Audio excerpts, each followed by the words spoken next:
Hello and welcome to the September 14th Historic District Commission meeting. We are starting with the workshop and we only have a few items today.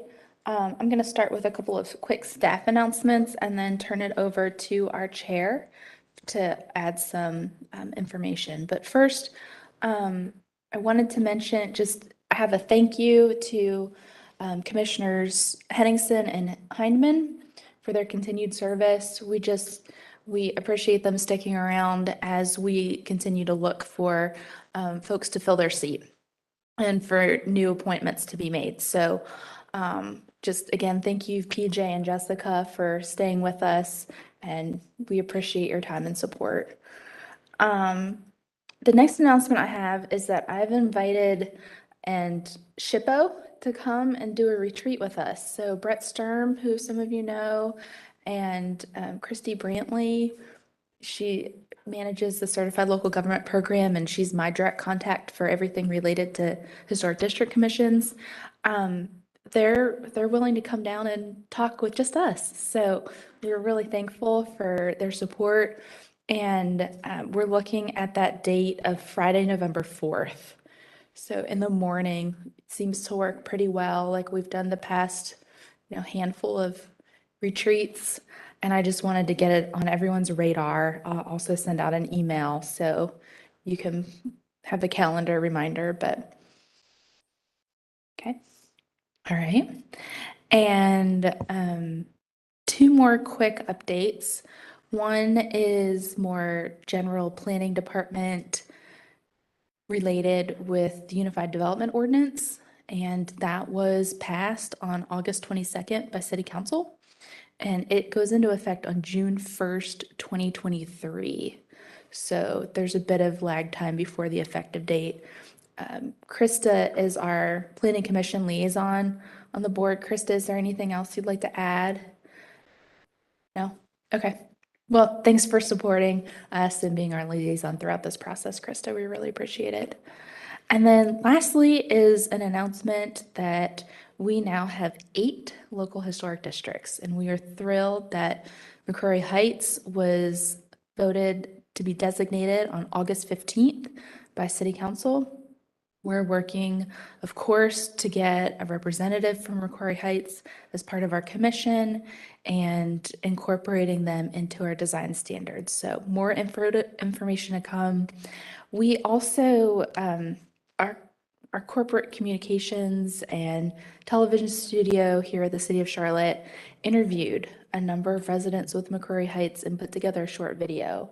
And if everyone's okay with that, it's about 5 minutes. I'd love to share it at this time with the commission and with everyone just to get a better sense of McCrory Heights and the people who work so hard to designate this project. And then, Kim, is there anything else you'd like to say, or would you like to sum it up after the video? After the video. Okay, thanks.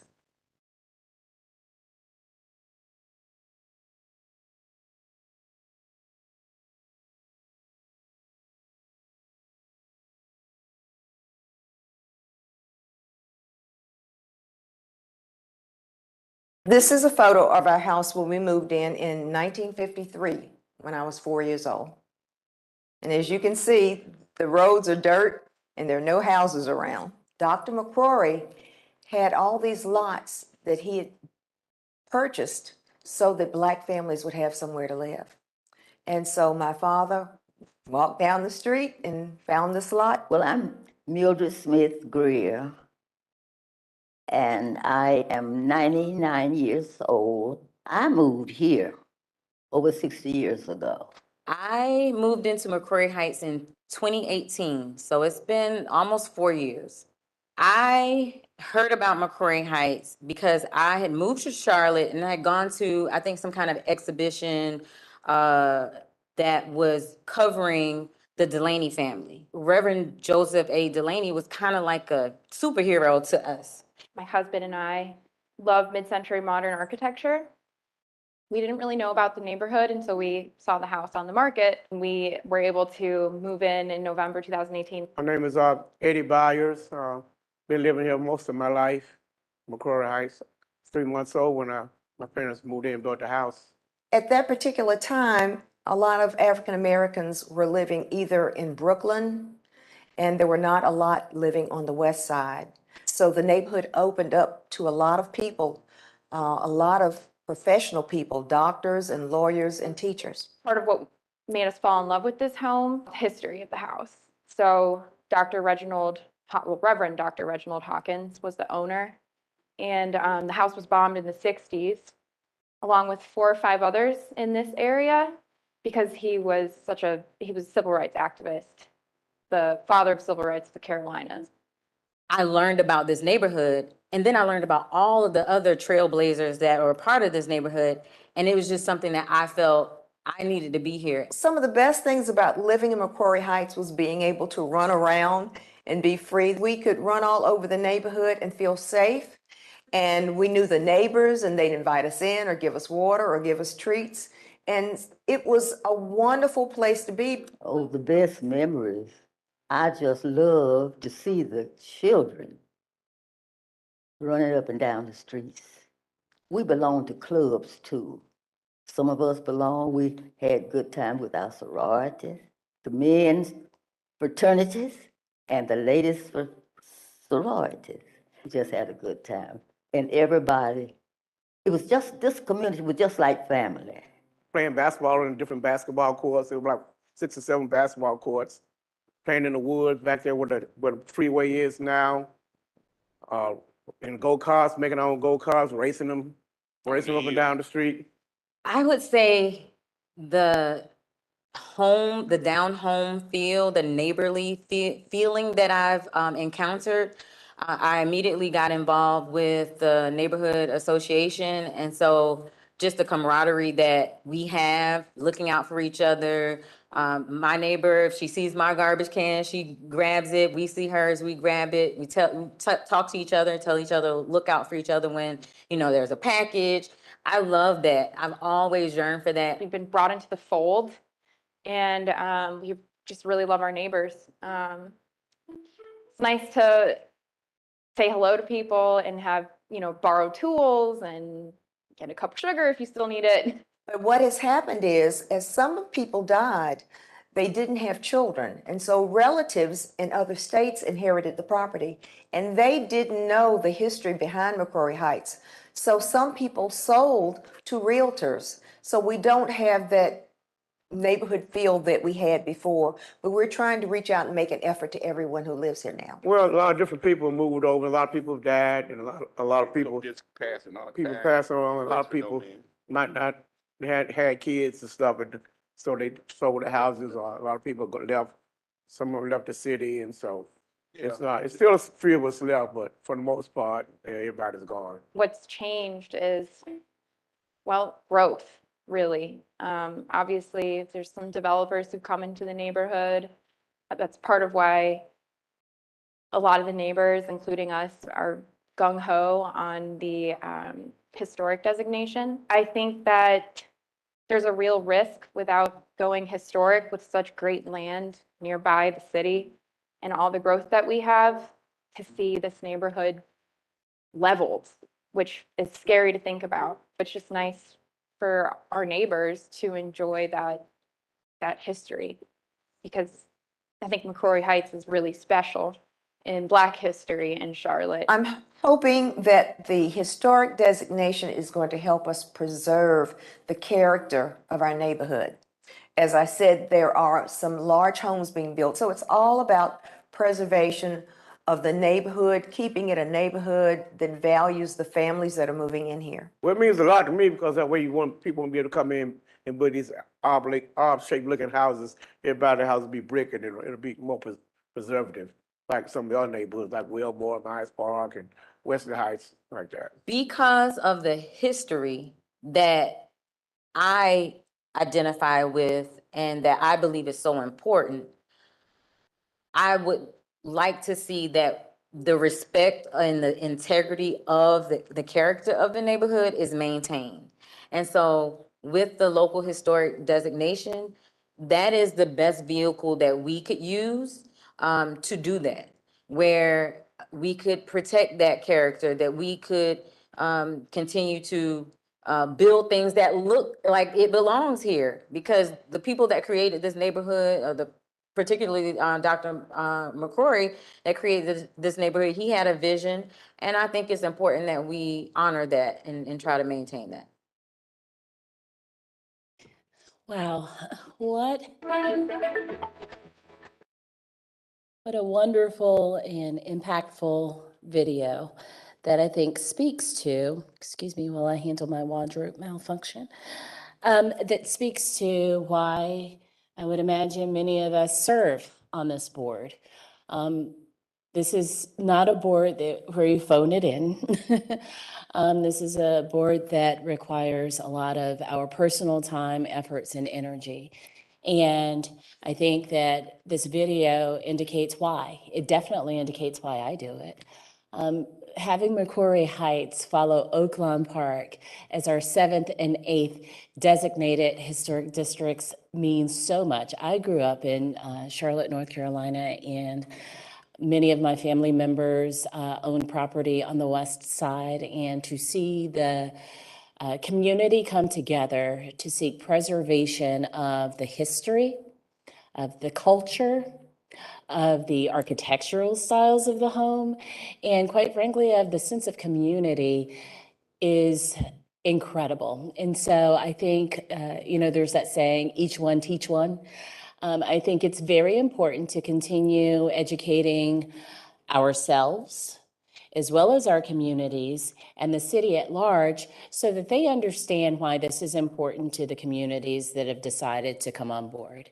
And who knows, maybe we'll gain even more districts, I'm greedy, over time, because out of the hundreds of neighborhoods located in this area, 8 is definitely an improvement from when I started, which was 6. But I think that there are other neighborhoods that can benefit from the kind of protection that we provide.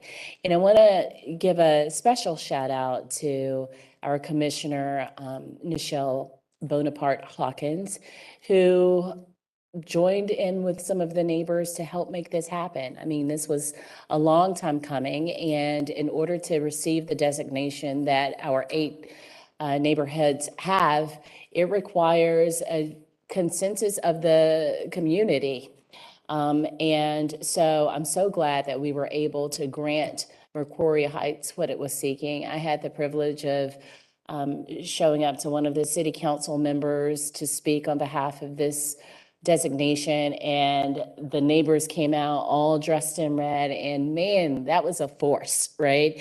And so congratulations, but thank you to Nichelle Hawkins, Commissioner Hawkins, for working from the inside out and also doing an incredible job chairing for her first time last month. I had the privilege of listening to most of the meeting, and I was very just proud and happy that we have such a strong commission. And I really enjoyed hearing our 2 newest commissioners chime in, Noel and Heather. Thank you so much for joining. I know that you all know exactly what it takes to be a part of this commission, and yet you still did it. You're still doing it. You didn't run away. So thank you so much. And as Christy mentioned earlier, we are still looking to fill 2 seats. I think the one for Wilmore is in process, yes? It's in process. Okay, so Dilworth, Jill, Commissioner Walker, your neighborhood shows up. And so I'm going to ask that you, as a leader of your community and a commissioner of this board, steer some people our way. Thank you. She said she'll do her best. Her mic's not on, but I'll speak for her. She'll do her best. And if, for those of you, and I know members of your community tune in because you all are so active, if you know of a business owner in the Dilworth neighborhood who would be a good addition to this board, please send them our way. In the meantime, we're not going to let Commissioner Hyndman go. I know where she lives. And so, thanks to both Commissioner Hyman and Commissioner Henningsen for continuing their tireless work and efforts towards our goal of preserving our district's history, culture, architectural styles, and sense of community. Thank you. Beautifully stated. Thank you, Kim. And thank you too for your service as chair. We all really appreciate your leadership. Thank you. So with that, it's 1 o'clock. Would, yes, we Can I have, ask a question? yeah, sure. For any new neighborhood that's added, what is the process or what are the activities that we do to broaden, I guess, the awareness of the new addition? Because obviously a lot of the neighbors are aware, but how do we inform people around us? I'm gonna let Christy say something, but before you do, Christy, Commissioner Bell, one of the reasons we were so excited about you is because you have the gift of communications in marketing. And I was at the Wesley Heights Community Association meeting yesterday, and Cindy Kohanek mentioned that we might be getting another person on staff. So between this other person and Commissioner Bell, and anyone else who wants to help, I think that is definitely educating our communities is definitely something that we've talked long and hard about, and hopefully we're closer to doing something to make that happen. Yeah, yeah. Thanks. That's perfect. And we can talk more detailed offline. Yeah. Thank you. Commissioner Heineman. This is not of great importance, but I just wanted to say I got to watch the city council meeting where you guys were talking about McCrory Heights before the vote took place. And I have to say, I don't know if anybody else got to watch it, but the community residents showed up wearing red to express their support because there are only so many people are allowed to sign up and only so many people are allowed to speak, right? And so we had talked about it in advance, and I said that this was something that people sometimes do at city council meetings, and Nichelle made it happen. And you're looking at the room on city TV because I of course watched this on YouTube, and the room was just red. It was great, but they only allowed 3 people to speak for and 3 people to speak against. Is that right? You only get 3 minutes, I believe, if you're speaking for, but if there's someone speaking against, you get 10 minutes? Yeah, so she got 10 minutes. This woman who signed up to speak against got 10 minutes, and the people who came to speak for all got 3 minutes for a maximum of 10 minutes, right? Right, It was. so it's total. So if everyone's in agreement, then there's a total of 3 minutes. If there is just one dissenting view, It's 10 minutes. it's 10 minutes. So this woman gets up to speak against it, and she's decked out from head to toe in red. And she's like, I'm here as a representative of the church, and we've already worked it out with the community that we just need to make a minor adjustment to the boundary line. And I've been told that I need to sign up to speak against this application to formalize that. But as you can see, as a resident of the community, I'm just so excited that this is happening. Oh, and she used that time. Yeah. It was great. Smart, a It's so smart great. group of people there. And here we are with our 8th district. So kudos to McCrory Heights and upward and onward. Yep. Great. Did we need a few minutes or do we want to get rolling and get through maybe the first couple agenda items? I think we're ready to roll. Okay. Yeah. If you have called in or you are here in the room with us, we welcome you and we ask that you direct your attention to the chair as she swears you in for your testimony. Thank you. All right. The Charlotte Historic District Commission welcomes you to the September 14th meeting. I'm Kim Parati, chairperson, and I call this meeting to order at 1:04 p.m. Also sitting on today's commission are Nichelle Hawkins, who will be here shortly, Jessica Heineman, PJ Henningsen, who will also be here shortly, Krista Lineberger, Phil Goodwin, Jill Walker, Scott Whitlock, Heather Wojcik, and Noel Bell. Also present are Christy Harps, Cindy Kohanek, Candace Leidy, Jill Sanchez Myers, who will be, oh, there she is. She's already here. Linda Keish and Candy Thomas. I'd like to start by acknowledging that we're conducting this this meeting using a remote online platform. I ask for your patience today as we proceed. There might be slight delays as we transition between speakers, participants, and presentations. Participants in today's evidentiary hearings were required to provide a copy of any presentation, document, exhibit, or other material that they wish to submit during the evidentiary hearing prior to today's meeting.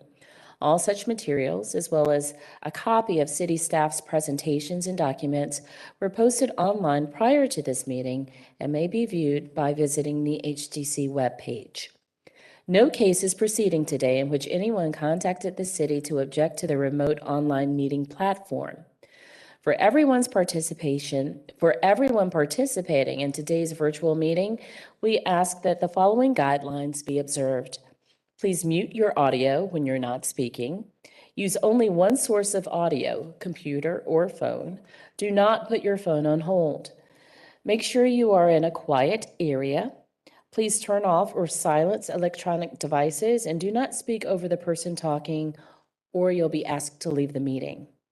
Please use the raise your hand tool, and please do not speak unless recognized by the chair or by staff. Because the commission is a quasi-judicial body, any speaker for or against an application must be sworn in. Due to the remote online nature of today's proceedings, any individual wishing to speak for or against an application was asked to sign up and provide any additional evidence in advance of the meeting. During the hearing, I will open the floor to anyone who has joined the meeting today by telephone. When it is your turn to speak, please begin by stating your name and address. The review of each application consists of the presentation of the application and deliberation. The application is presented by the HDC staff. The applicant presents their testimony for the application. Other parties wishing to speak for or against will be given reasonable time to present factual sworn testimony based on the HDC design standards. The HDC may question the applicant and HDC staff members. HDC staff and the applicant will be given an opportunity for rebuttal and final comments. The HDC will close the hearing for discussion and deliberation. During discussion and deliberation, only the commission and staff may speak. During discussion and deliberation, only the commission and staff may speak. An HDC member may request the hearing to be opened for further questioning. The HDC will craft a motion for approval, continuation, or denial. The majority vote of the commission present is required for a decision to be reached. A final vote by the HDC will end the hearing. If you'll be addressing the commission today, please raise your right hand and respond, "I do," to the following question. Do you affirm the testimony and information you are about to give is the truth and nothing but the truth? I do. All right. Please be mindful that we have a court reporter present who is responsible for making an accurate and complete record of these proceedings. The reporter must be able to hear and understand. Everyone present must state their names and addresses before they speak. Speak clearly, loudly, and one at a time. The reporter will interrupt only when absolutely necessary to get clarification on what was just said or to alert speakers that they're having difficulty hearing or understanding. Are there any questions? Oh, Madam Chair. Yes. Sorry, I just Yes, wanted, Attorney this is Jill Sanchez Myers, counsel to the commission. I just wanted to state for the record and anyone that's listening or participating remotely that all of the commission members are present in person, and that although the commission is allowing participation by the public via the remote platform, this is actually considered an in-person meeting, not a remote meeting in the legal sense. So while, just wanted to make that clarification just for the record. Thank you, Attorney Sanchez Myers. All right, any other questions or comments? All right, let's get started. Okay, Chris Barth, are you with us? Yes, can you hear me? Yes, and if you would please turn on your video. Can you see me? Yes. Hi, Chris. Were you just sworn in? I was, yes. Okay, perfect. Okay, so the first application on the agenda is 255. Hold on, let me get this right. 255 West Park Avenue. It was continued from the August 10th meeting. And at this point, I'm going to turn it directly over to Chris to make your presentation and let me know which slides you'd like me to go to. Okay. I assume I'm supposed to state my name and address. Chris sorry. Barth, Chris Barth, Barth, 320 South Tryon Street, Suite 222. And Christy, if you could go to the site plan, please. In this presentation, I'll be addressing the items listed for the continuance, which there were a handful. So as you can see here on the site plan, we've made the driveway from concrete to gravel just to help in our impervious calculations a little bit to clear up any sort of question there. So you'll see that reflected in the rear yard calculations down the side. One other thing to note, I don't know that this makes a difference, but the homeowner did indicate that she would be willing to take down the shed that's towards the that's actually straddling the historic rear yard line. So that is up for grabs should you guys choose it to be necessary. Other items, we've made a notation change on our elevations indicating that instead of going with the Boral product, we've chosen to go with a HDC previously accepted material, as in Nijiha Savannah Smooth, for the siding of the addition only. And I think the third piece that was brought up in the previous meeting was the tree protection plan, which I assume you all have read, provided by an arborist, certified arborist. This tree protection plan has been shared with the contractor, and we'll be sure to monitor the activity around that willow oak towards the back of the lot as construction commences. Don't have anything further to add. I'd like to open it up for questions and Q&A from the commission as well as the public. I would like to request that, as you guys enter into deliberation, if you have any questions or things that you would like to see changed, please let us know. The client here is very open to anything to get this one passed through. Okay, thanks, Chris Barth. Christy, do we have anyone on the line? No. Okay, commissioners, there were 3 points for which this was continued. Do we have, and just FYI as a heads up, a reminder, this is being judged by the 2017 standards, all right? So do we have questions for Mr. Barth? Okay, Commissioner Heineman. Chris, I think this is for you and for staff to answer. Everything looks great. Obviously, these are 3 fairly minor points. Do the 2017 standards allow us to put cementitious siding adjacent to wood siding? Yeah. They do? Yeah, we did that. We've been doing that for, I thought in the 2017 standards, it was only cementitious with brick. they didn't specify. It was all based a case-by-case basis, based on National Park Service and previous tax credits. We didn't really make, the note about 2017 standards really doesn't apply to this project because addition standards didn't change. We just added multifamily and commercial standards and just kind of cleaned up some other minor issues, but there was nothing and I don't believe there is anymore anything specifically that says cementitious next to brick or cementitious next to wood. Okay, thank you. That's helpful. Chris, I don't need you to answer that then. Okay.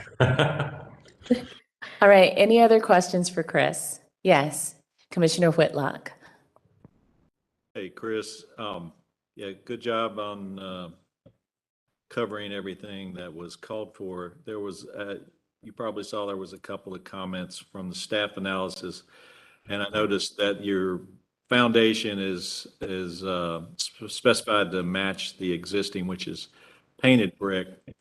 So I guess it's a question, is that still the program to paint the brick on the new foundation? On the new foundation, we would not paint the brick. It would be left to its natural color and state, unless it's the drive of this commission to do so. But no, the original plan was not to paint brick. So Christie, what is the precedence for that? Well, he says he's not going to paint the bricks, so all I would say is if you make a motion, just specify that the bricks to remain unpainted in the motion. Okay. Mhm. And Chris, there was also a request for window trim and window trim detail and dimensions for that. Is that information available?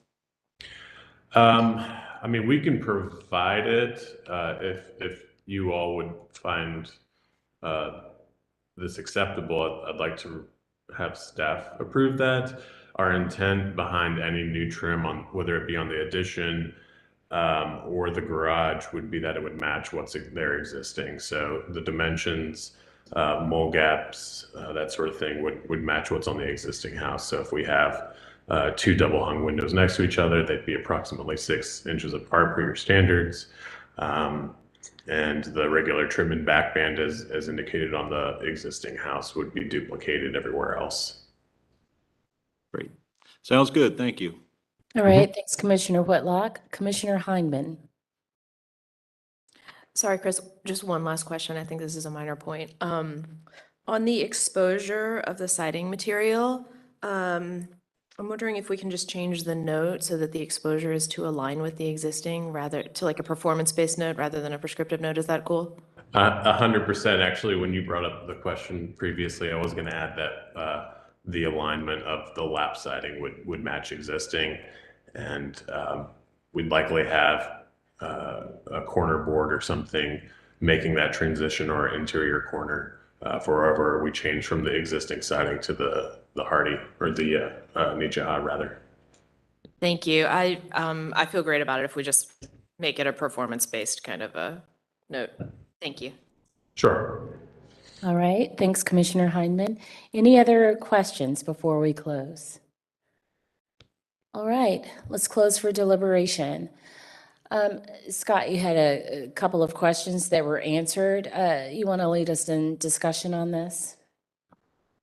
Yes. Well, I do have this a further question about the brick painting. So it seems like it would make sense to paint the brick on the new. So Shaking my head, no. I'm going to leave that to the commission, but even though Scott was looking at me. We do not paint the brick. Commissioner Whitlock, I repeat, do not paint the brick. even though it might make sense, but anyway. Okay. And yeah, I think he did an excellent job in, hitting everything that needed to be hit, and went even beyond what was requested. So, Agreed, yeah. Yeah. You're in the mood to make a motion? I would. I bet you someone would second that motion. Okay, so, yeah, I move to approve the application because it does meet the following design guidelines.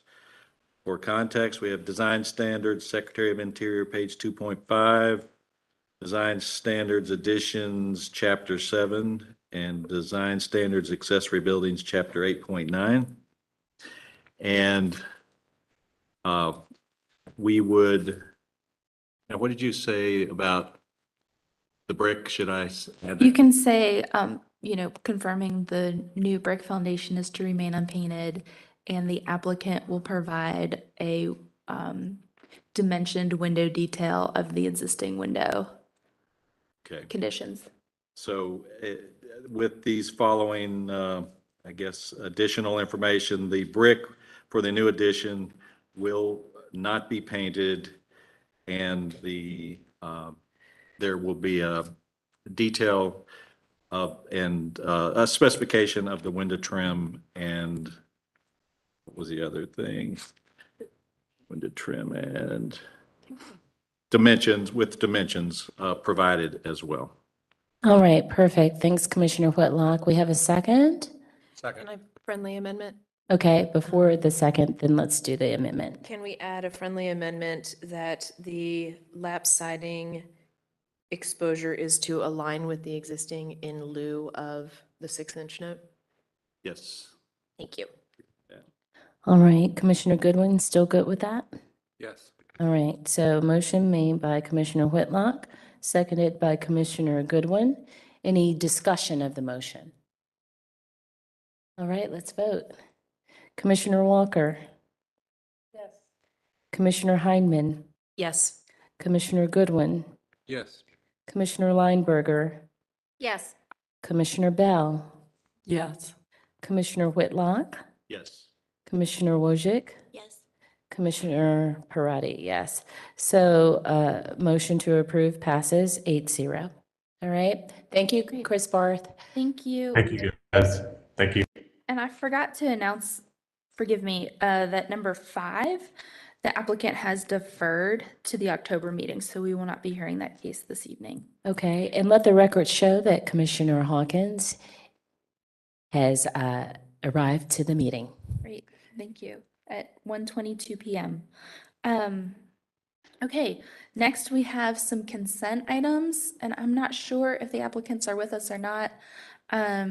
Haley and Alexander?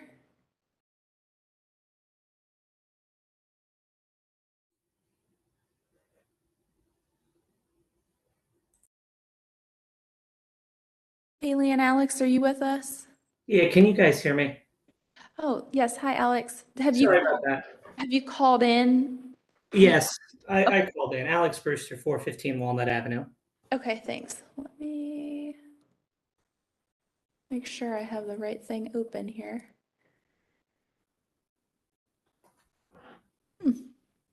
Okay, give me 1 minute.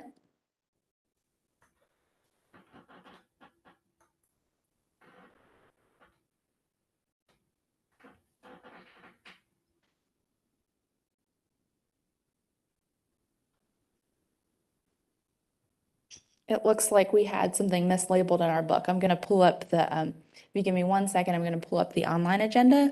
Alex, while I'm doing that, have you been sworn in? I have. Okay, and is Haley with you? Haley is not, no. Okay.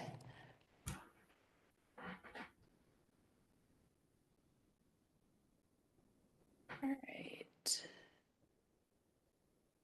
see here. Okay, here we go. So this application is 415 Walnut Avenue. And the commission has seen and acted on this application previously. It was approved originally in February 2019 and some minor changes in May 2020. The house has changed owners and they wanted to make just a few fenestration adjustments to the approved plan. So the approved footprint hasn't changed, nothing as far as size, scale, massing, or anything. They have just added fenestration and changed some locations. So you can see where they've added some more windows on the rear. They've added a door on the side. Christy, And- sorry for interrupting. This is Candace. We're not seeing what you're seeing on your screen. I'm so sorry. Yes, that would be right. I need to reshare. Let's see here. Okay, let's try this again. So, minor changes to fenestration. Again, no size, scale, massing. It is a rear addition that ties in below the original ridge. There are some, just window changes, windows being added. So this was a blank wall. They're adding a window on the right elevation, the rear elevation, adding ganged windows and a door, changing the configuration of windows. And then on the left elevation, adding a pair of French doors and another window. So these are all very minor changes to something, again, that the commission has already reviewed and approved. And they are just looking for reaffirmation of the previous approval. So with that, I'm going to turn it over to the chair. We have no one speaking for or against the application. Okay, perfect. Commissioners, do we have any objection to this remaining on the consent agenda? Okay. Hearing none, why don't we move forward with a motion? I would be happy to do that. I would like to move to approve this application as it meets the standards for new construction, specifically additions, sections 6.20 to 6.24, and that permit-ready construction drawings be submitted to staff for final review. And finally, that the applicant provide or include window and door specs that meet HTC requirements to the staff. All right, perfect. Thank you, Commissioner Walker. Do I have a second? Second. Seconded by Commissioner Hawkins. Any discussion of the motion? All right, let's vote. Commissioner Walker? Commissioner Hawkins? Yes. Commissioner Heineman? Yes. Commissioner Goodwin? Yes. Commissioner Lineberger? Yes. Commissioner Bell? Yes. Commissioner Whitlock? Yes. Commissioner Wojcik? Yes. Commissioner Parati, yes. Motion to approve passes 9-0. Thank you. Thanks, Alex. Now I'm looking for Richard or Parker. Are you with us?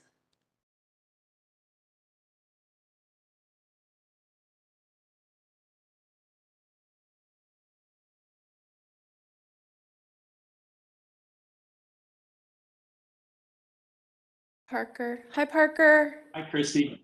Oh, there you are. Are you joining us via phone? I am, I'm actually on the web. You're on the web. Can you turn on your video, please? Here it is. Oh, there you go. Hi. Hi. You've been sworn in?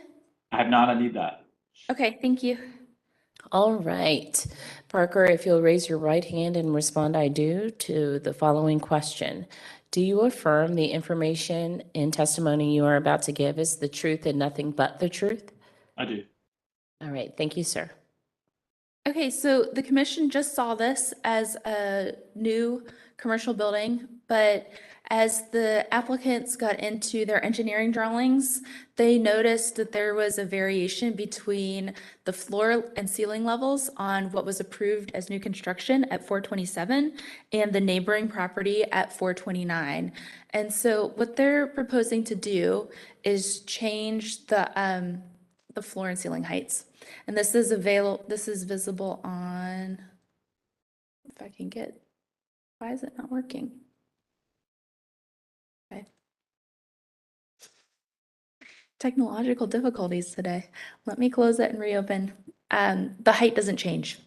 So they're just changing the relationship between the floors. And if you look at the Zotwall survey, it aligns the building so much better in context and with the building beside it.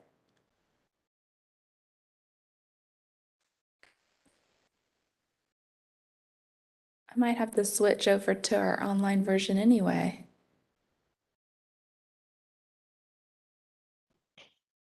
It doesn't want to open. Okay, while I do that, I'm gonna switch over to the online version.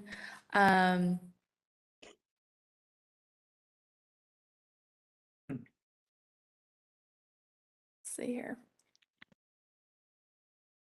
But I don't think we have anyone signed up to speak for or against the project. Here we go. Doesn't like this project. It's not an indication of how we feel. No, technology. All right, let's see here. Okay, so this was the original, and this is what I'm talking about, the relationship between the eave lines. You can see how different they are. And then the proposed really more aligns the eave lines of the front porches and the second levels. To do that and to maintain the approved height, there were minor changes. They added a dormer on the front and they hipped the roof as inspired by 500 East Boulevard across the street. And he included some really great comparative information about the proposed difference and the original differences. And you can see that in every instance, the proposed difference narrows that gap between the existing building at 429 next door. And of course, they have provided 3D renderings, which always helps put everything into perspective. So with that, I'll turn it over to you, Kim. Okay, perfect. Commissioners, any objection to this remaining on the consent agenda? All right. Well, then let's get a motion. Commissioner Heineman? I've reviewed this application in great detail and will reference slide 9 since I have such a commitment to the Zoutwell surveys and the information they provide us on foundation, porch, eave lines, as well as height. I think this application is a great improvement to this project, which was already a good project, being contextual in this environment. So I move to approve this project as submitted. All right, perfect. Thank you, Commissioner Heineman. Do we have a second? Second. Seconded by Commissioner Wojcik. Any further discussion of the motion? My only request is that we add some guidelines. Oh, yep. Thanks. Sure, no problem. Give me 1 second. You can simply that it meets the standards for new construction, chapter 6 and 7. That it meets the standards for new construction, chapter 6 and 7, specifically eaves, porches, heights, and foundation. Great, perfect. Still good with that, Commissioner Wojcik? Yes. All right. Any discussion of this motion, commissioners? All right, let's vote. Commissioner Walker, Yes. Commissioner Hawkins, Yes. Commissioner Heineman, Yes. Commissioner Goodwin, Yes. Commissioner Lineberger, Yes. Commissioner Bell, Yes. Commissioner Whitlock, Yes. Commissioner Wojcik, Yes. Commissioner Parati. Yes. Motion passes 9-0. Thank you. Thank you, everyone. Thanks, Parker. Carolyn, Dave. Hi. You've been sworn in? Yeah. Thank you so much for coming. You're welcome to come sit up here, but as you can see, it might be a pretty quick process, but we'd love to welcome you to the applicant table should you want to join us. The next application is 1024 Isleworth Avenue. And it's for a double retaining wall in the front yard. And staff is recommending consent with the applicant to work with staff on the appearance of the stone to be used. And you can see some existing conditions here. They have a very, very steep lot, so a retaining wall at the base and the top of the steps. And here is a schematic of what it will look like, and it will be planted. It'll be set back off the sidewalk. And an overview, kind of curve around the driveway. And they've also included some existing walls in the neighborhood. But with that, that's all I have. There's no one here to speak for or against the project, so over to you, Kim. Okay, perfect. Commissioners, any objection to this remaining on the consent agenda? All right, well, let's get a motion going.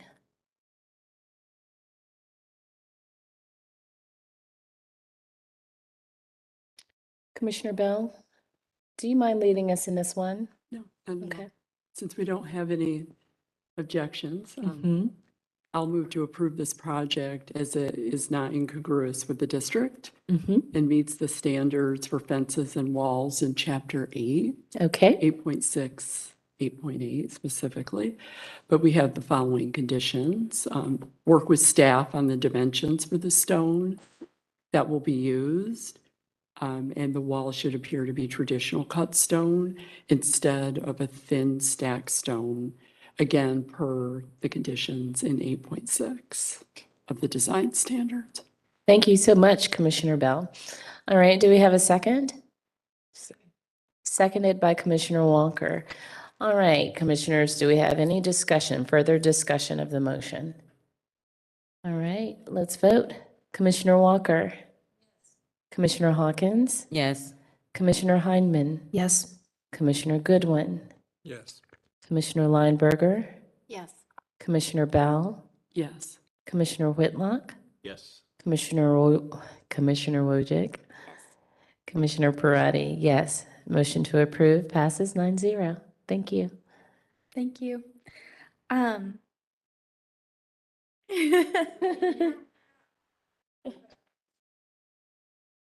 Oh. Cindy. For those of you at home who did not hear that, Cindy and Chrissy got a big shout out for helping our applicants get to the finish line on this one. Use our staff. It's They all are very Cindy. helpful. Let's give her all the credit. Thanks. All right, Thank thank you you very all. much. So our next application is number 6, because again, number 5 has deferred. This is 400 East Worthington, and I think our applicant just showed up. Kevin, are you with us?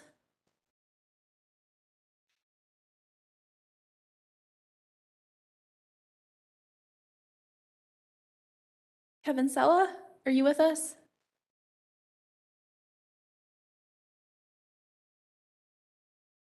If you are, we cannot hear you.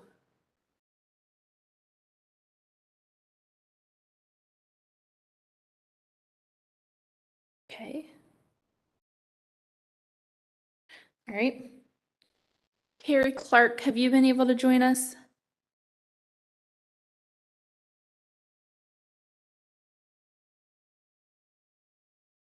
Yes, hello. Hi, Carrie. Hi, yeah. We're going to go ahead and let Kevin That's join us. perfect. 'Cause I'm and still join waiting. us. Yeah, I'm waiting for my GC to join, so I would be after Kevin then, correct? Well, since Kevin isn't here, we were going to skip immediately to you. Christy, why don't we take a 5? Sure, we can do that. Okay. Okay. Thank All right, you. Thank Take you. a 5-minute break, everybody. Okay.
Okay, hello, we're back. Kevin, are you with us? Yeah, can you hear me? Yes, hi, welcome. Hi, thank you. Yeah, and you haven't been sworn in yet, right? No, I have not. Okay, we're gonna do that. And Carrie Clark, Laura, Angie, if the rest of y'all are here, if you would be please be sworn in at this time as well. All right, if you'll all raise your right hand and respond I do to the following question. Do you affirm the testimony and the information you are about to give is the truth and nothing but the truth? I do. I do. All right. Okay, thank you. All right, this next application is for a new accessory building in the rear yard. And proposed materials are traditional, except for the siding, which is proposed to be hardy smooth or comparable. And windows will be wood. Post-construction, rear yard open space will be 54%. This application, because it's an accessory building, it's before the commission because it's on a corner lot. So it's right here at the corner of East Worthington and Euclid. And with that, I have the first page of the presentation up. Kevin, I'm going to turn it over to you. If you would state your name and your address for the court reporter, please, and then you can get started. Thanks. Yeah, it's Kevin Chella, 400 East Worthington Avenue, Charlotte, North Carolina 28203. I was on the agenda. It's probably been close to a year now, and the main feedback I received was that the walls could not be coplanar. And so I amended the design to accommodate that. And so I think it's go down to page 6 of 17. You can see on the left side elevation, the wall is off. The second story dormer is offset from the first story walls as requested. And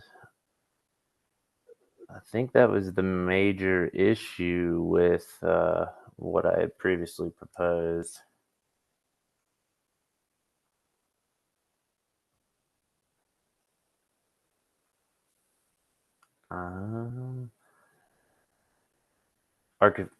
Architectural features all to match original materials.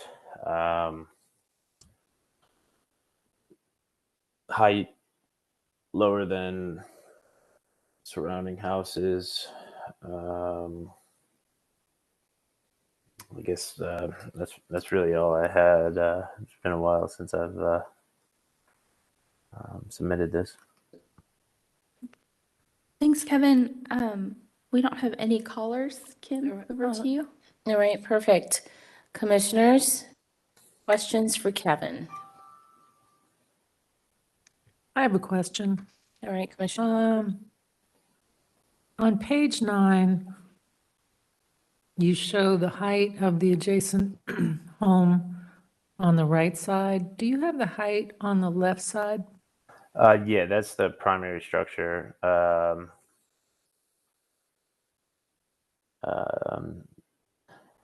Because East Worthington sits, 12 or 13 feet above grade, it's considerably lower than the primary residence.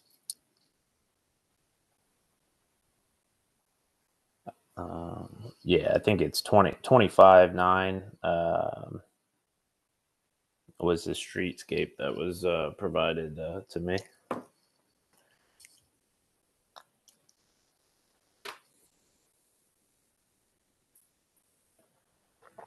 Does that answer your question, Commissioner Walker? No. Okay. No, because if I look at that house, the height on the right side is 22 feet 1 inch, right? Oh, I thought you said on the left side. No, I'm just trying to see the relationship between your garage or ADU and its neighbors, the house. Oh, yeah. So there Let me get this here. So, the streetscape drawing.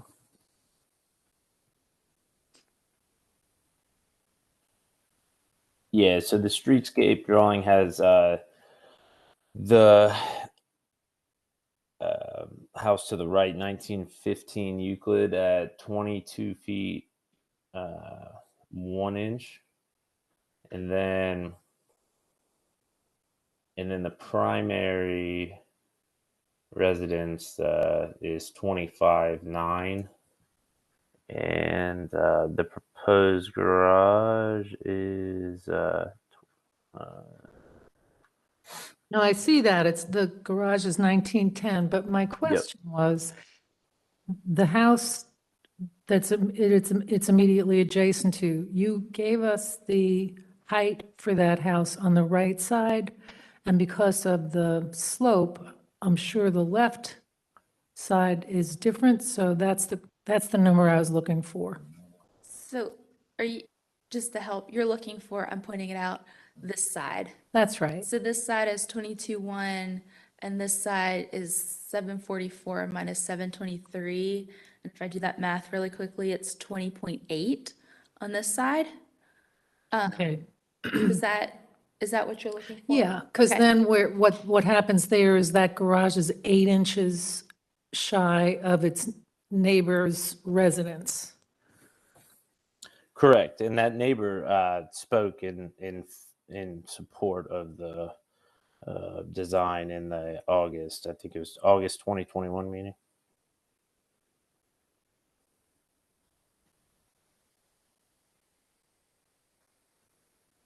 Thank you. Thanks.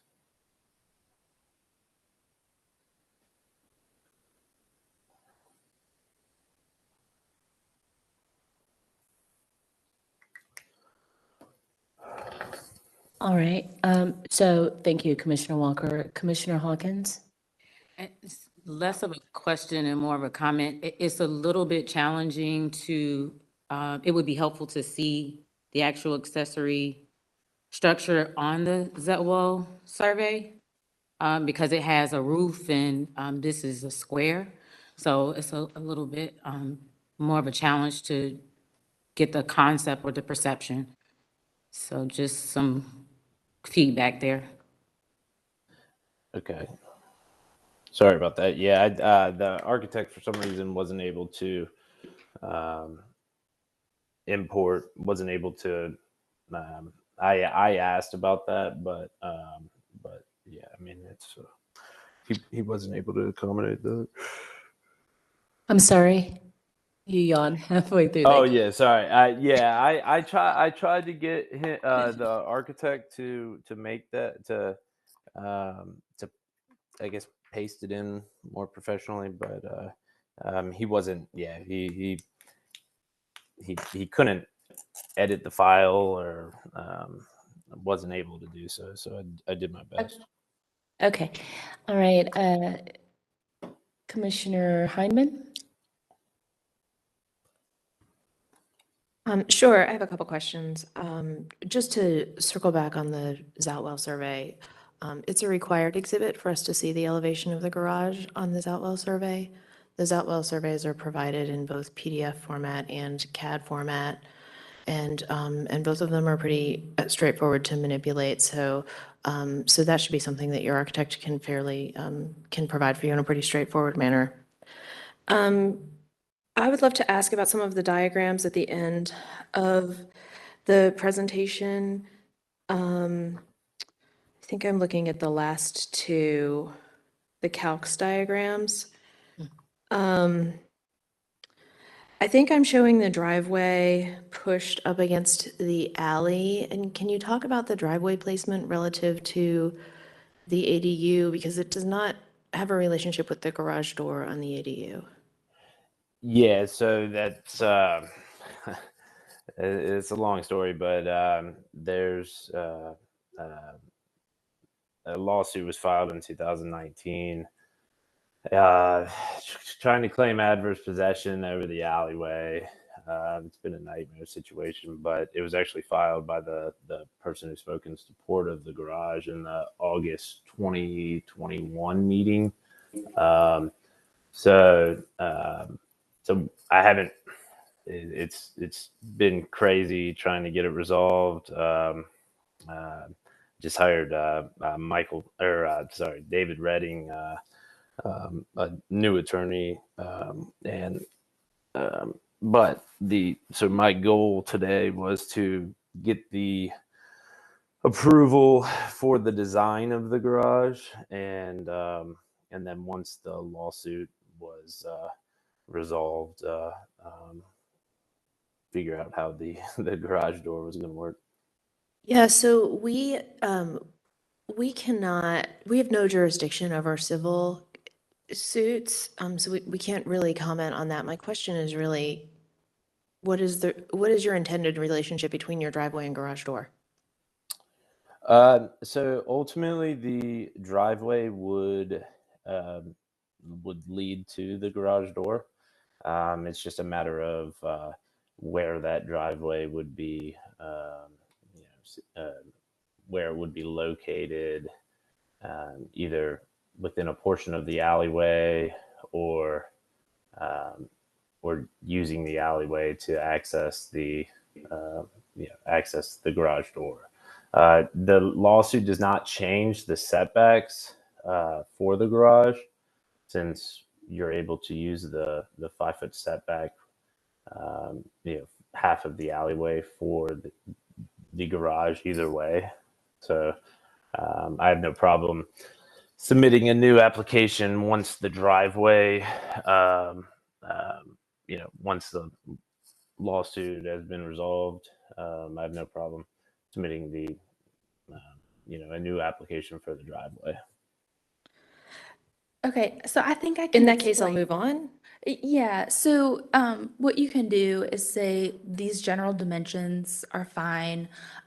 Essentially, what Kevin is here asking for is an entrance off of Euclid to access the garage. But as he has just shared, his eventual intent is to reconfigure the driveway so that he can enter off of the alley. But I think he's worried that in the event the lawsuit isn't resolved in time, he wants the commission's permission to add an entrance, another curb cut right here to access the garage. But his eventual intention is to use the alley. So he's Thank you. looking at Now I all, understand. he's trying to get a permission for all options depending on the outcome of the lawsuit. Kevin, did I summarize that right? That's exactly it. Yeah, I mean, this lawsuit has drug on. It's the craziest thing that I've ever experienced. And yeah, I mean, I've got 2 kids under 2 and strollers, bikes. I need a garage more importantly than I need a driveway at this point in my life. Great. Okay, so my next question, we can stay on the same slides. For the calculations, and we may just need you to update these, the dimensions we're looking at for your calculations are not the same dimensions on your floor plans. So can you confirm what the dimensions are of the garage? Are they the 19.7 by 26.7? I thought, yeah, one sec, let me get there.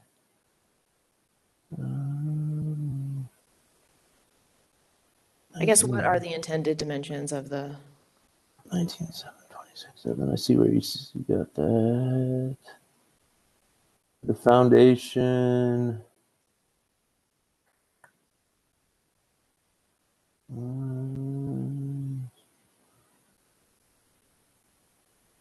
Yeah, so exterior wall to exterior wall was the 26.7. So that's what I use for the impermeable ground or permeable ground calculation. If you look at page 5 of 17, the proposed first floor plan, that's Sure, the that's dimension. the one I'm looking at. On the calcs, it refers to 18 by 25. 18 by 25. Was that the pre?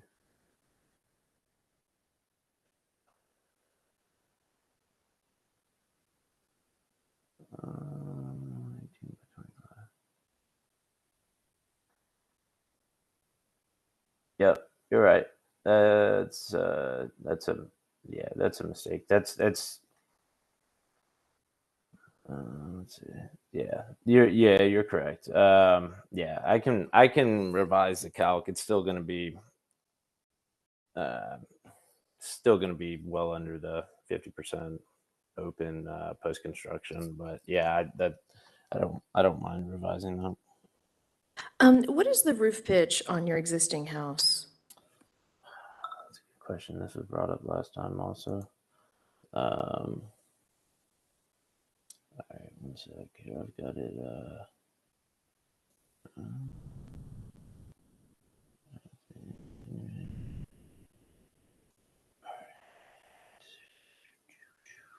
I'm referencing slide 12, Christy.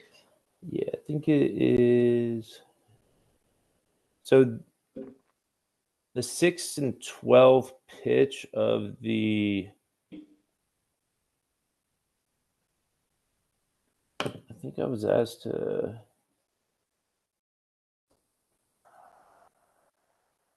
Yeah, it's 6 and 12 of the existing house. And that was that. I built a deck off the back of the house. It's probably been. It was like 2018, and it was confirmed at that time to be 6 and 12. I'm sure this will be brought up in deliberation, but the house behind you facing Euclid, so if I'm looking at this out well, your garage would be, approximately halfway between your home and 1915 Euclid. Also appears to be, approximately a 6 and 12. And so I think the roof pitches of the 12 and 12 and the 2 and 12 are something that will be likely addressed in deliberation. And if we can go to the elevations, Christy, I know the applicant said there were no more coplanar walls, but it appears that the rear wall is still coplanar on both the sides and the face of it.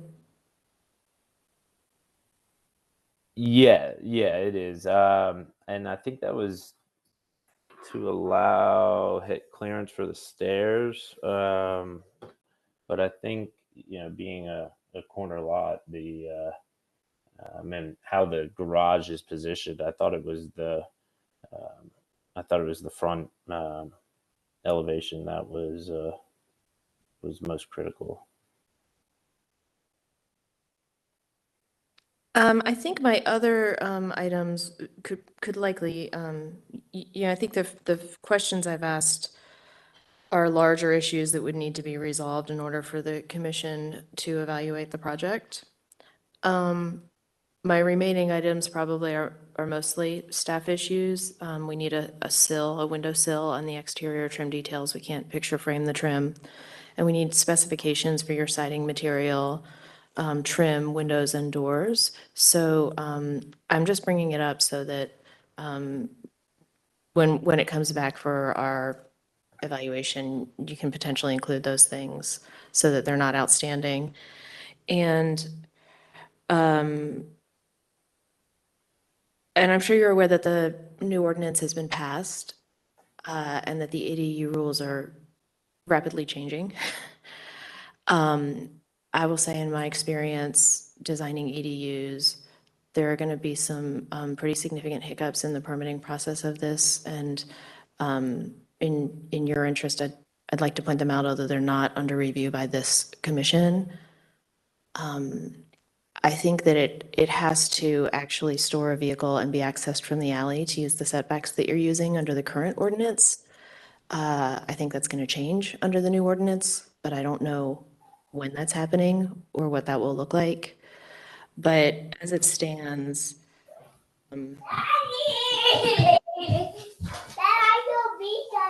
Oh, sorry. Hey. No, I totally get it. We're working from home. Hey, Courtney. All right, go ahead. You're fine. I have kids too. As it stands, a 19-foot deep garage with a 4-foot stair in it, there's no possible way to store a vehicle in the dimension that's left. And so without some modifications to comply with the ordinance and the dimensional requirements, I think it's just going to be even once it gets past this commission, it's going to be very challenging to get a permit with the plans that we're looking at right now. Yeah, that was brought up at the last meeting. But yeah, my wife has a small car, so I didn't think that was part of. I guess I didn't think that was part of the approval process. But I do Yeah, appreciate the you're feedback. correct. That is, Yeah. you're correct. Yeah. I'm only bringing it up in Yeah, that was, yeah. Okay. Thanks for sharing that helpful information, Commissioner Hyman. Commissioner Goodwin.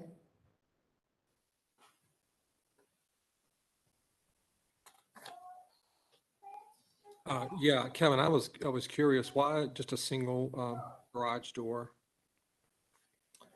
I thought it was more appropriate for the dimensions. I mean, and I only had plans to store one car in there. I could definitely do two if you know, if that's preferred, but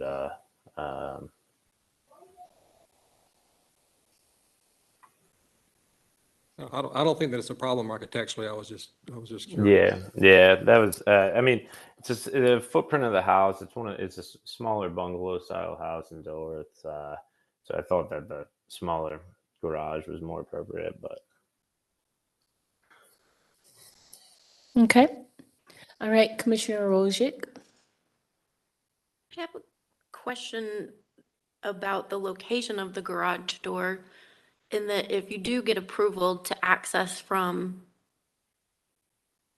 the alleyway, would you then request to move the door to the garage off the alleyway?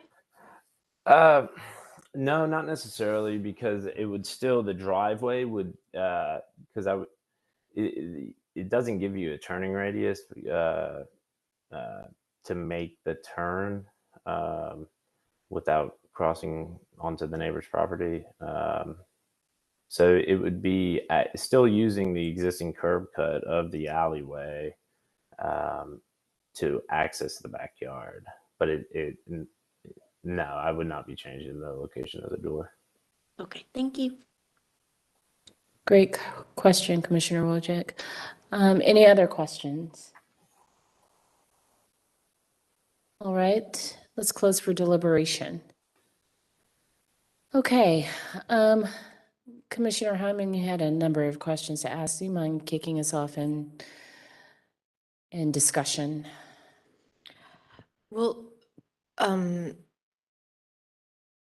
just going to start with the elephant in the room and ask for staff to weigh in on this. In all of my years serving on this commission, I have never known of a corner lot with alley access to be granted a separate curb cut. We talked about it at the last meeting. I mean, it's the commission's purview.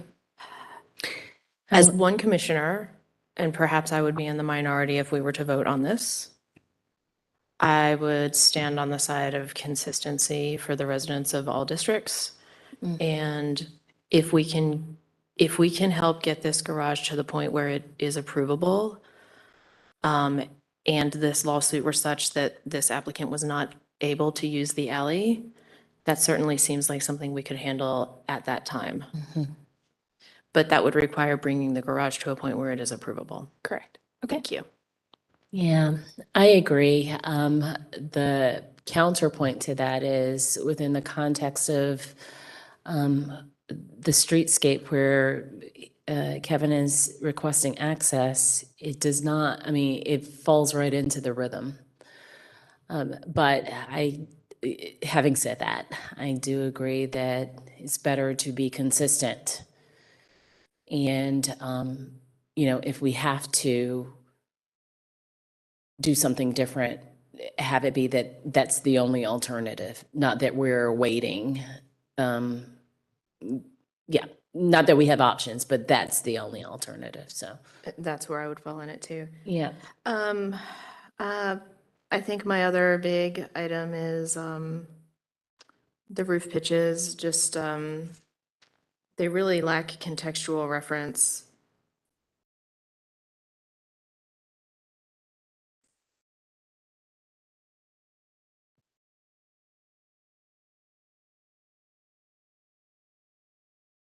If there's no other comments on that, I'll move on to, I think we're in agreement. Yeah. I agree. yeah. Yes. I Agree as well. I Yeah. don't know that there's any further discussion on that. Mm-mm.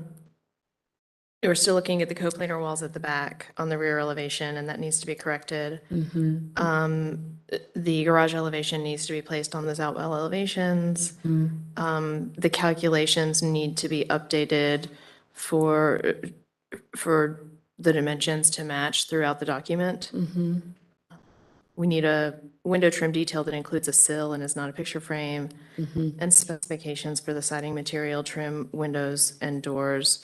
I will bring up one other thing that I didn't bring up in the questions, but I think is an important part of deliberation, which is, sorry, it's timed out, on slide 6, Mhm. on the elevation, the left side elevation, which is facing the house, and is highly visible coming down Euclid. The upper level window really would be required to be smaller than the lower level windows.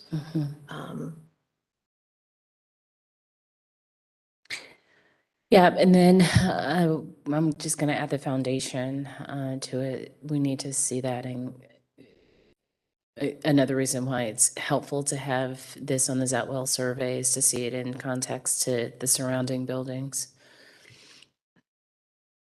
All right. My concern is the height as it relates to its neighbor, being a, single-family residential structure, and that is an ADU. I know our guidelines speak specifically to accessory dwelling unit being clearly secondary to the main structure of the house, and that's with the residence of the house being the garage.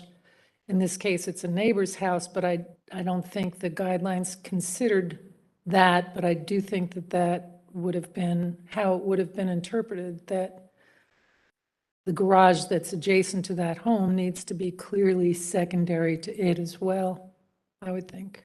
10 inches just doesn't seem enough to be clearly secondary. Jill, thank you. I agree with you. I didn't bring it up actually because you covered it well. But if I look at the Zoutwell and I zoom in on the Zoutwell and I look at 1915, I think the reality is that the fascia line of the dormer on this garage is, it's nearing the point of the ridge of 1915, but 1915 recedes at a very shallow slope very far back on the lot.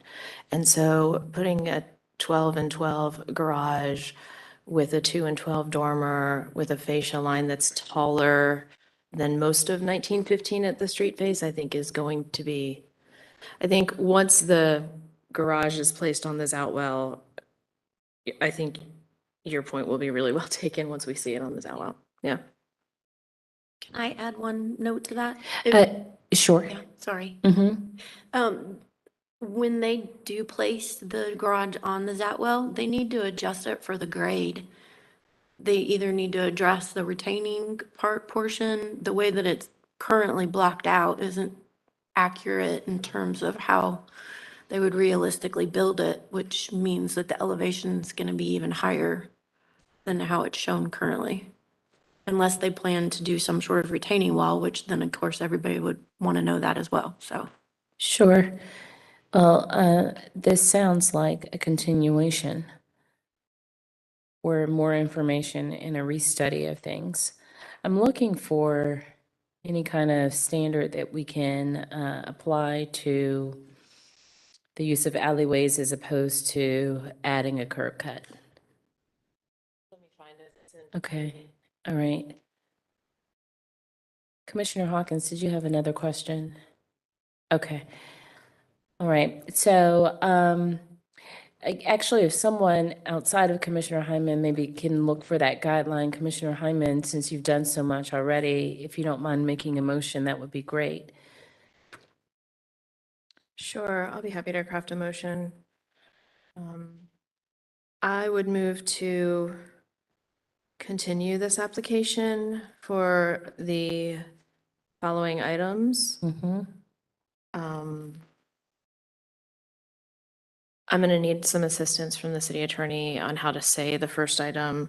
What I would like to say is Absent resolution of the civil case, the garage should be accessed from the alleyway. Agreed. It was probably a context guideline, perhaps, A context guideline. which would be 6.2. Mhm.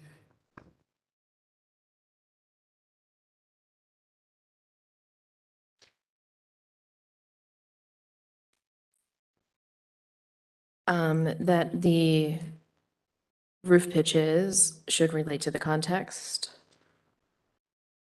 Love my guidelines. Let's start with 6.2. Let's help Commissioner Heineman as she goes through with guidelines, please. Patches are, or accessory structures are 8.10.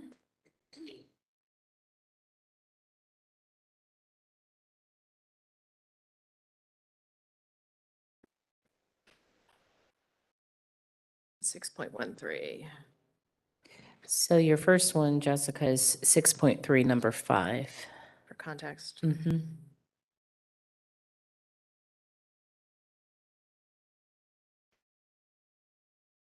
That the garage is required to be shown on the Zoutwell elevations. That's just an application requirement. We don't need a citation for that. That the dormers cannot be coplanar with the lower level walls. I'm pretty sure that's in 6.13. Mm-hmm, it is. That the windows need a proper sill. That's probably in 6.14. Is that correct? 6.15. 6.15. That the application requires specifications for siding material, 6.18. trim, windows, doors. Mm-hmm. That we need the grade to be accurately represented on the elevations and the relationship to the grade to be accurately represented on the Zoutwell survey. Mm-hmm. We need additional foundation details. That could be 6.12. Hold on. I just saw it. It is. And that the calculations, the dimensions used for calculations need to be consistent throughout the document. That should be in chapter 8. I think it's a application thing, but yeah, okay. Let's see. Thank you. And that the I'm sorry, what did relationship- you say, Commissioner Wojcik? The driveway. Thank you, Mhm. yes. Yeah.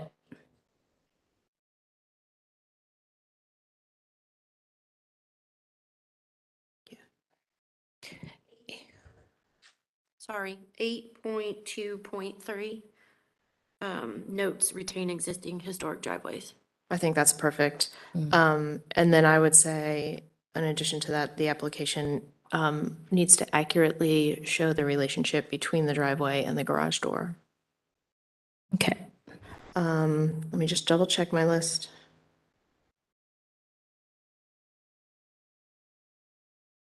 I think that's everything on my list. Yeah. All right. So motion made by Commissioner Heineman. Do we have a second for the motion? Second. Seconded by Commissioner Lineberger. All right. Any discussion of the motion? Any further questions? All right. Then let's vote. Commissioner Walker. Yes. Commissioner Hawkins. Yes. Commissioner Heineman. Yes. Commissioner Goodwin. Yes. Commissioner Lineberger. Yes. Commissioner Bell. Yes. Commissioner Whitlock. Yes. Commissioner Wojcik. Yes. Commissioner Parati. Yes. Motion to continue passes 9-0. Thank you, Commissioner Heineman. Thank you, Kevin. Carrie, are you with us? Yes, I am. Hi, Is Camille hello. with you? So she was having a bit of a technical difficulty, so she's trying to join right now. Is it possible to have someone go before me and then go after them? Sure, we can certainly Awesome, try that. thank you. Uh-huh. Okay, Laura, are you with us? I am, yes. Hi. Hi, Laura, welcome. Have you been sworn in? I have, yes. Okay, are you in, oh, thank you for turning on your camera. Sure. Okay, I'm gonna start and then I'll turn it over to you. Okay. Okay. Okay. Here we go. So the next application, we are skipping to number 8, which is 310 West 8th Street. And this is proposed changes to the front elevation. So windows, garage doors, roof over the garage, and a new porch over the garage. She's also asking to add some access stairs. Let's see here. We'll show you pictures of the house. It is a 1970s shed-style house built in 4th Ward. And you'll notice that it's actually a duplex. So this is such a unique condition that one part of it faces on West 8th Street, and then it wraps around this building, which is 501 North Poplar, and the other side faces North Poplar. So it's just such a unique lot and house configuration for 4th Ward. And she's included photos. And with that, Laura, I'm going to turn it over to you. If you would state your name and your address for the court reporter, please. And then I'm starting on page 6. You just let me know where you'd like to go. Okay. I'm Laura Walker, and the address is 310 West 8th Street. First, I would like to thank you for hearing this case, and also to express my deep respect for the group of you. The amount of knowledge that you have is just so impressive. This is the first time I've participated in one of these meetings, and you're just such an important asset to the Charlotte community. Thank you all for your service. Okay, enough gratitude. Starting on page, you said 6. Okay, so this is the existing condition, of course, on page 6. And then if we could quickly bounce to page 12, where I've got a summary of the project description. So there's the current condition of the home, as you saw a moment ago, and the proposed future, where I'm increasing the height of the garage and changing the appearance of the garage door. I'm switching from that shed roof over the garage to a deck. Changing out the windows with French doors and side panels that have no mullions, so they will be blank, unlike the conceptual picture there, and then adding a staircase that you can see on the right side. There is no change to the square footage of the home. These are largely cosmetic changes on the outside, of course.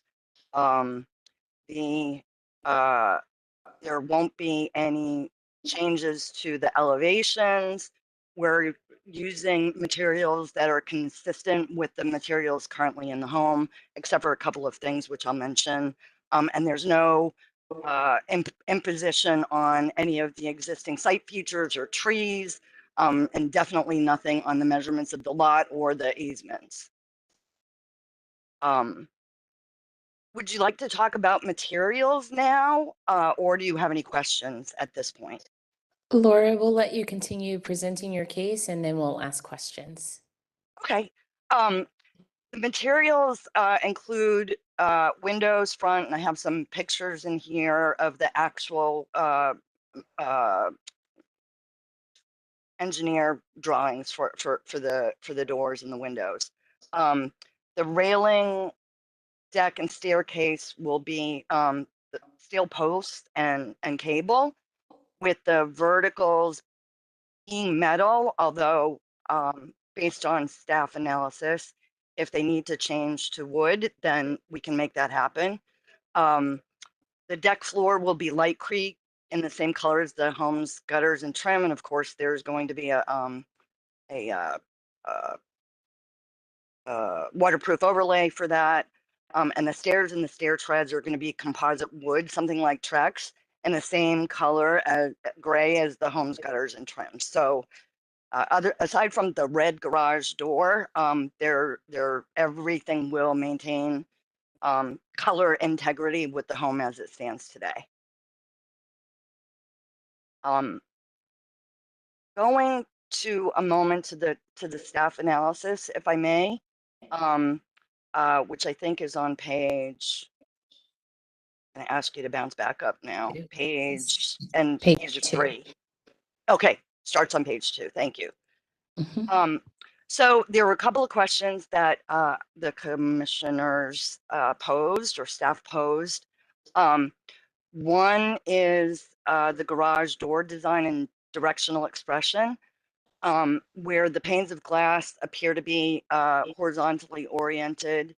And the comment is, given the verticality of the structure, that everything should really go vertical. However, it's very difficult, if not impossible, to find a garage door that has vertical windows because it due to concerns of structural integrity and safety in the garage door themselves. They don't really exist. I suppose one could be custom made. The other comment, which is kind of related to this, is because the conceptual drawing of the French doors, it showed mullions, but they won't be mullions. It's just going to be vertical, clear glass. So they will have that strong appearance of verticality.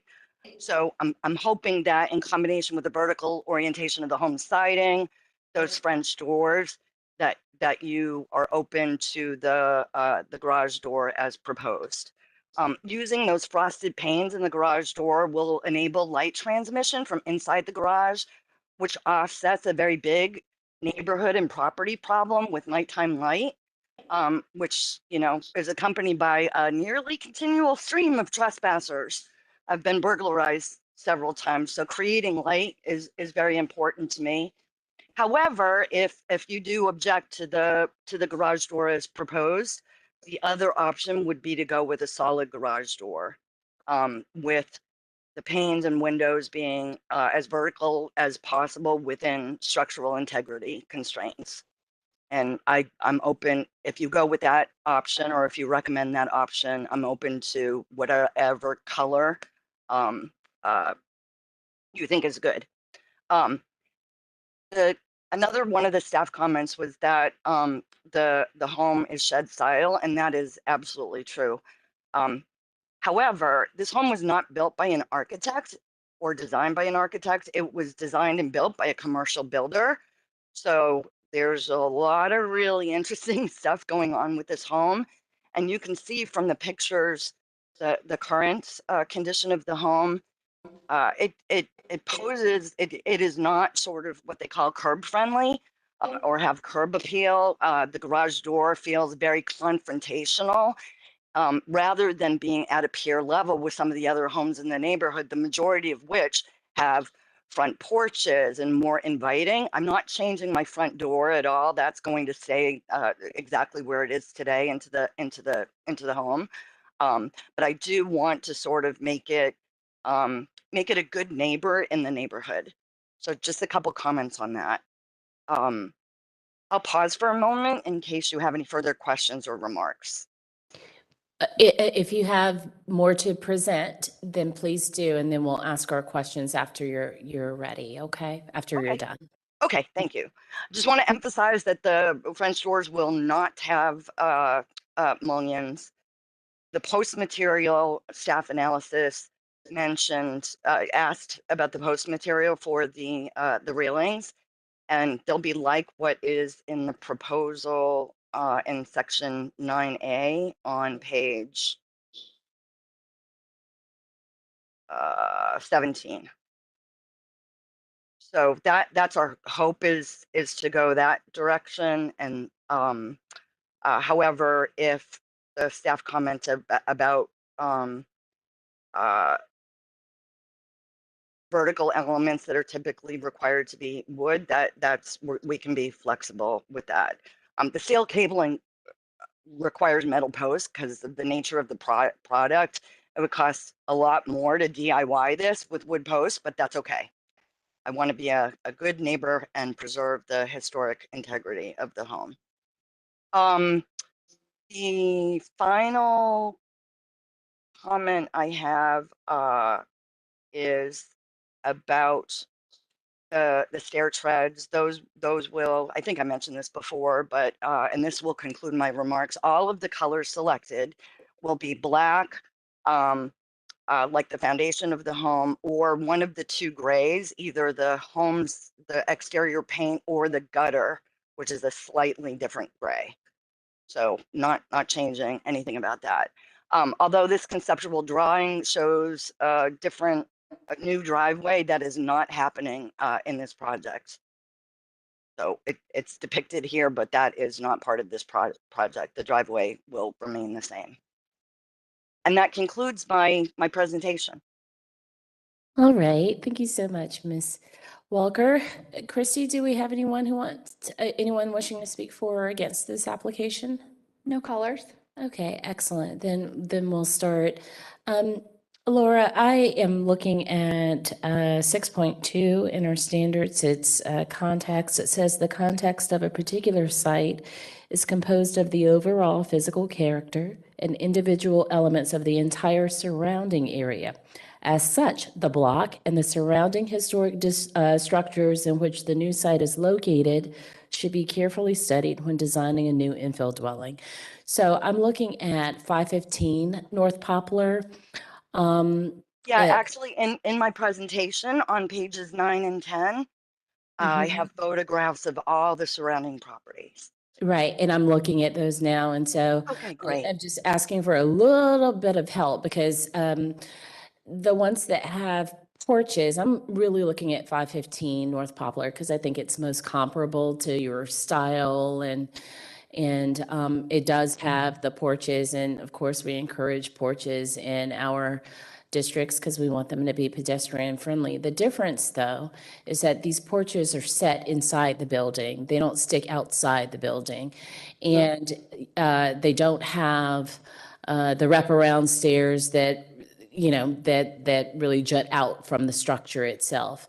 So can you tell me when it's going to come up in deliberation. I have a challenge with what you're presenting versus the context of your community. So I'll give you a chance to speak to that now before we close for deliberation.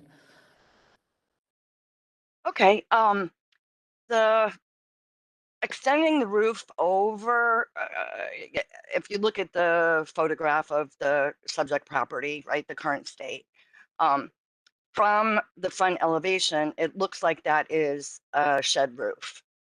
However, that is an artificial shed roof. It's actually a traditional roof, and that is just a decorative element that was put on the front of the home. So extending that shed roof over the deck would, this is just a personal opinion. I'm concerned that it would significantly change in maybe a negative way, the look of the home. It's already quite unusual with the little shed roof and the cutout and all of that. And just to make that even more prominent, I think would, do a couple of things. One is it would alter the appearance of the home considerably. And it would reintroduce that sort of imposing, threatening attitude that the current garage door does. And, the home that is on 515 North Poplar is around the corner. There are other homes in the neighborhood that have second floor decks that are roofless, that are not integrated with the home. For example, on Settlers Lane and some other places. Sure. I'm looking at 305 and 307 Settlers Lane, for example. Again, it's set in to the building, not protruding from the building. Well, my deck is not going to extrude from the building because the deck is only going to the edge of what the garage is today. It's not extending over that. I'll let some of the other commissioners ask questions now. Thank you, Ms. Walker. Sure, thank you. Okay, questions? Commissioner Goodwin? Yeah, Laura, did I hear you say that the doors, the proposed garage doors will be black or gray, or are you proposing red as shown in the drawings? It'll be what my proposal is, it will be red as shown in the drawings with, and actually the best place to see that is on page 18. That is exactly the door I'm proposing. So it'll be red with gray tinted windows.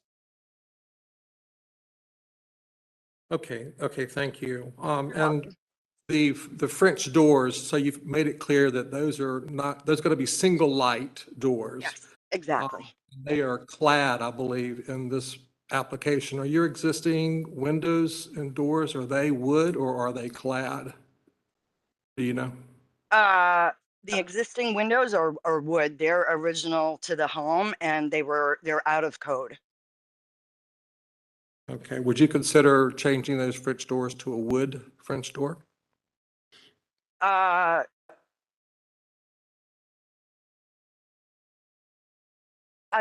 would if it's necessary. The French doors, the trim around it, the exterior trim will be wood. So there's not going to be any detectable difference between a wood or the clad door. Not in a visual way. Okay. And all that trim on the windows will be painted the same colors as the house. Like literally, there's metal's not going to be exposed, even though actually they are wood panel door, but they have metal around them. I don't know if you can read. I have to zoom in. Yep. Hi, this is Chrissy. Are you indicating an aluminum clad door? Yeah, Pinnacle. So Windsor Pinnacle clad. They're an aluminum clad. Yes, but the trim around it is wood. Right.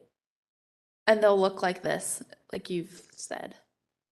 Exactly. Yep. The single light. I didn't know that was a phrase. Thank you for teaching me something. And I because I'm, working on some interior things as well that don't have to go before the commission. My current windows are significantly out of code, and so something has to change there. Yeah, I had a couple more questions too. On the garage door, so those are painted aluminum with tinted glass panels, is that correct? Yeah, and it's like safety. It's a lighter glass, so that's exactly right. So it's aluminum, powder coated red, and then with the tinted gray, so that you can't actually see anything in the garage. Just light will emanate from it. Okay, yeah, thank you. And one thing I want to add to, when you're doing a porch like this, and I'm not sure what this Lightcrete is that some kind of a cement flooring that's applied over a waterproofing membrane? That's exactly right. It's a significantly lighter than actual concrete. So I think it's a mixture of, some sort of weatherproof plastics material with cement. That's a brand name. Yep. Just to keep in mind, you're going to have a walking surface over a roofing material. That roofing is never permanent. It will leak at some point. It might not be for several years, but with all the penetrations through this, so that could be a drawback to this project. Just want you to be aware of that. It's never permanent. Thank you for that. Yeah, thank you for that. And an engineer is doing that plan. So, not just the builder, but an actual engineer for the reasons that you mentioned, right? To get as much life out of it as possible. Although, of course, a flat roof, just like my neighbors that you're going to hear about later today, they have a flat roof, and yeah, it's just you open yourself up to points of weakness that will leak over time. Yeah, I think you're taking a good approach to that. Thank you. Thank you. Okay, Laura, I have another question. Just looking at the solid to open space on this facade of the front facade of your home. It- What is the precedent for the windows in the garage? Well, there is none in this neighborhood. I am one of maybe 2 single-family homes in Fourth Ward that actually have a garage. Some of the multi-units do, like the townhomes over on, oh my gosh, I'm blanking on the name of the Settlers? street. Yeah, Settlers, thank you. But Right, there yeah. literally are no garages. I have one. A couple of other neighbors have them, but they're at the back of the house, behind the house. Yeah, and even my pictures of the neighborhood, there's nobody. And no windows in the garages that are on Settlers, correct? Right, yeah, no. Okay. I all have right. not seen lighted garage door In the district. well, maybe in Third Ward, there might be a couple, but certainly not in Fourth Ward. Yep. Yeah, and Third Ward's not historic, Fourth Ward is, and so I haven't seen them, but I wanted to know if maybe there was one that I had not seen that existed. Yeah, I've seen them in other neighborhoods, but probably not anything Okay. historic. Yep. Okay, thank you, Laura. Any other questions? Commissioner Heineman? Yeah, I'm looking at, I think this is just a clarification of something I might not have caught earlier. I'm looking at slide 24, 25, and 26.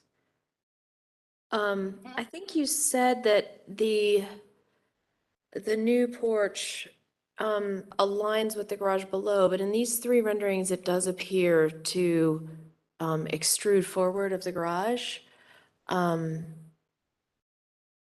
The other question I have is, slide 25 does capture this. I think this may have been something that just got, can you go back to 25? That just got accidentally grabbed in the model, but the spacing of these posts is a little off, but it appears to be yeah. some of the other images, and I don't think you need the doubled up post at the top stair there. I think it might have been something that just got grabbed with a mouse and accidentally moved. Yeah, and these drawings were done a couple years ago, so the decisions that have been made, since then aren't reflected here, but stuff like that, yeah, for sure. And to address your other comment about the overhang, the current roof overhangs the garage by about 6 inches. This will be exactly that. Okay, thanks. Sure. Laura, another question, sorry. The stairs that wrap around that will come down. Yep. Is there precedent in the neighborhood for that configuration? For that design? Yeah, my next door neighbor on North Poplar, if you go to 509 North Poplar, that's towards the left, that little turret, that's a staircase. It's an interior, it's been closed in with windows, but that's a staircase to the 2nd floor deck. Right, I'm looking at what you are currently presenting. What's the precedent for that in the neighborhood? Not interior, exterior. I don't know, honestly. I did not walk around looking for that. It's just something that we talk about context all the time. And Sure. so I'm trying to put it in context. the So it's te- definitely not on your street, but there's nothing that you can think of now that presents the staircase the way your design does. Not directly. Settlers Lane, there are staircases to the 2nd floor deck in those townhomes. And are they located on the front elevation? Yes, they are, right beside the garage.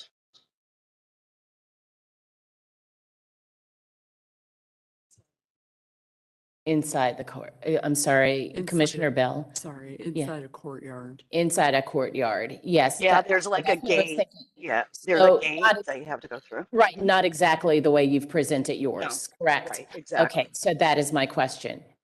Is there precedent for No. the staircase in the way you have presented in your design, there located is in the not. Fourth Ward District? Okay, No, there is not. all right, thank you, ma'am. Sure, thank you. Any other questions? Commissioner Wojcik? Thank you. I also had a question about the staircase, and I understand that there's this is a duplex situation. Is the second unit is the front door for the next unit to the right of your garage door? No. Okay. It's a really weird house. The deck Behind the is, I'm sorry. What is behind the tree in the picture that Christy has right there? What is that access to? What are those stairs and door? This is the front door to this house. Oh, that's the front door. It's, yeah. so Yeah, it's if behind you- the tree. So if you look, I grabbed some Google Street View images okay. because this is the front door to this house. Okay. It's tucked way, way back off I the street. saw the red door on the left-hand side, so that's not the front. I thought that was the front door. Yeah, no, this is That.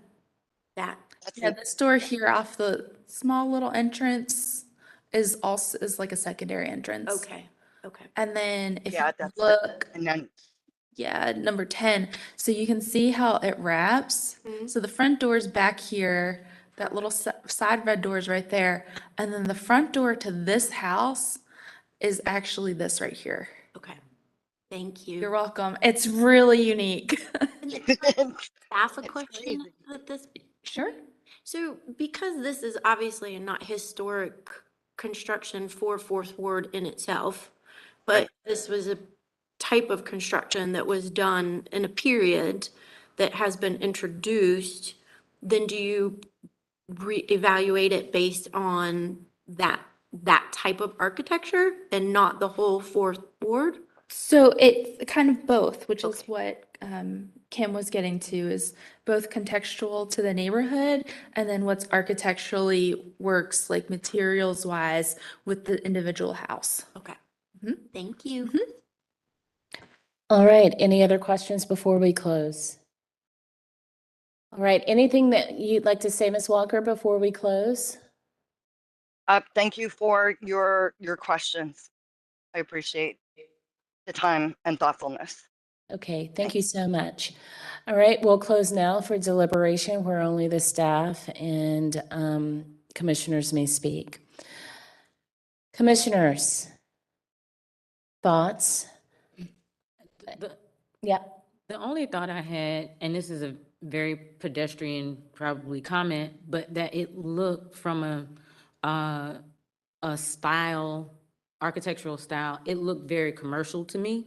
It felt very commercial to me, and it didn't quite, from a contextual perspective, seem to be like anything else. And so the questions that were asked were definitely relevant to that's how I was feeling about what I was seeing. So I'm struggling with that. Yeah, I agree, Commissioner Hawkins. Contextually, I feel like this is a lone wolf. Commissioner Heineman? I'm going to reference 29, which is the Zoutwell streetscape. Personally, there's a lot that I like about this project. And I will say it's because fundamentally the massing of this house is unchanged. Like if you look at it in the Zoutwell streetscape, what's being proposed looks, from a massing perspective, just like what's there already. Sure. The thing that I think is really compelling about this project is, well, I should say, the thing that I think is compelling about the character of Fourth Ward is that we do have this layering in of decades and decades and decades of stylistic changes that we don't necessarily see in the other districts. So in that regard, there are more than a few 80s houses in Fourth Ward, and, you know, per the National Park Service and federal guidelines, and the character of that district, they have become significant in their own right. So I think that's what Heather was alluding to when she made that comment, and I completely agree if that's what you were saying. So I think that we do have to handle these 80s houses in Fourth Ward carefully because they are a critical part of the character of this district, and they are significant in their own right. The thing that I think is so compelling about this particular application is what I find contextual about it is that it brings the porch to the front of the house and it puts the life back on the street and it puts a living room on the front of this house. And I think it's going to play with its neighbors in a completely different way that is contextual for the age of the neighborhood while the massing remains unchanged. I will say that looking at this application, former Commissioner Damon Rumsch was in my think bubble. And I know that we encourage front porches. So I guess my question to you, Commissioner Heineman, would be, for as sensitively as they've handled the front porch part, how do you feel about the garage and the way that's being transformed? How do you feel about the wraparound stairs? Those to me seem to be pretty modern and contextually out of sync with everything around it. So I'm going to keep my comments brief and defer to Noelle for a lot of this since she's the Fourth Ward representative. But to answer your question, I'm struggling with the stairs, but I think for different reasons. The reason I'm struggling with the stairs is because they're in front of the front entrance of the house. And I think that changes the fundamental orientation and wayfinding of the house. Okay, thank you. Commissioner Bell? Thank you. I am in Fourth Ward, so thank you for letting me make comments. And I was excited to see this project on the agenda. I do feel it is a unique structure, so I appreciated Heather's question about entering the one unit from Poplar and then this particular unit on 8th Street. And I'm in support of trying to maintain the spirit of Fourth Ward and the history while balancing the unique architecture of this particular presentation. I'm hoping that we can meet somewhere in the middle regarding the stairs, because I agree.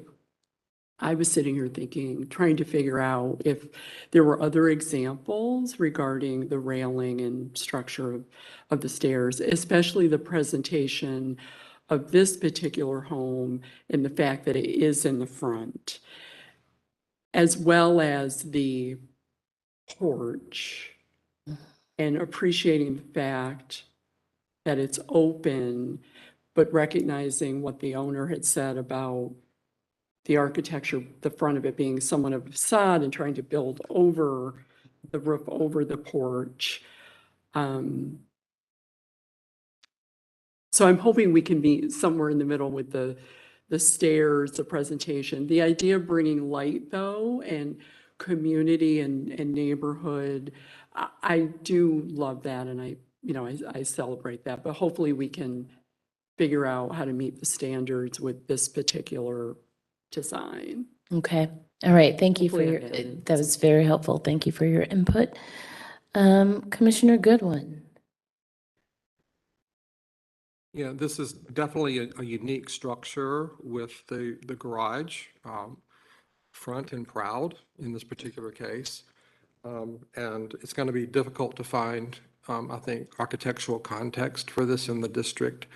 And I think that it will be important then, if we can't find architectural context, to find consistency with, building materials and colors. And I have some concerns with that, but I think it's I like the design. I think it's a big improvement. And as others have stated, I think it creates a more welcoming front entrance. And I'm glad it was also mentioned about the stairs. I think that the stairs are, we need to restudy the stairs so that they are not concealing the front door. But there's a few specific things that I wanted to mention, and that is we do have certain guidelines, and for front-facing windows and doors, they need to be wood, especially since the rest of the house has wood. I don't think that a clad French doors would be appropriate in this case. As far as the garage doors being painted aluminum with tinted glass, we have guidelines that specifically say we are not to use tinted glass. That's 6.15 number 5.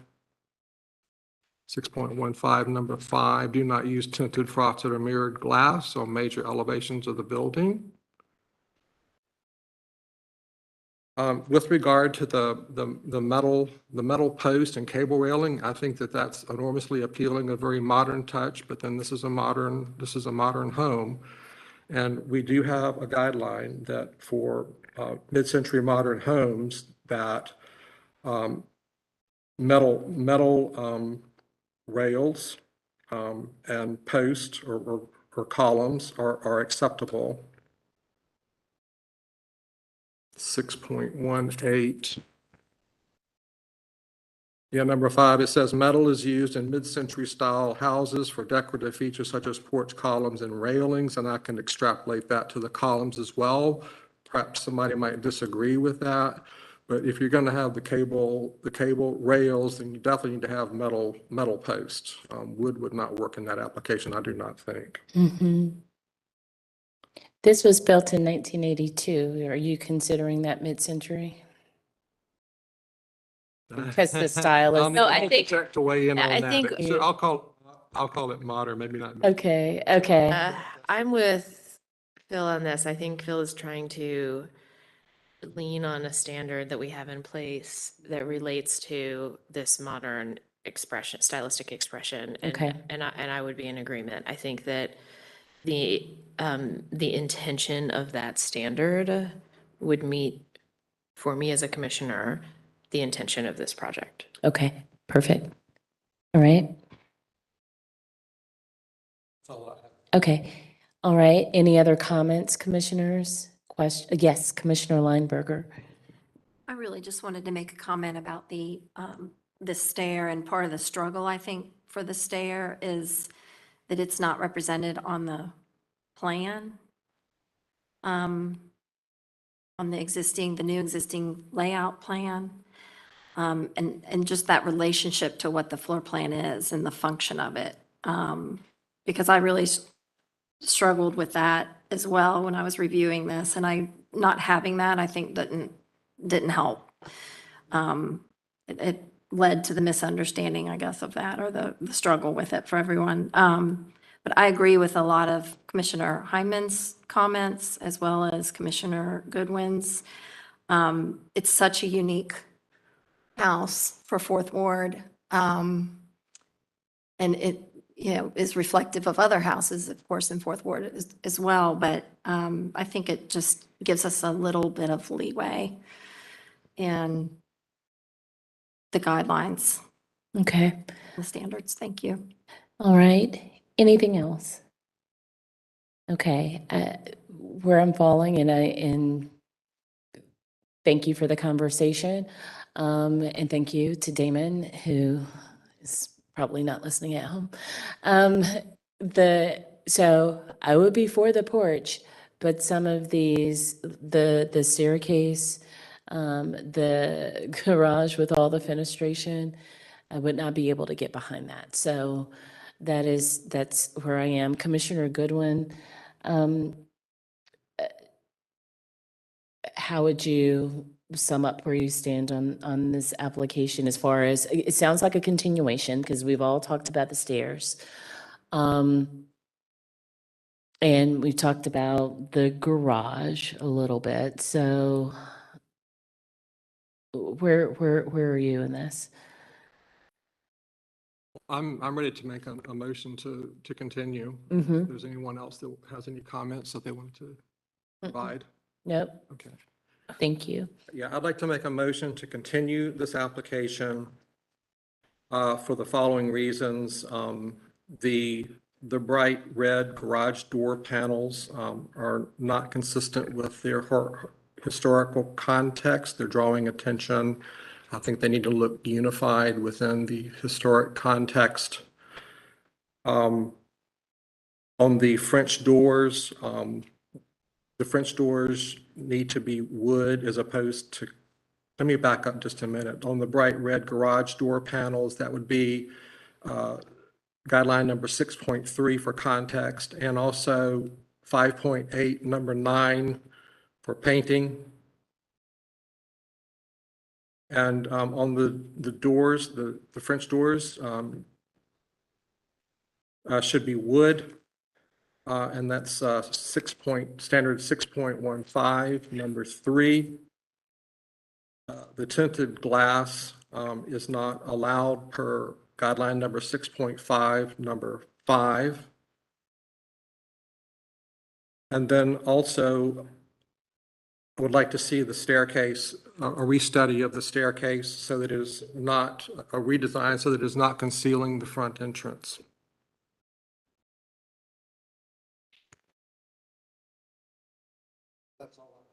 Perfect. Thanks, Commissioner Goodwin. Do we have a second for his motion? I'd second. Seconded by Commissioner Bell. Thank you. All right, any further discussion or friendly amendments? Yeah, I just have a question. Sure, we'll go Commissioner Walker, Commissioner Hawkins, Commissioner Heineman, okay? Yeah, I question whether that tempered glass restriction on doors and windows was intended for garage doors. I always understood that to be entrance doors and windows, so that's just something I was confused about. So it's 6.5, let's look at the standard again. Commissioner Goodwin, what? It's actually 6.15. 6.15, all right, thanks, Commissioner Hawkins.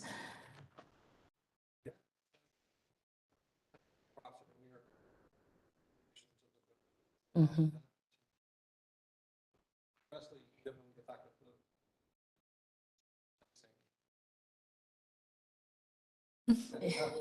Let me start over. Okay. Yeah, the guideline is to not use tinted, frosted, or mirrored glass on major elevations of the building. And because this is, front facing, and that's pretty open-ended to me. And that is a major, Okay, be a you're major right. presence of tinted glass. Thanks for the Thanks. chance to clarify, Commissioner Walker. Commissioner Hawkins, you're good? You were clarifying the 6.15. Thank you for that correction. Commissioner Heineman? Yeah, I would love to offer a friendly amendment that the restudy of the stairs is not to block the front entrance, but also to reduce the presence of the stairs. I think part of the kind of wayfinding and orientation challenge for me is the overall presence of the stairs creates the impression that the front entrance is on this balcony. That the front entrance is what? Is on the new patio. And so I think the restudy ask is that they not be in front of the front entrance, but they also be reduced in their visual presence. Okay, thank you, Commissioner Heineman. Commissioner Goodwin, does that work for you? Absolutely. All right, and Commissioner Bell, does that still work for you? Yes. Okay, perfect. All right, any other comments or suggestions? Okay, well then, let's vote, shall we? Commissioner Walker, Yes. Commissioner Hawkins, Yes. Commissioner Heineman, Yes. Commissioner Goodwin, Yes. Commissioner Lineberger, Yes. Commissioner Bell, Yes. Commissioner Whitlock, Yes. Commissioner Wojcik, Yes. Commissioner Parati, yes. Motion to continue passes 9-0. Thank you so much. Chrissy, I'd love it if we could have a 10. I was just going to say the same thing. Yeah, please. And we'll say that Commissioner Henningsen is in the house when we come back.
Hello, we're going to get started momentarily. We are just waiting for one commissioner to join.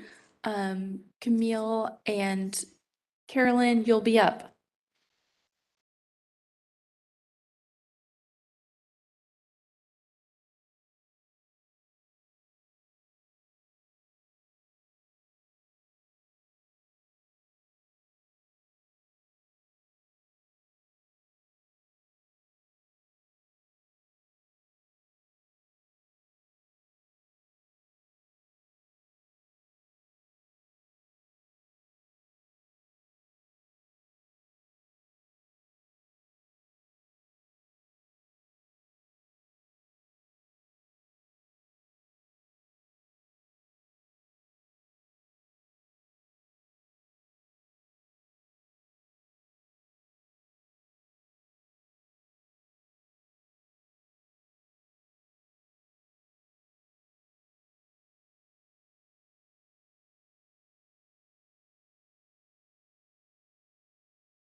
Okay, we're all back. And we're back with 330 West Boulevard. So Carolyn and Camille, are you with us? Yes. Yes, I'm here. This is Camille. Okay, have you all been sworn in? No, I ma'am. have. I'm not sure if Camille has. Okay, so we'll do that first. And Angie Lauer, if you're with us, if you would be sworn in too, because we have you up after this. All right, Angie and Camille, if you'll raise your right hand and respond, I do, to the following question. Do you affirm the testimony and information you are about to give is the truth and nothing but the truth? Yes. All This right. is Thanks, Camille. Okay, are y'all in a place, you've joined via WebEx, right? Are you in a place that you could turn on your cameras? not for me. Okay. Hold on one moment. Okay. I'm gonna go ahead and get started. This is a project for changes to a front porch. And it is, I guess, not quite an after the fact review since the project is underway but not completed. So the commission, again, with all projects that are considered after the fact, which means they're coming in to ask for approval during project or after the project. Commission, it's just a reminder, review the project as if no work has been done, as if it's just a blank slate. So they're asking to change the front porch.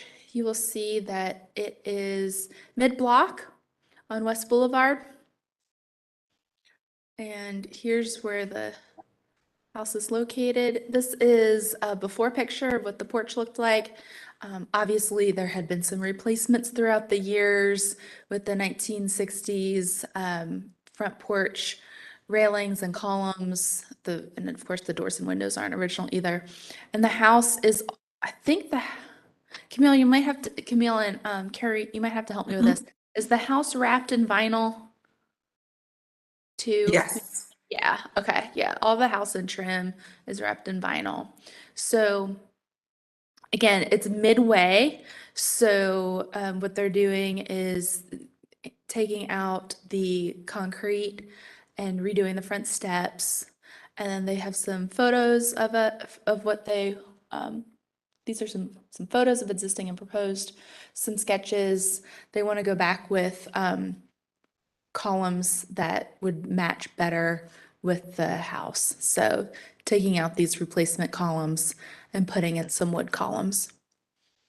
And again, just some more Google Street View images of the painted brick for the front porch. And I think, oh, that was last month. So I'm gonna stop right on, let's see here, the elevation drawings. Actually, I'm on the wrong ones. Hold on. I'm gonna be, That one there. yeah, let's start on page 5 and 6. 6 is elevation. But yeah, I'm gonna turn it over to Carrie and Camille. If you would both just state your name and your addresses for the court reporter, and then share a little more project details with the commission about what you're looking to do. And Camille, if you'll turn on your camera, please. I don't think she can. I'm not in a position to turn on my camera. I actually just got out of surgery. So I'm joining from a setting of Thank you for being so dedicated. Yeah. yeah. I thank her as well. So this is Carolyn Clark. The address is 330 West Boulevard, Charlotte, North Carolina, 28203. And this is Camille Allen, address 119 Gooch Street in Stem, North Carolina, 27581. The original, the actual initial project started in February, which is why some of the photos you see have the columns. It has recently been changed since it was brought to my attention at the time that it had to go through the HDC Commission Board. So following the guidelines of the commission that was presented, if you scroll down, you will see that unlike the original intent, at this point, we're not changing the door entryway. That'll remain the same. We are keeping to the column width and the column material, wood material that's stated in the guidebook that's provided. So that more so is the pine wood, aluminum nails, architectural shingles, the column details, decking screws, and then we're keeping the original red brick curtain instead of changing that to a wood facing. And that let me also mention that the columns that were the wrought iron would now be the wood columns.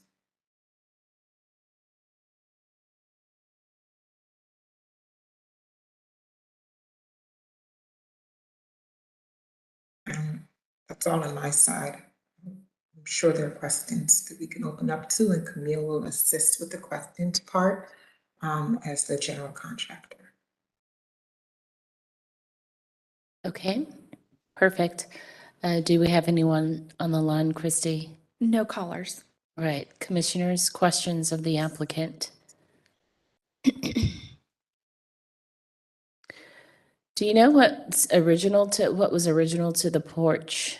Or could you, and maybe, please forgive me. If we go in in a couple of the pictures before, it was, the top of the porch was that same type of red brick. And then the curtains around the porch were that red brick.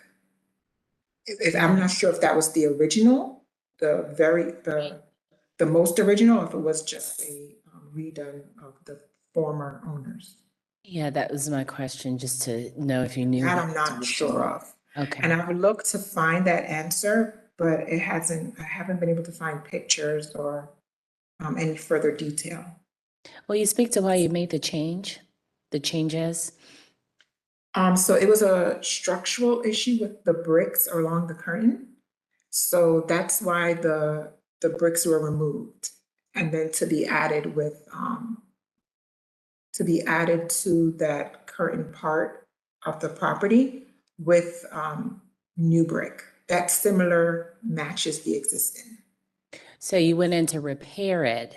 That's it, Carolyn? Yes. Okay. And so why did you change the porch itself and put cement in instead when you went back to Right. I guess, complete the product or project? So it was initially, if we can go to, I think that's number 16. Yes, that one. So initially, we were going to encase that whole bottom portion with the brick. With the wood column. The brick part the current part was just going to be updated. So removed and updated with structurally sound brick. Once I discovered that I had to adhere to the HDC guidelines, we stopped renovations, and now that current part where the wood, I guess columns are, that base, yes, thank you.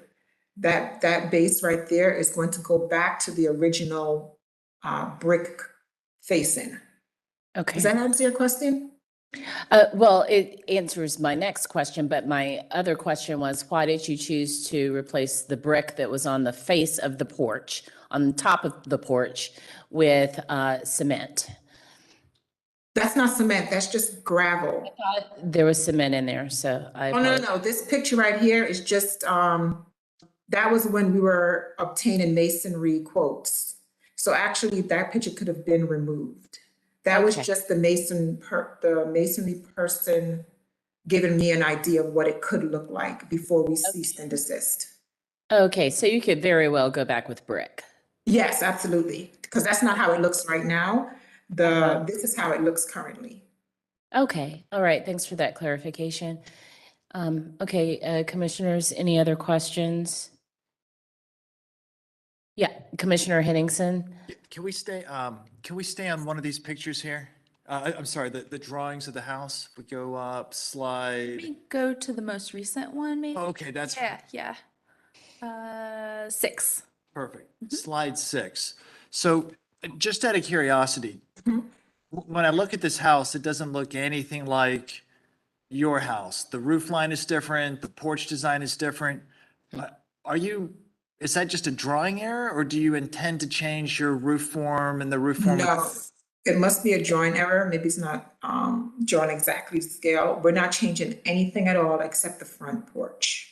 Yeah. Everything else would remain in the same as the property, the existing property. Okay, well, I mean, it's not just scale. I mean, this house has got a hip roof line. Yeah, Your house has got side gable, but anyhow, so you're Yeah, just, nothing else is changing except the front porch. Yeah. And prior to that, the only thing that we were going to change prior to noticing the HDC guidelines was the door entry, but I've since removed that, and we're going to keep the exact same door entryway. It's not going to be widened. The windows and the siding, nothing else is changing. so what is the floor material you intend to use for the front porch? Originally it looked like it was a painted block or a smaller form block or brick so now that you've ripped up the floor of the front porch, what are you asking to install? Can you jump in there a little bit for me? Yeah, oh, sure. So in terms of, I actually thought we just discussed that we would go back with the brick. Yeah, you did. You did. We got Okay, I wanted to make sure that I wasn't saying anything untoward. So yes. Guys, so in summary, with the exception of the columns going from the 60s metal to more historic wood, your brick detail, your porch floor detail, all of that is going to mimic what was there originally. Correct. Yeah. Got it. Okay. Thank you. All right, any other questions? Yes, Commissioner Lineberger. Hey, Carolyn, I wanted to clarify, so the original brick on the porch foundation, was that painted I at some point? It was. don't know if it was painted at some point. That's how I purchased it. It didn't look painted to me, but I honestly can't answer that question. And Maybe then, if we go to a previous picture. So in a previous picture, I mean, all the pictures show the same, even going around the property, they still have that same red brick. So I'm assuming that that's how the original, when I purchased it, that's how it was. yeah. So the So going back to, I'm going to, Right, that brick right where the arrow is, that's the brick that I'm referring to. yeah, that, it just seemed different to So it me. does look a little painted. Yes, it does. So it would be the brick on the side. Okay. Yes. And to go back to Commissioner Henningson's comments and understanding the porch. So the porch looks like it was like a concrete that was poured and then painted at some point. So On my side or on their side? actual porch surface, that flat surface there, it looks like a scored concrete that was painted before you took it out. Is that? I didn't do that, so I'm not sure. I can't answer that. That's how, when I purchased it, that's how it looked. Whether the previous owners did that on their end, I'm not sure. I don't know if Camille can use her eye to kind of gauge if that's the case or not. Well, from the picture that I was just looking at, it looks like it's brick. I don't see the concrete, painted concrete that she's referring to.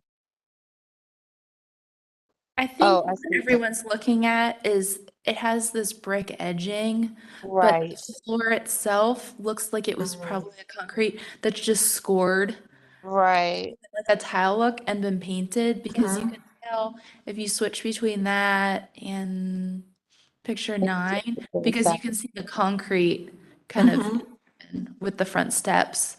So I think all the commission, if I'm sorry, is all they're wanting to know is, you're just gonna put it back the way it was. But are you gonna, I think maybe, are you gonna score it or just leave it plain concrete? Oh, no, I'm not gonna leave it plain concrete. Yeah, I was gonna say we definitely want to score it so that it has the same look. Okay. Does that answer your That would question? mean that It does, but then are you going to paint that? So It looks like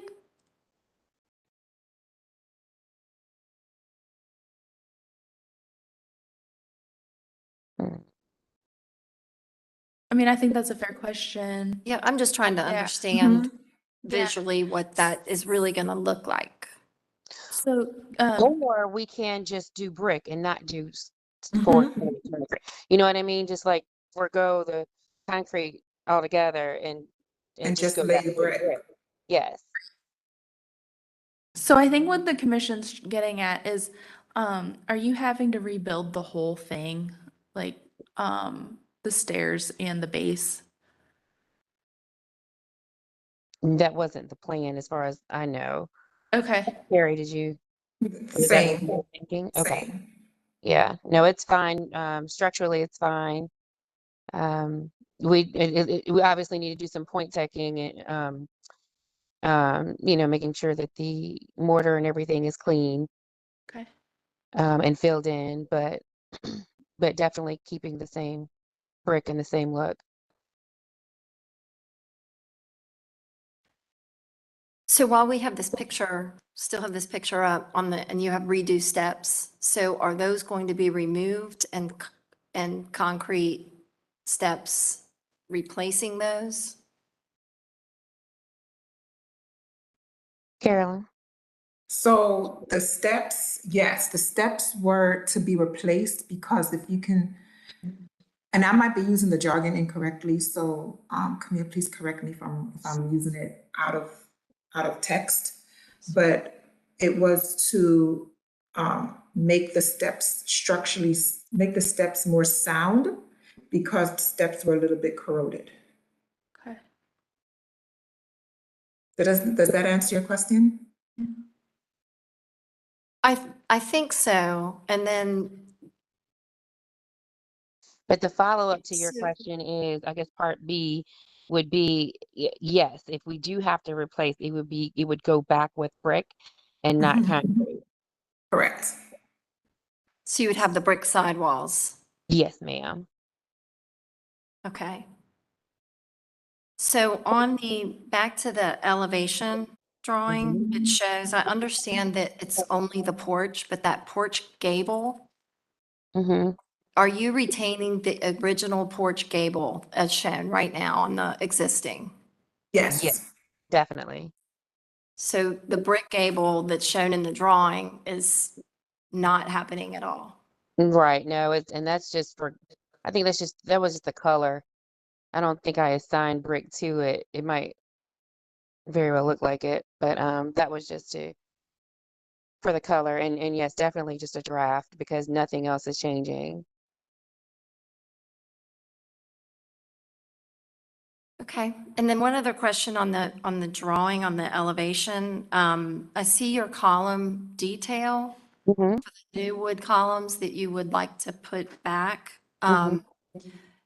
Do you have another drawing that shows that in context on the elevation? Because it doesn't look like the drawing reflects what that column, Right, not the like same shows type in of context, what the width of it, the scale of that front elevation as it relates to the roof of the porch, the steps, the Okay. foundation height. Yeah, I'd have to create it. I'm sorry. I would have to create that. Okay. Go ahead. Can I add an additional question to that? Please. My primary, with the column question is, if you look, yes, sorry.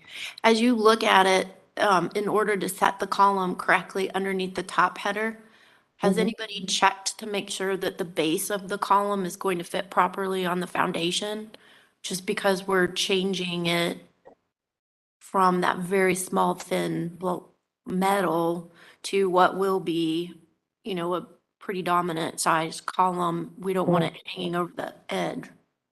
Yeah, it definitely won't. It'll be designed in a way that it definitely won't be hanging over the edge, but it will be designed in a way that it fits.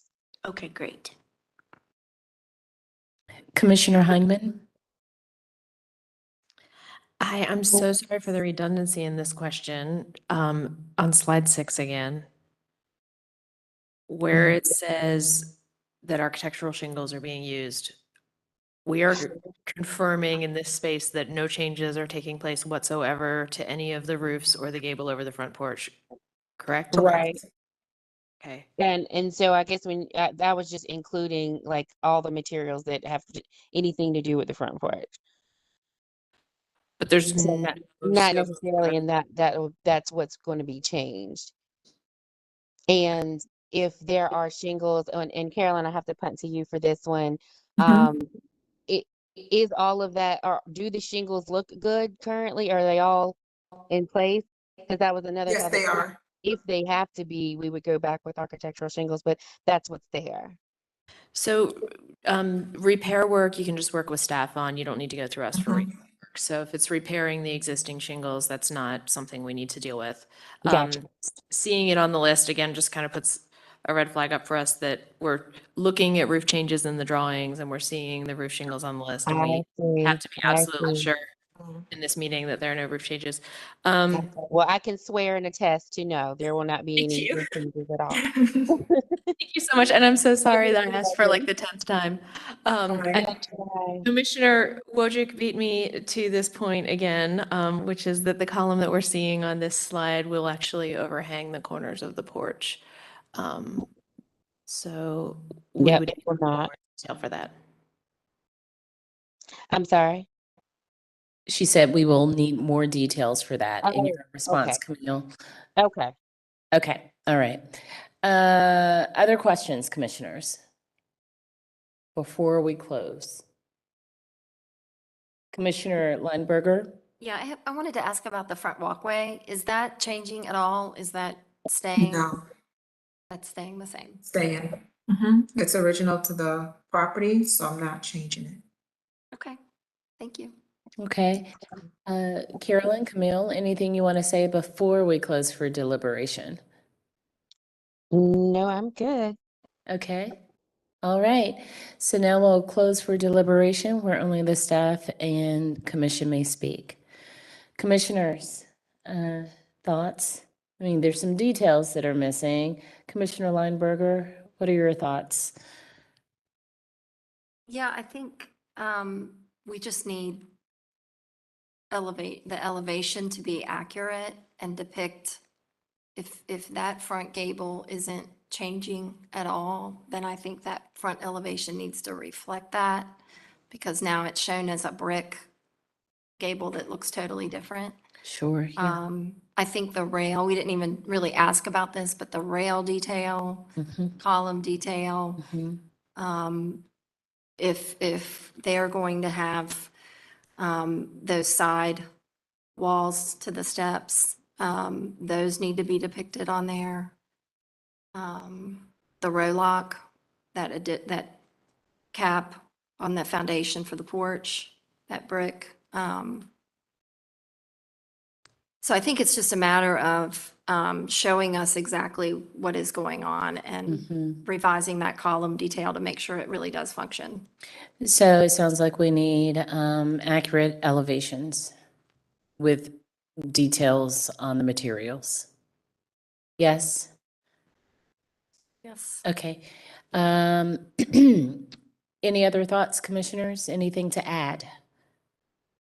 If not, it sounds like you have a motion in the making, Commissioner Lineberger. One thing we didn't ask about either is the front door. I think the front door, She said the front door was remaining the same. okay, which is not original. Anyway, But it's not original, but they're not changing it. If it's not original, they're still not changing it. okay. And that's something that, since it's not original and either, any non-original feature, they could talk to us. Thanks. Okay. Are you ready to make a motion, Commissioner Lineberger? Okay. Yes. I make a motion to continue this application because it does not meet the standards, 4.8 rehabilitation of building elements for porches. Do you want to mention what you're continuing it for? Yeah, I just haven't gotten there yet. Okay. But before you mention the standards, just so that they have a clear idea of why it's being continued. Yeah, I'm sorry, I just worded it where I have the standards first and then I list them, but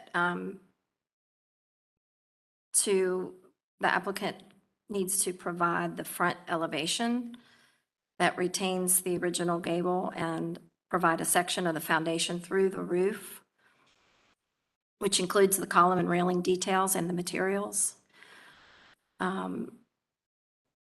Per standard 4.8, rehabilitation of building elements for porches, and Secretary of Interior Standards 2.5. Okay. And then standards for private sites, 8.2 and 8. We didn't discuss this either, but there is not a site plan. I don't know that we need a site plan if nothing is changing on the site. No. Does anyone Christie feel says that- no. That, no, okay, I'll leave that one off. And then for standards 5.5 and 5.6 for masonry, provide the brick sample and drawing details for the reconstruction of the original brick foundation and steps and porch floor replacement detail. She did say she did, well, and I don't know if you mean original or what was there before they took out the porch, but she says she cannot attest to this being an original porch. Right, but the original brick foundation detail with the row lock.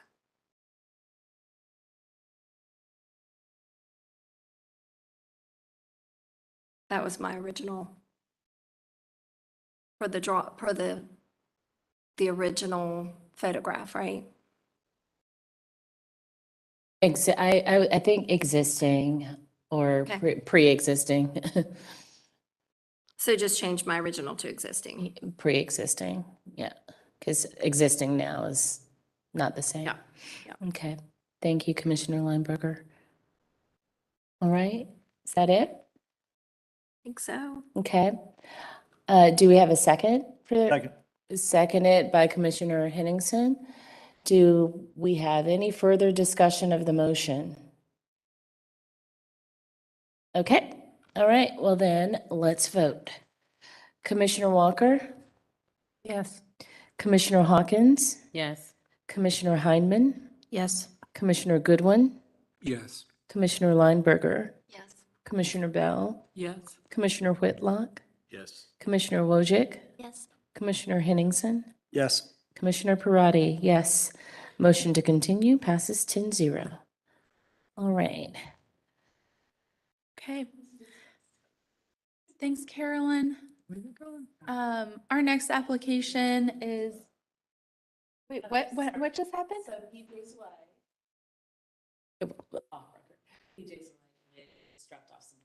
Oh, that's very kind. Okay. Wow. Big dessert. Sorry, she's also, she's very optimistic. Her HTC PJ's last day. Yeah, possibly. You can keep the tarts. But it's not.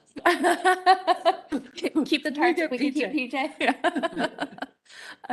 Okay, let's see, we've skipped around a little bit today. We're gonna move on to number 9. Let me try and pull everything up here.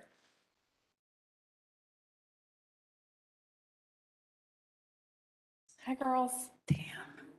I love your tie-dye. Liz. Damn. Check your text. Check your phone. Thank you. Thank you, Liz. Oh, thank you, Liz. Check your text.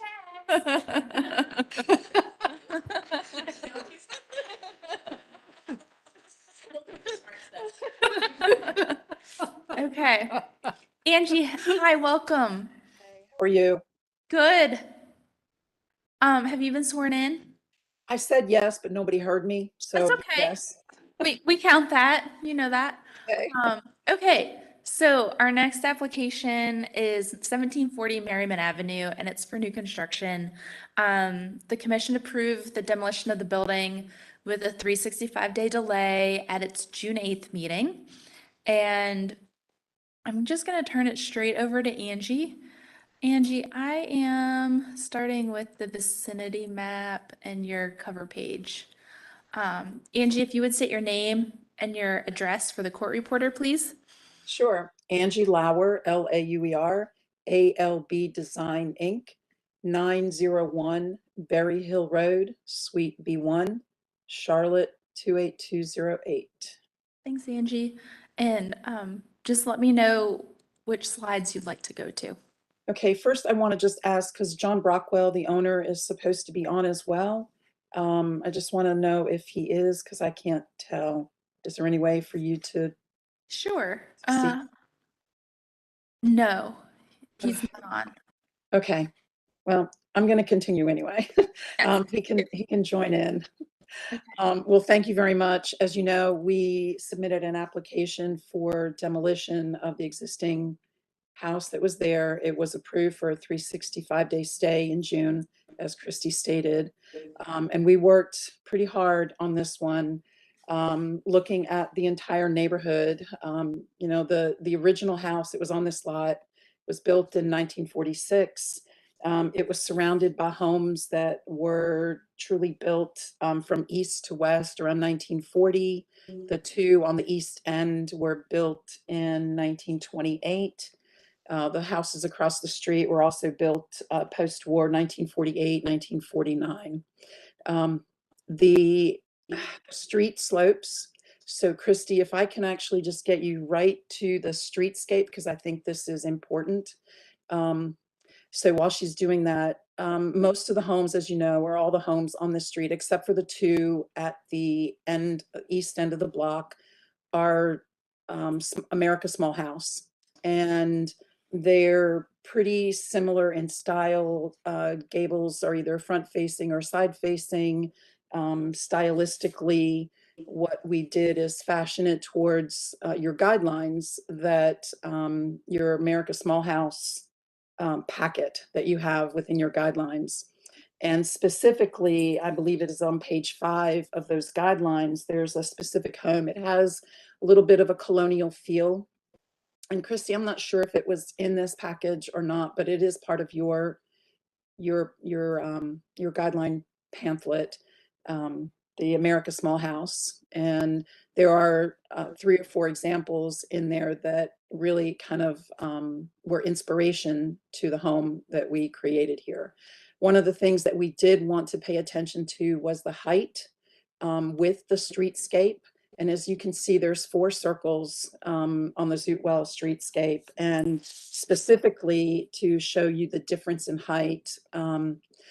Because of the grade change, you're either going to match the right side or you're going to match the left of the subject house. And if you look at the far right, which is specifically 1712 and 1716 Merriman, the difference in height between those 2 homes is a little over 3.5 feet.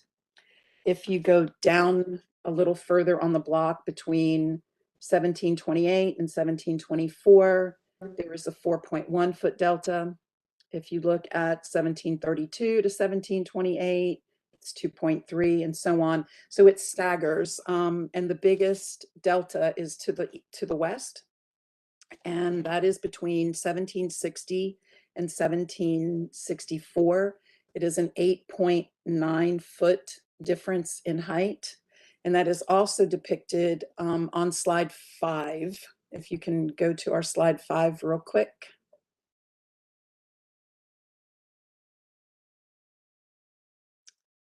You can actually see 1740, which is the yellow house, yellow and white house.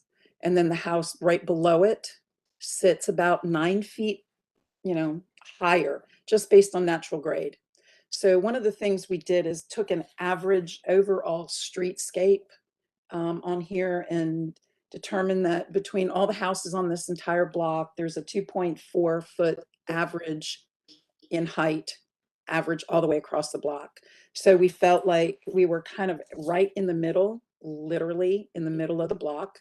And we had to almost choose which house we were going to work with. And obviously it's the one to the right as far as our benchmark, and which is the house at 1736 Merriman, which is the second image on the right slide. So up one, sorry, Christy, keep going right there. Exactly. So, It's just hard, it's really small, I can't read it. that's okay. So our subject house is the red dot, and the house next to it is right there at 1736. So again, I'm gonna go down to slide 7, actually. So one of the things that we wanted to make sure was that we kept the same streetscape as far as distance from the street. So it's in exactly the same location off the street as the original house. We did not change that location. And also we were paid very close attention to its width, and the existing width of the house that was there, including its fireplace, was 31 feet 5. And our house is 31 feet, except for the stairs and that little storage area in the back. So we are within 5 inches of its original width as well. So taking into consideration the street and its width, location, I will then jump to the front elevation, which is slide number 8.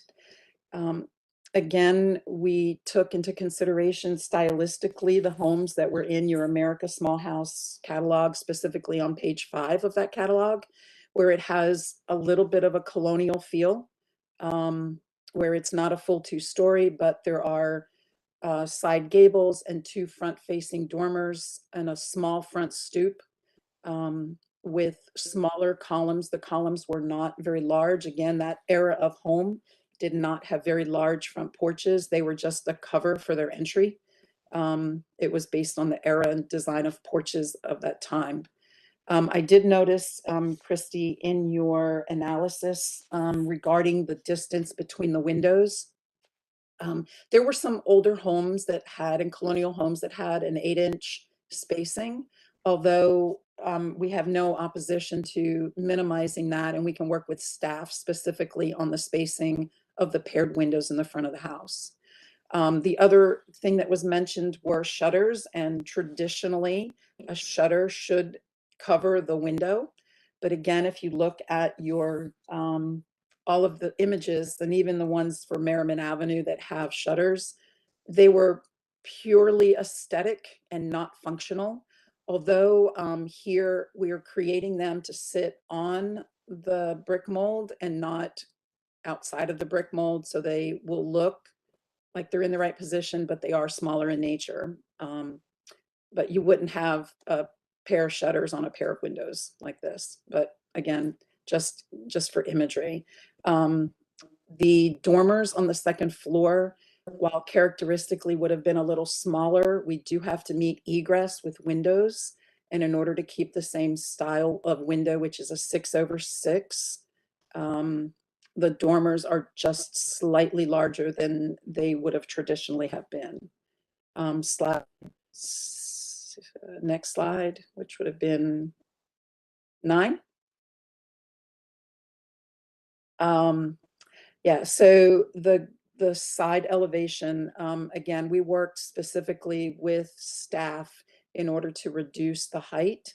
And our overall height, I believe, is 20 feet 6 inches. And original height was 18 feet. And this is from grade, I'm sorry. Yeah, it's from grade. So we're just slightly higher in order to capture a little bit of room on an upper level. And our plate heights internally for those rooms are at 60 inches, which is minimum. So they have slope ceilings and characteristic of a colonial type Cape Cod structure. Slide 10 is the left side elevation. And I'm sorry, the rear elevation, excuse me. So the rear elevation, one of the things was an owner request, kind of a reminiscent feel of, which was the bay in the back, the diagonal bay. It is in the back of the house. Traditionally, it would have been, or, you know, a diagonal bay with a mull space between the windows. Again, we can work with staff on that mull space between the pair of windows, but it is a banquette. So if you look at the floor plan, it is a built-in banquette seating area. I believe it was also mentioned that the windows in the upper dormers, to properly orient them so that their trim is not interfering with the boxing, and absolutely shift. Materials on the back are the Nichiha smooth siding with the, I know it says cement board, but it will be a Nichiha product, I believe. If it isn't, we can work with staff. But corner boards, 5-inch trim around the windows. Okay, slide 11 is the left side elevation. So one of the things that they wanted to create was adequate access into their house, not just using the front door. So we did add a side stoop, very small roof cover just for protection of the elements of the door. And then they do not want a garage, so they added a storage shed to the side, which is in the back third of the house. Next slide, Christy. You see just a section through the walls where you see the 60-inch plate height.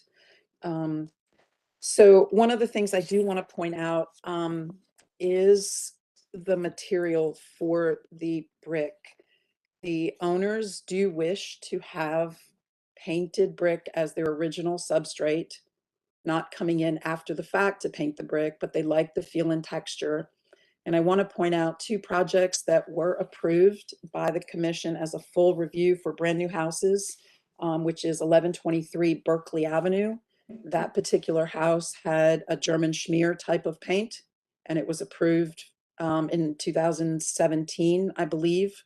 And then 922 East Park Avenue was another brand new house in the district that was also original painted brick substrate. just the material of choice, like the texture and the feel of that. Also to point out, there are a lot of other homes. I don't know the number of homes that are painted brick on this block. They were painted after the fact, I'm sure, probably without permission, but nonetheless, they are there as context. But the owners do wish to have painted brick on this structure. So just in a recap, we talked about setback. We talked about the original width, the scale and massing in America Small House. The roof pitch is an 812 pitch. The directional expression is horizontal based on the block. It has 2 front-facing dormers, boxing and trim to be wood with a 1-foot overhang from the face of brick. They are SDL windows 6/6, probably a colonial style front door, but I think we can work out the details with staff. The column details, they are an 8-inch column, which is pretty traditional. And again, don't have all of the details worked out on that yet, but I think it's something that we could resolve with staff. The driveway, Christy, if you can go to the site slide.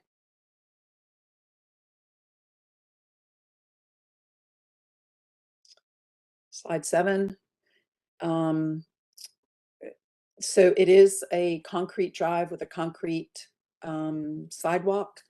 I don't believe the owners would be opposed if we had to do carriage strips, which are similar to another house. I believe it's 1925 Wilmore has carriage strips. I know it's around the corner, but there are other homes in the district that have that. Other than that, keeping everything very to the state, paying absolute respect to the original architecture, not trying to copy it or recreate it, but to complement the streetscape. So, and unless John is on the phone too or online, I think that's it for me. We don't have any callers, and I would like to make a comment about the painted brick. On Berkeley, it was not a painted brick that was approved. The applicants had to come in and show brick samples, and the stipulation was that the brick was manufactured in a certain way, and that mortar was used to maintain that brick and mortar look rather than the floor to ceiling loss of dimension with a painted brick. And I'm not familiar with the other address that was mentioned. Okay, Thanks. thanks for that. Christy, anything you want to say to that, Angie? Yeah. So the 1123 Berkeley was one of our projects, and it was a WK Phipps built home, and it was submitted originally as a German schmear. And it was approved, the entire project was approved first pass on that. And that sat right behind the row house, which was on Dilworth Road East, and Berkeley. So I know that one, I believe we might have submitted a sample, but it was considered a German schmear, which is not paint, but it has a applied texture to the brick. 1922 East Park Avenue was painted brick. It was an off-white color. It went up originally as a red slick brick and then painted. So, and that was also approved, one of our projects that was approved. So I know the guidelines have changed, and we'll Angie, certainly. When was 1922 Park done? Oh my gosh. Years ago. I want to say John was staff chair, or he was with staff, John Rogers. John Rogers. Okay, so that would have John been Howard. under like really old design standards. It was, but nonetheless still in the district. So, and I You know- have actually Design have. standards change and I commission. know, I know, I No. know, I know. But I'll let the commission address that. Thanks. Well, I just, as an advocate for preservation, and you know me, we've been doing this a really, really, really long time with many, many projects.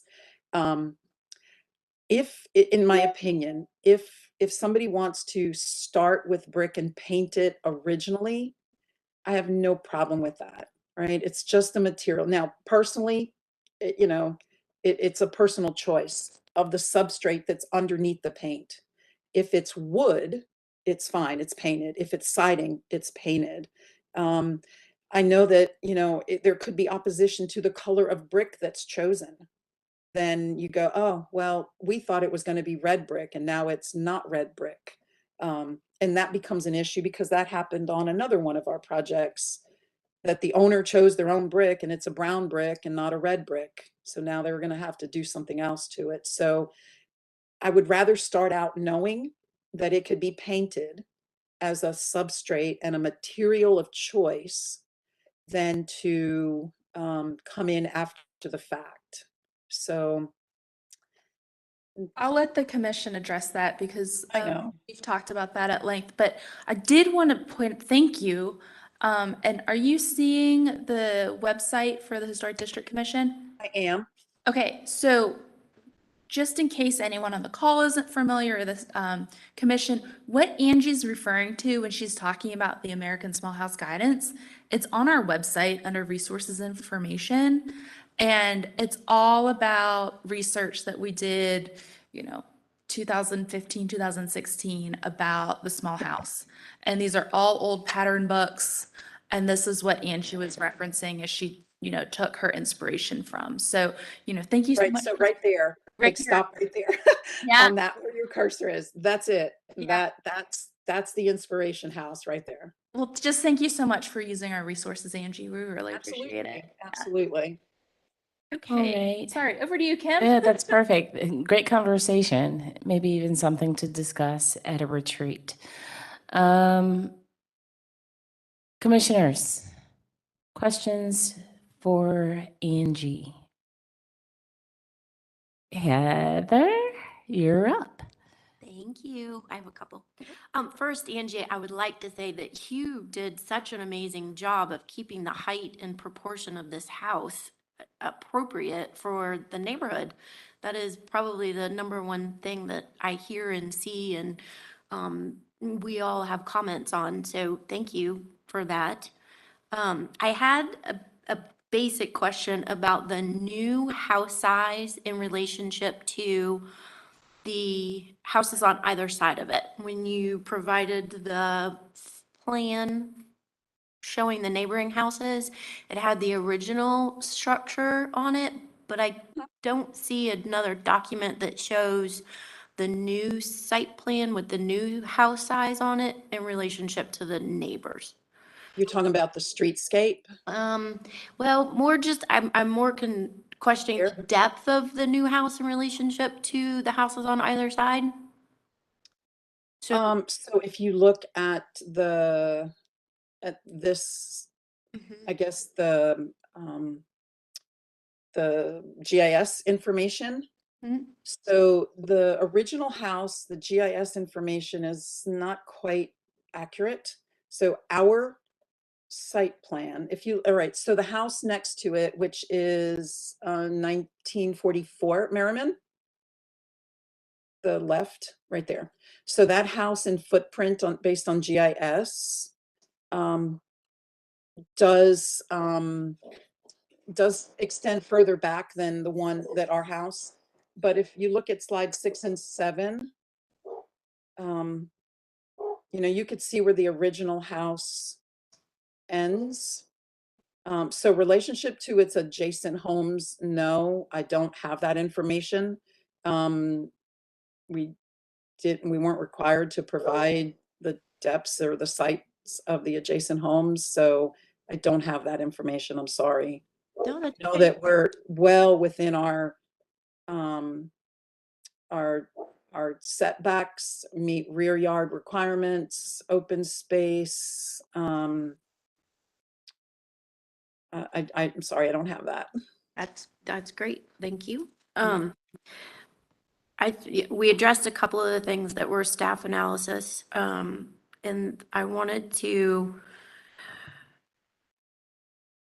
kind of review a couple more things. Specifically, you had commented on the windows and shutters. And I know that you said that that was an example that we actually had that you copied, but if we go into the documentation for windows and doors, I think it's windows and doors. Yes, it specifically says that we're not supposed to use shutters on bays, double or ganged windows. So that was really my primary feedback on the front elevation. I'm sorry about the dogs in the background. I have someone at my door. I'm sorry. We can't hear them. No, we can't. Good. So if you look at what Christy had up as America's Small House, Mm-hmm. in that example, you could see the shutters.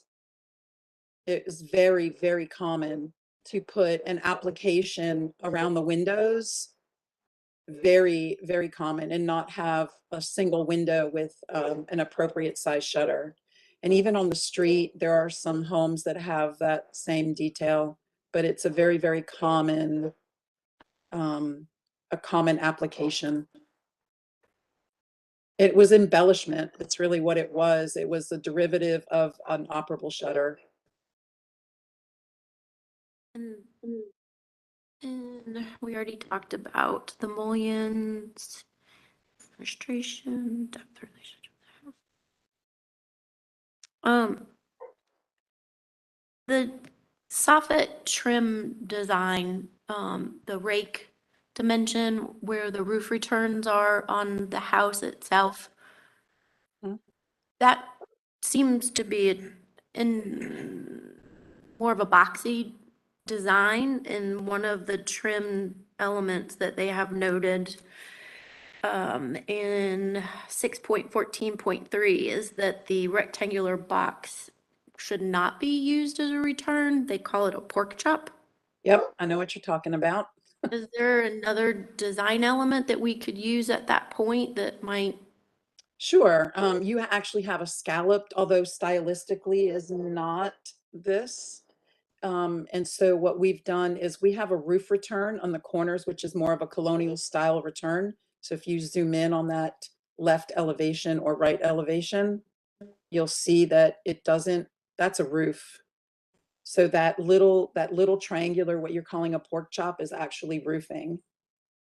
So on the dormers, would that be a roof return as well? Let's see, go to your front elevation again. Front. So yes, there's a small section. Well, this is a little too small to be trimmed, so it actually returns onto itself, and it is trimmed, but it's set back. Okay. Heather, are you referencing the staff note maybe? Well, The staff note was really for like the rear. yeah, that area, and Yeah, then we can modify that and change that little tiny detail. It is on the rear, and it also interferes with the window casing, so we'll have to adjust that slightly anyway. which you did say that would be, those windows would be adjusted Yes, to accommodate. Okay. yes. Boxing. I think as I reviewed, I felt like that house in proportion and scale to the neighborhood came across fabulous, but as we kind of remove around the space, the windows and penetrations to the structure itself felt a little inconsistent with the scale of the walls. And as you kind of move to the back of the structure, the busyness and complexity of the designs and the roof lines and the roof pitches feel a lot different than the sides and the front of the house do. So one of my questions is the scale of the windows on the second floor. I know that you're using those for egress, but in typical design, those would be a smaller scale than the windows on the first floor, and it's reversed in your application. Is there a way that maybe we could address that to be a little bit more appropriate in typical second floor, story and a half layouts? So, yes, and thank you for your question. So if you're looking at just the rear elevation, the window in the back is a bedroom window, and the minimum size is 5.7 square feet. For a double hung window, it's a 3 foot by 5 foot minimum. Unless we go to a different style of window to reduce its height. I could do a casement window that is 2.6 by 4.6, but it is a casement. It is not a double hung, and there's no casements on this house.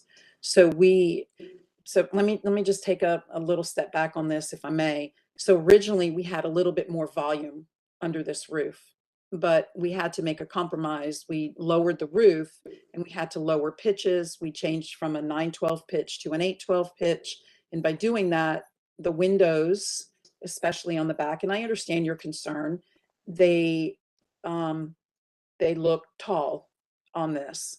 And the only way to do this, if we did change this, would be to do a pair of maybe a French casement or another type of window that would meet egress. So this one only on the rear. So on the left and right side elevations, if you could, Christy, go to slide 9 and slide 11, either or. So these bedroom windows, and it may be because it's in siding versus brick and they don't have a roll lock and a soldier course, they're exactly the same size. They're, 3 by 5. And then on slide 11, the same thing. They're the same size window. I think it might be a little bit distorted because, well, actually, they're just slightly smaller on the left because it's the bathroom. But the bedroom window does need to meet egress. So we can work on it, work on another manufacturer or something else to find another solution. But if I can't meet egress, I can't have bedrooms. Right. No, I understand that. Thank you. Yes, thank you. Thank you, Commissioner Wojcik. Commissioner Henningsen. Christy, can we go to a picture of the site plan, please? Hey, Angie, question for you. Are you able to pull that driveway all the way back to the rear corner of the house? Sure. Okay. Do you want me to? Well, I mean, just thinking about the guidelines for, I don't know, sidewalks, walkways, driveways, something in ends and ways was, just to ensure that there is no front yard parking, that driveways extend all the way to the rear. And I know we have given exceptions for sites that are kind of challenged and weird shaped and just pulling one car back, but I was just curious if you had any opposition. No, not at all. And also too, keep in mind, there's like 4 or 5 steps from the driveway to the sidewalk. Like there's no way to park in the front yard here. I mean, if you do, you're parking, single car. You're not going to double park. You can't park you can't park on the slope. But no opposition to bringing it back to the back corner of the house, not at all. Okay, thank you. Yes, sir. All right, thanks, Commissioner Henningsen. Commissioner Whitlock. I'm looking at slide 10, the rear elevation and the bay, and I'm curious, that roof plane that comes from that gable that wraps around to the bay, how do you see that happening? If you could go to the roof plan, which is one of the last drawings, I believe. Do we have a roof plan? Yeah, we should. So it actually sits and wraps around from the underside. Is there it seems like there should be some type of offset or some kind of separation from those two roof planes. I think it's You're talking about just in the corner? Yeah, where the fascia is going to line up, you're going to have, and then that roof coming, and you're not changing roof materials, I assume. You're just going. No. So And also ceiling height from the inside is not going to change either. So if you could just flip up to slide 15, Christy. So you could see it's a continuous flow. There's no break in plane, ceiling height. Yeah, I just think it's gonna be an awkward construction detail, just looking at that and Okay, looking it through. I know it seems like you might want to consider an offset of some sort, so a return Okay. from that corner to give a little bit of a so separation even, from that. even if it was set in, 6 inches or so, just to slide it over, just to have a break where Yeah, the main roof break, yeah, we're fine with that. and I guess the only other thing was that you have 3 different roof pitches on that rear elevation. I don't know how you would get around it, but it is Yeah, I know. busy back there.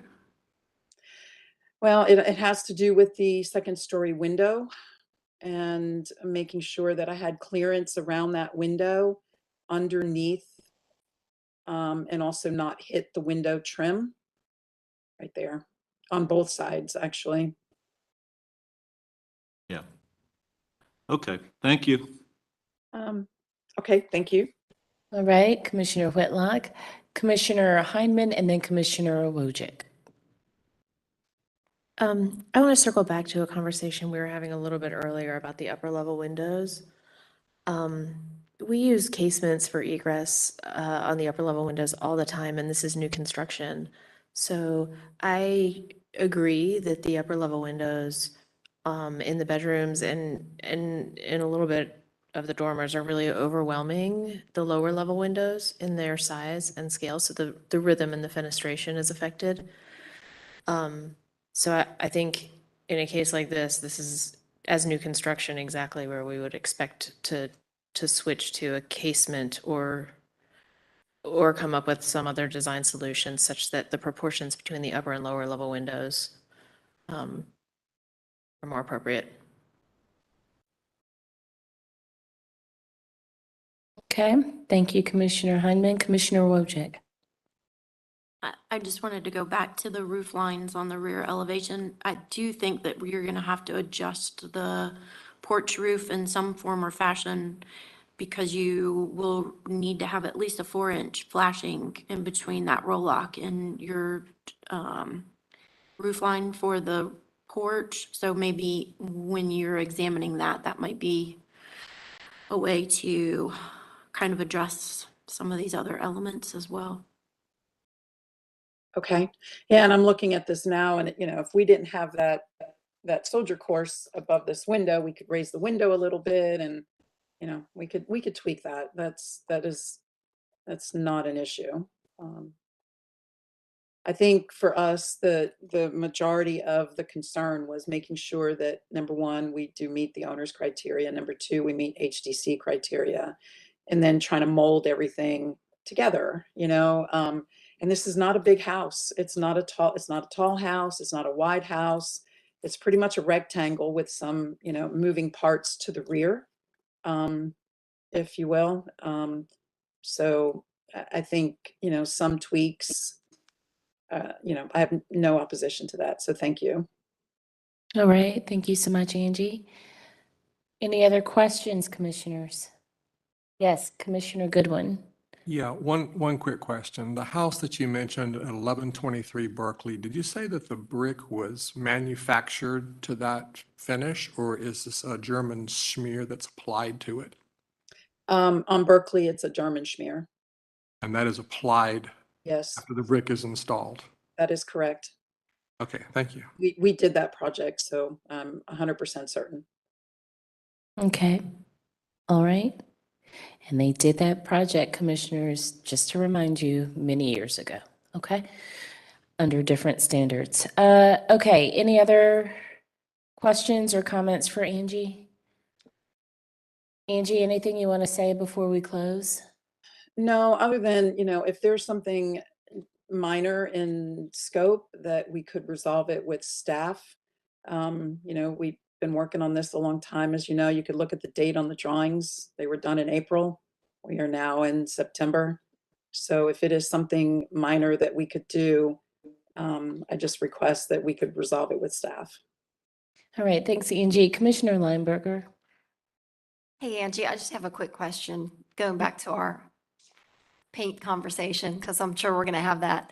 Have y'all considered another finish since you want paint? Have you considered something other than brick for the We sign?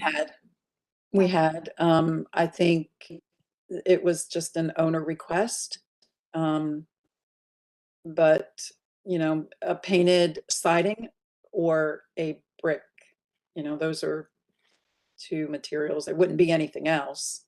I was just curious.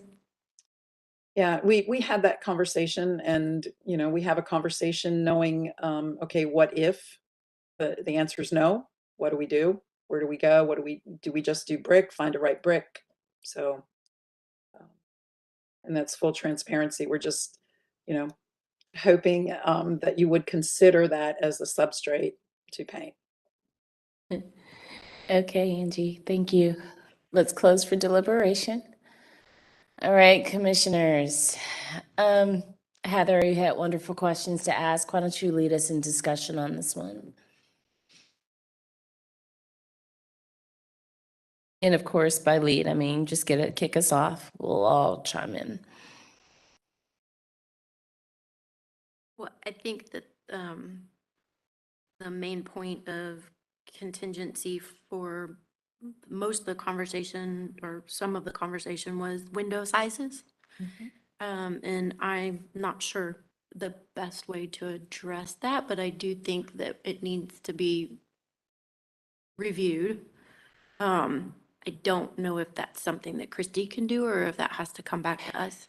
I wouldn't feel comfortable with that. I think it's a redesign. And so as one commissioner, that's how I feel. And I know it's frustrating to wait in the queue. Many of our applicants have been waiting for a while to be seen. And we are doing the best we can to be good stewards of their time. But I think that that's a redesign. And that's not up to us to design. We point out that this is problematic and that we would like to see something else. So I agree, windows came up.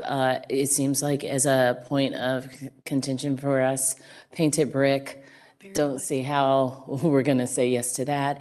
And then, but it's good to try.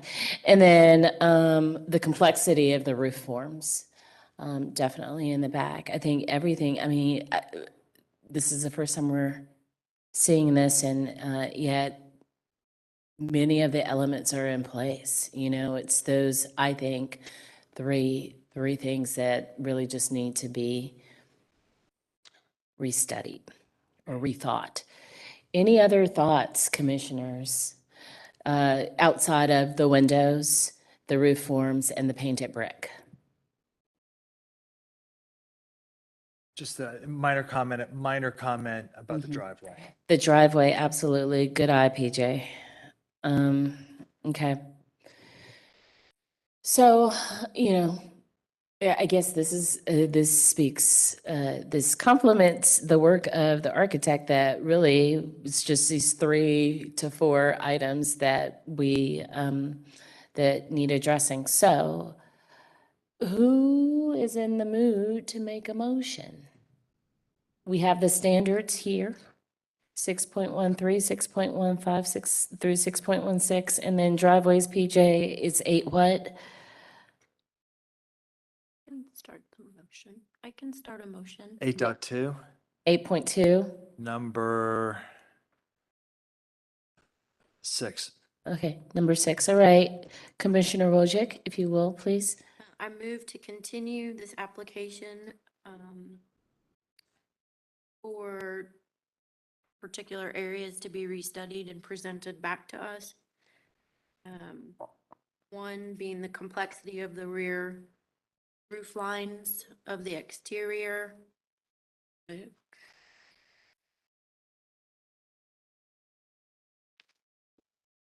Be 6.13.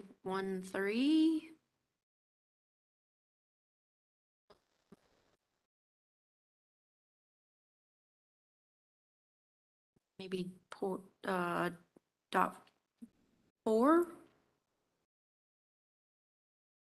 The proportions of new roofs. I know there's not an existing structure, but is it still count as proportions of roof lines? I'm sorry, I was looking at the painted brick Oh, guideline, but will you? Yes, Yeah. that's correct. Okay. Number 4. And what is it? What standard? Sorry. So 6.13.4, Okay. proportionately, new roofs should not overwhelm the structure or be of scale for the style of the house. I think also number 5 to eliminate the pork chops. Mhm.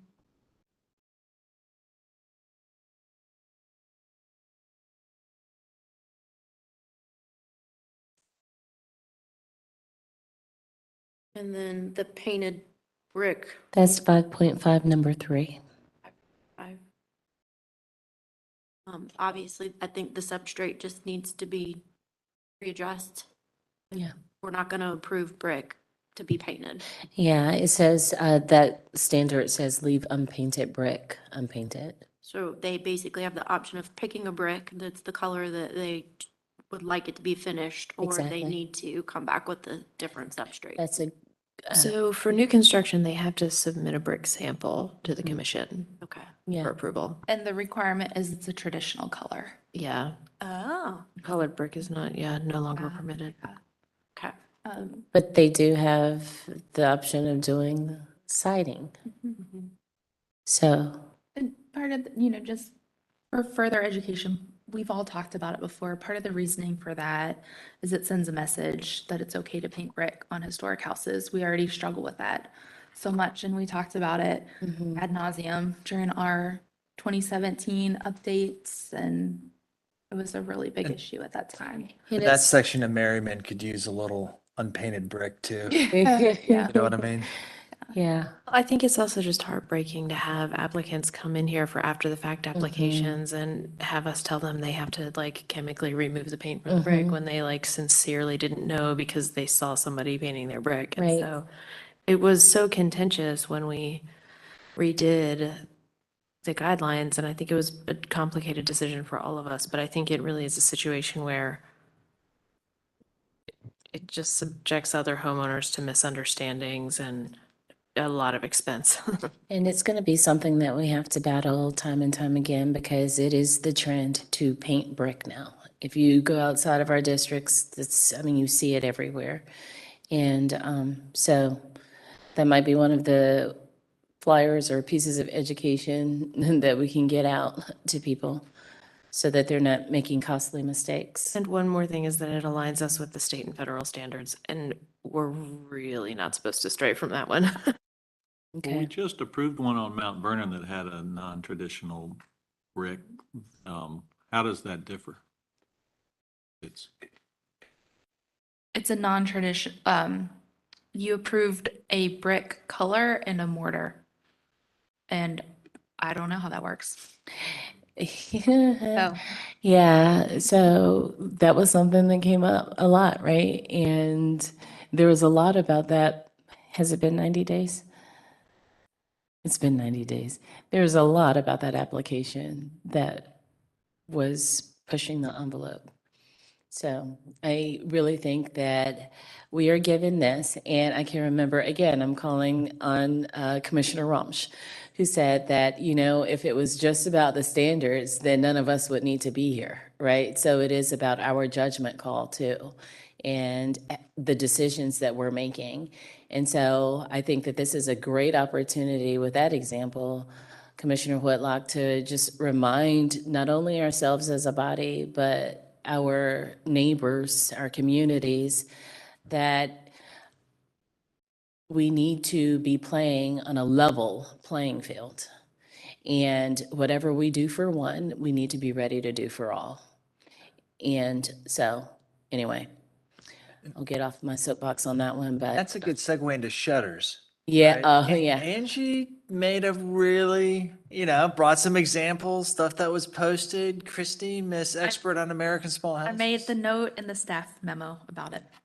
I Yeah. think this merits consideration.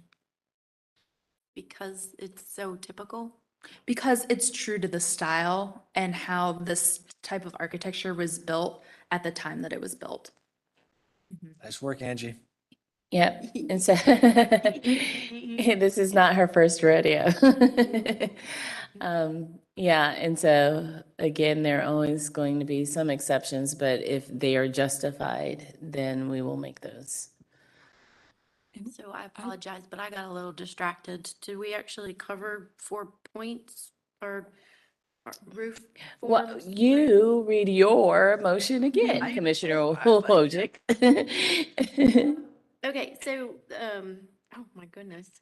We have complexity of rear roof forms, which was 6.13, Mhm, 4 and 5. mhm. We had the painted brick, which was 5.13, I think. I didn't write that down. Painted brick, 5.5, number 3. 5.5, number 3. And then we had the concrete drive extending to the rear, which is 8.2.6. And then we would like to have a restudy of the fenestrations with the window sizes, which would be 6.15. I would like B and C, 6.15.1, B and C, just to make sure that when the sizes are addressed, the rhythm is also appropriate. Is that just on the second floor or is that all of them? All of them, there's some that are square, squared, some more rectangular. It's, to put it in Commissioner Wojcik's words, not consistent. Yes. I think the only other one that was mentioned that you didn't mention a second time, Heather, is the 6.14, number 3, which is the triangular box detail Ah, yes. Mhm. And I- as part of your roof line restudy.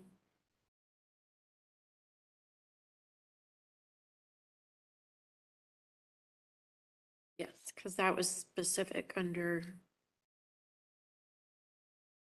that's separate, that's cornices and trims than forms. I was thinking that it was incorporated with the roof lines, but it's not. So the pork chop style soffit detail would need to be addressed in accordance with 6.14.3.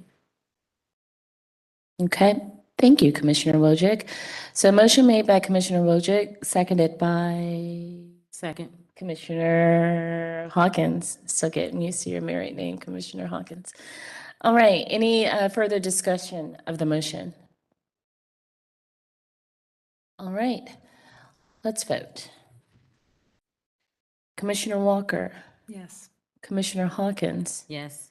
Commissioner Hindman, Yes. Commissioner Goodwin, Yes. Commissioner Lineberger, Yes. Commissioner Bell, Yes. Commissioner Whitlock, Yes. Commissioner Wojcik, Yes. Commissioner Henningsen, Yes. Commissioner Parati, yes. Motion to continue passes 10-0.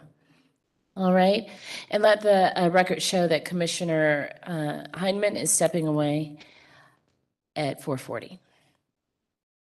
All right? Okay, well, got conflicting information. I was told earlier number 10 wasn't going to be heard, but it looks like he was able to jump back on. Okay, So I guess we'll move forward with number 10. okay. Tommy, are you with us?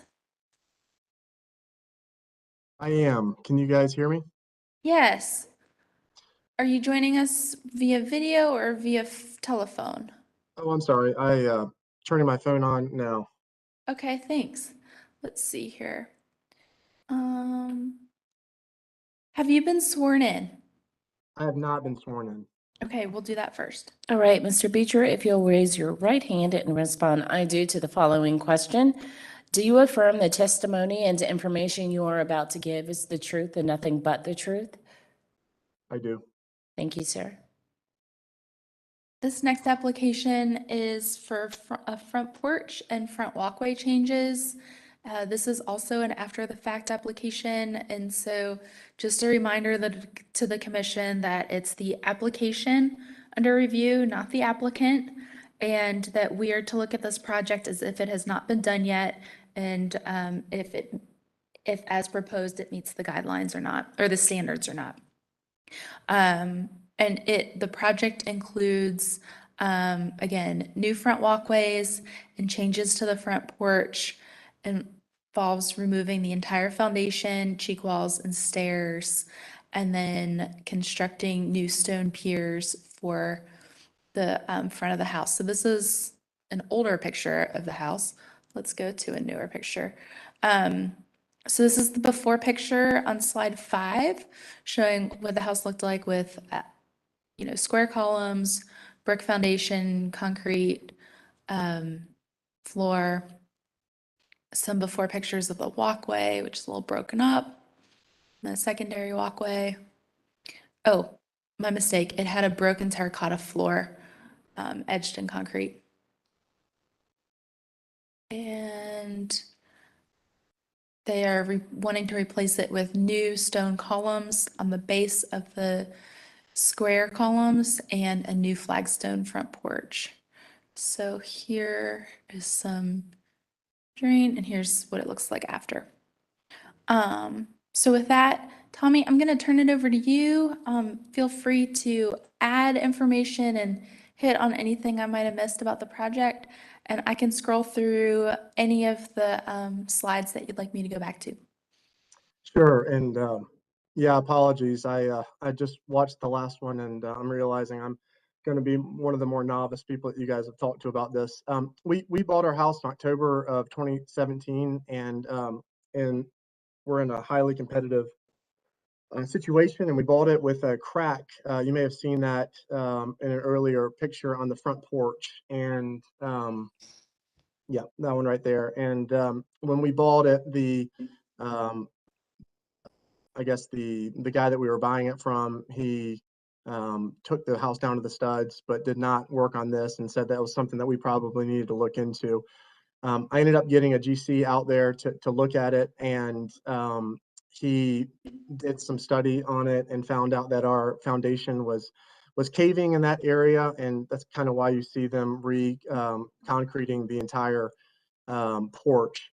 Through that conversation, I'm a first-time home buyer. He put together a plan to improve the look of the front house. The previous, or the seller, did not do any landscaping work, and so we were excited about doing some landscaping work and thought stone would look good on the front. I was aware when I bought the house that we were in a historic district. The GC told me that since we were not making any structural changes to the house, that stonework was an approved type of material to use on a historic district, and he moved forward without me submitting any type of application, which I regret now at this point. And so that's the background. Okay, thanks, Mr. Beecher. Christy, anyone on the line? No callers, and I forgot to mention that we did check with Mecklenburg County, Louisa, about permits and a building permit. Tommy, a building permit was required for this project, so you'll need to, after you go through our COA process, we'll need to make sure that you get building permits and stuff too. Okay, thank you. Yep. Tommy, I'm sorry if I missed it. Did you say you contracted a structural engineer who told you that the structure was failing? No, the GC from Stoneworks Design, you can see their invoice there. Matt Ward told me about that. So the person who you contracted to fix it said it was failing? Yes, that's right. Okay. Commissioners, questions for the applicant? Yeah, PJ. I'll start with the easy stuff. I'll start with the walkway. So, Christy, I know we've had a lot of conversations about walkways, and knowing that you can consider a walkway a hardscape, so it falls under the landscaping guidelines. If the applicant was just submitting an application for that very nice flagstone walkway, would staff approve it? Yes. Okay. Yeah, staff, he didn't make it any wider. He didn't change the dimensions. It's not bluestone. Not it's a historic bluestone. material. Yes, absolutely. Yeah. Okay. All right. So that was the easy one. Mhm. All right. So the hard one is, generally speaking, the guidelines are incredibly clear that says, listen, if it's fallen into disrepair, if it's historic and fallen into disrepair, and I'm paraphrasing, that you should just repair or replace with, like for like existing, et cetera. So I know that's the challenge that I have, and I'm sure the other commissioners have.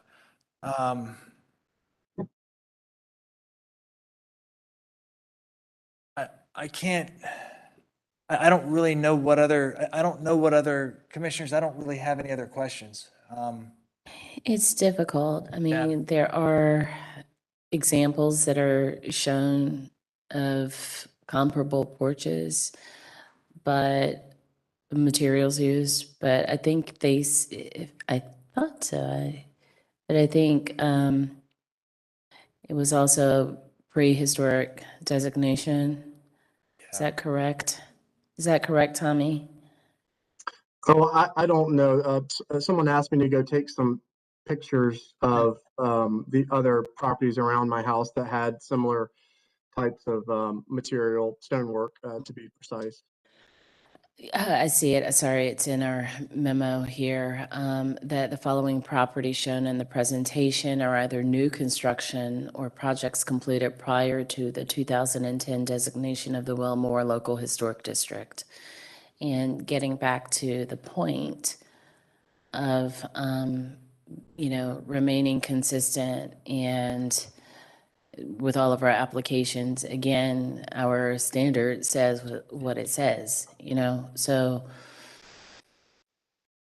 Christy, what would that mean for them? Would they have to go back in So- with?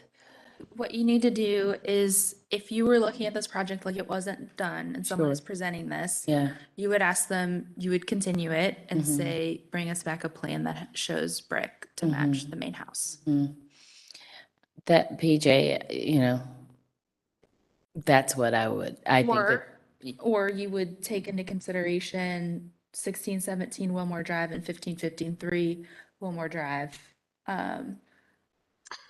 See if And that's. if it's helpful, I don't know if it is. That was by no means an exhaustive list. It was just, I had a couple hours one afternoon and went out and snapped some pictures, and I can do a more exhaustive search if that's helpful to the commissioners. I would rather give Tommy more time to make a case, because right now, as one commissioner, I can't vote in his favor, and I want to vote for you, Tommy. But I'm gonna need more information. And one of the biggest problems with Wilmore is, since it was made historic in 2010, there are so many examples of what not to do that are out there, that, when you're, walking down Merriman or walking down Wilmore Drive or other places, in the district, you're like, oh, that looks like a great idea. However, it was most likely done before Wilmore is historic. And we can't govern or control that. That's why you see a lot of painted brick on Merriman, as an example, because all that happened before 2010. It looks incredibly nice, what you did. Your grass looks really good. I've got grass envy. That keeps me away from my kids. Yeah, and I've tried to be a good steward of the neighborhood and think that we've done things to the house that make it look nicer from a streetscape perspective. What we were walking into, we felt like, that I don't know, it just felt like we could make some improvements. So I'm disappointed that this isn't an easy one for you guys, but I will do whatever I need to do to try to get us there, or whatever I need to do. So. May I ask a question? What was unclear to me is, did your stone contractor build around the wood columns, or did they cut the wood columns and, build? I believe that they built around it. You may be able to see in the photo of them relaying the concrete. I believe the wood columns are still, yeah, so they would have built around the wood columns. Okay. Yeah. So I think what we're suggesting is, let's give Tommy an opportunity to go back and look for some historic examples of stone, porches, columns. The key is, it has to be on a house where you think that stone was originally there. Okay. Not something that was done in like 2001, 2002, pre-2010. In the two examples that are on there that do have it, what number am I looking for? Do those two count, or I guess Yes, 16, it's 17 Wilmore? yeah, it's unclear about 1617 Wilmore. I don't know about that one. 1553 Wilmore Drive looked like it had a brick foundation. I think you just need more than one example. Okay. Especially can't even. Christy, if a permit had been pulled prior to the work like it was supposed to be, Yes. this would have been caught, yes? This would have been caught. So, I mean, the onus is really at this point. On the GC. Unfortunately, it's on the GC because he didn't pull permits for the project, Yeah. which Tommy will have to pull and pay for. And, you know, he also should have known that working in a historic district, you need to get pre-approval, that we don't have a list of, oh, you can do this no matter what situation. Yeah. So maybe, and I think it's a long shot, but maybe there is something that you can get from your general contractor to right this wrong. Because it's pretty clear, 4.8, number 2 in our standards. It's the one that PJ pointed to, repair and replace only damaged elements of porches by matching the materials. By the way, we would have looked for, if this had been a before the case situation, Tommy, documentation from this GC, the same one who benefited from replacing it, for documentation on that, right? And it goes on to say methods of construction and details of the existing fabric. Avoid stripping porches and steps of original materials and architectural features such as handrails, balusters, columns, and flooring.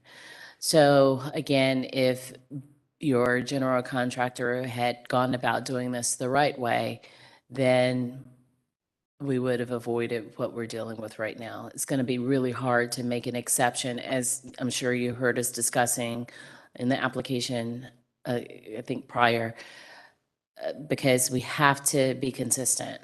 And this is it is an easy case for us, but it just wouldn't benefit you if we ruled on it now.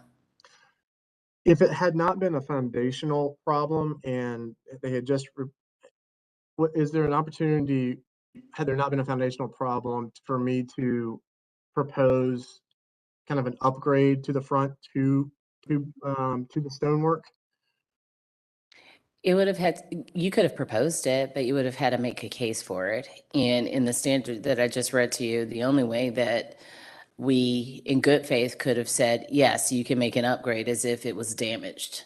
Well, and that's essentially what he's doing right now. He's proposing it. He just needs to make his case for it because Exactly. you are reviewing it as if it hasn't happened. So what Right. he is here now doing is proposing it. Right, and so the upgrade would have been repairing it and going back with the same material. I would not have had the opportunity to try to make the case to upgrade to stone. Oh, you would have made the case. That's what you're supposed to be doing right now. Okay, that's Yeah. what, Trying, okay. yeah, Okay. yeah. and So you- I think that's what you're supposed to do right now. And I think to Kim's point, they're willing to continue it for more information so you can try to make your case. Yeah, and maybe even circle back to your general contractor, if that's at all possible. Commissioner Goodwin? Christie, quick question. What is the basis for requiring a building permit? Because it's load bearing to the roof. That's a structural issue. He said permits required because the porch is load bearing component for the roof. Yep. Okay. So, all right, Tommy, you want to say anything else before we close for deliberation? No, just a question about the permit. Sorry, guys, a novice. Should I apply ASAP for that permit regardless of of this conversation?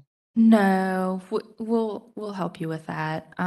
That's something that you'll get held up applying for it because they'll just put you in a circle. They'll say, we can't issue your permit until you have paperwork from the Historic District Commission. Okay. So yeah, yeah. But just letting you know that that's going to be an extra step that's kind of outside of us that you'll have to do. Okay. And, staff is available to help you, as you funnel us photos and stuff. And take a look at the one I put in my staff memo. You don't have a photo of it, but I knew that it was a granite porch and it was originally built that way. Okay. Take a look at 1553 Wilmore Drive. Okay. All right. I go find some more. Yeah. Yeah. Okay, all And right. those have to be, I'm sorry, one last question. Those have to be in Wilmore, right? That's not just around any of the historic districts, right? It's in Wilmore, it's contextual, Tommy, yeah. Okay. Okay, good question. Well, in the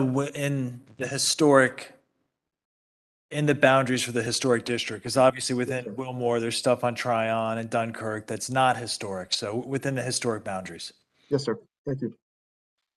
And you have the staff, they're really good at helping, especially when they're helping good people who haven't, who've had general contractors who haven't done what they were supposed to do. Well, if this is an anecdotal story, I don't know that the general contractor is going to want to talk to me.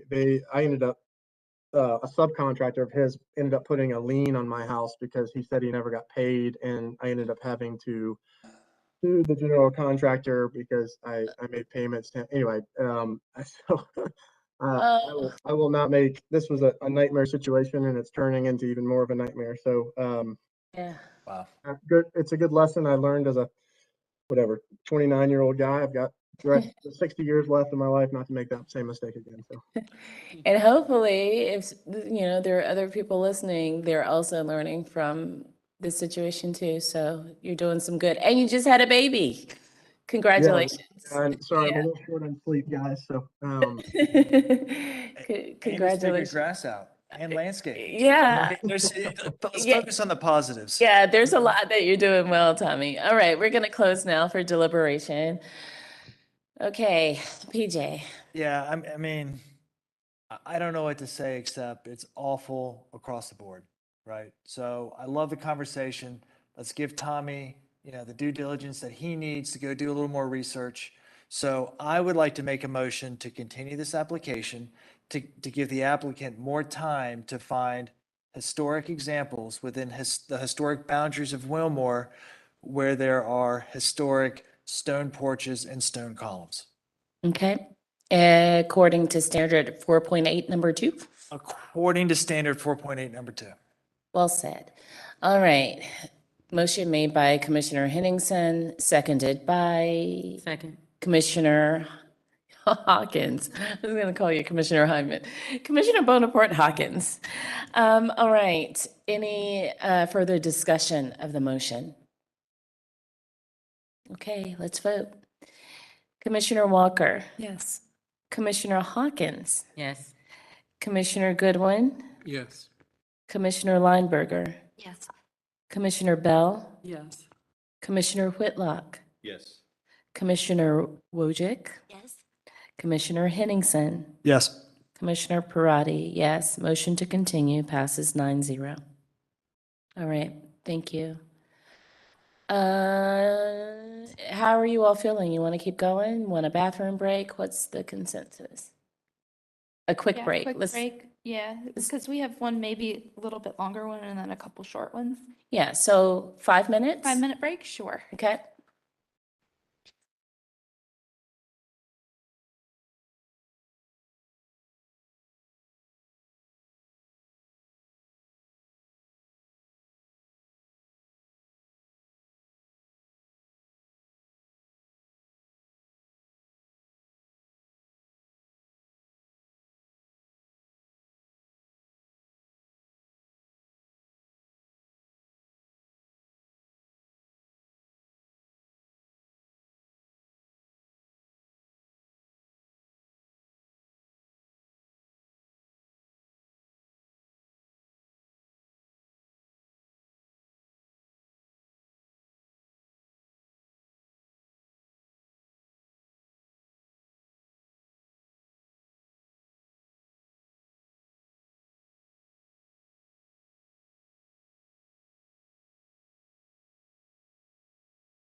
I know, I'm so sorry. I know we welcomed PJ when he came in, but I don't know if did we note it officially that he arrived at like 3:16 to the meeting? If not, I don't recall a list on that. I'm Yeah. gonna do that now. Yeah, And I'm please. also gonna note that Commissioner Heineman has left the meeting.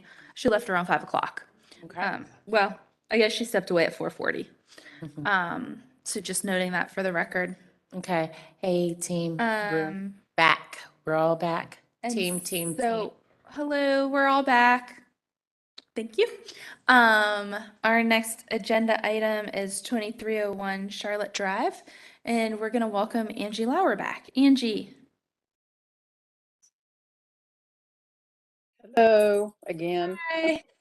Hi again. And we know you've been sworn in, so I'm just gonna jump right into the project. Again, it's 2301 Charlotte Drive. It's for an addition and window and siding replacement. And so actually, let me go back. It's for 4 parts: siding replacement, original window replacement, a rear addition with fenestration changes on the rear elevation, and then a new side addition of attached garage that's below grade and faces outside of the district. So with that, all of the standards are there. And then we're gonna start on, so here, just my note. So Ortamore is the edge of the district, Charlotte Drive, and you'll see in the photos that there is a significant grade difference between the front of the house and this rear that faces Ortamore. Angie, I'm gonna turn it over to you. I'll start with the survey. Slide 5, if you just state your name and your address for the court reporter, please. Okay, Angie Lauer, ALB Design Inc., 901 Berry Hill Road, Suite B1, Charlotte 28208. Is the homeowner with you, Angie? So I don't know if the stamps are on. Chris Gray should be on as well. Okay. Can you check and see if he's in? Chris, it looks like Chris is here. Chris, can you turn your video on, please? I'm here. Yep, I thought it was on. Sorry. It's okay. Chris, have you been sworn in? I need to be. Can you see Okay. me? No, we can't see you, but keep working and we'll swear you in while you do that. All right, Chris, if you'll raise your right hand and respond, I do, to the following question. Do you affirm that the testimony, we can see you now. Thank you. Do you affirm that the testimony and information you are about to give is the truth and nothing but the truth? I do.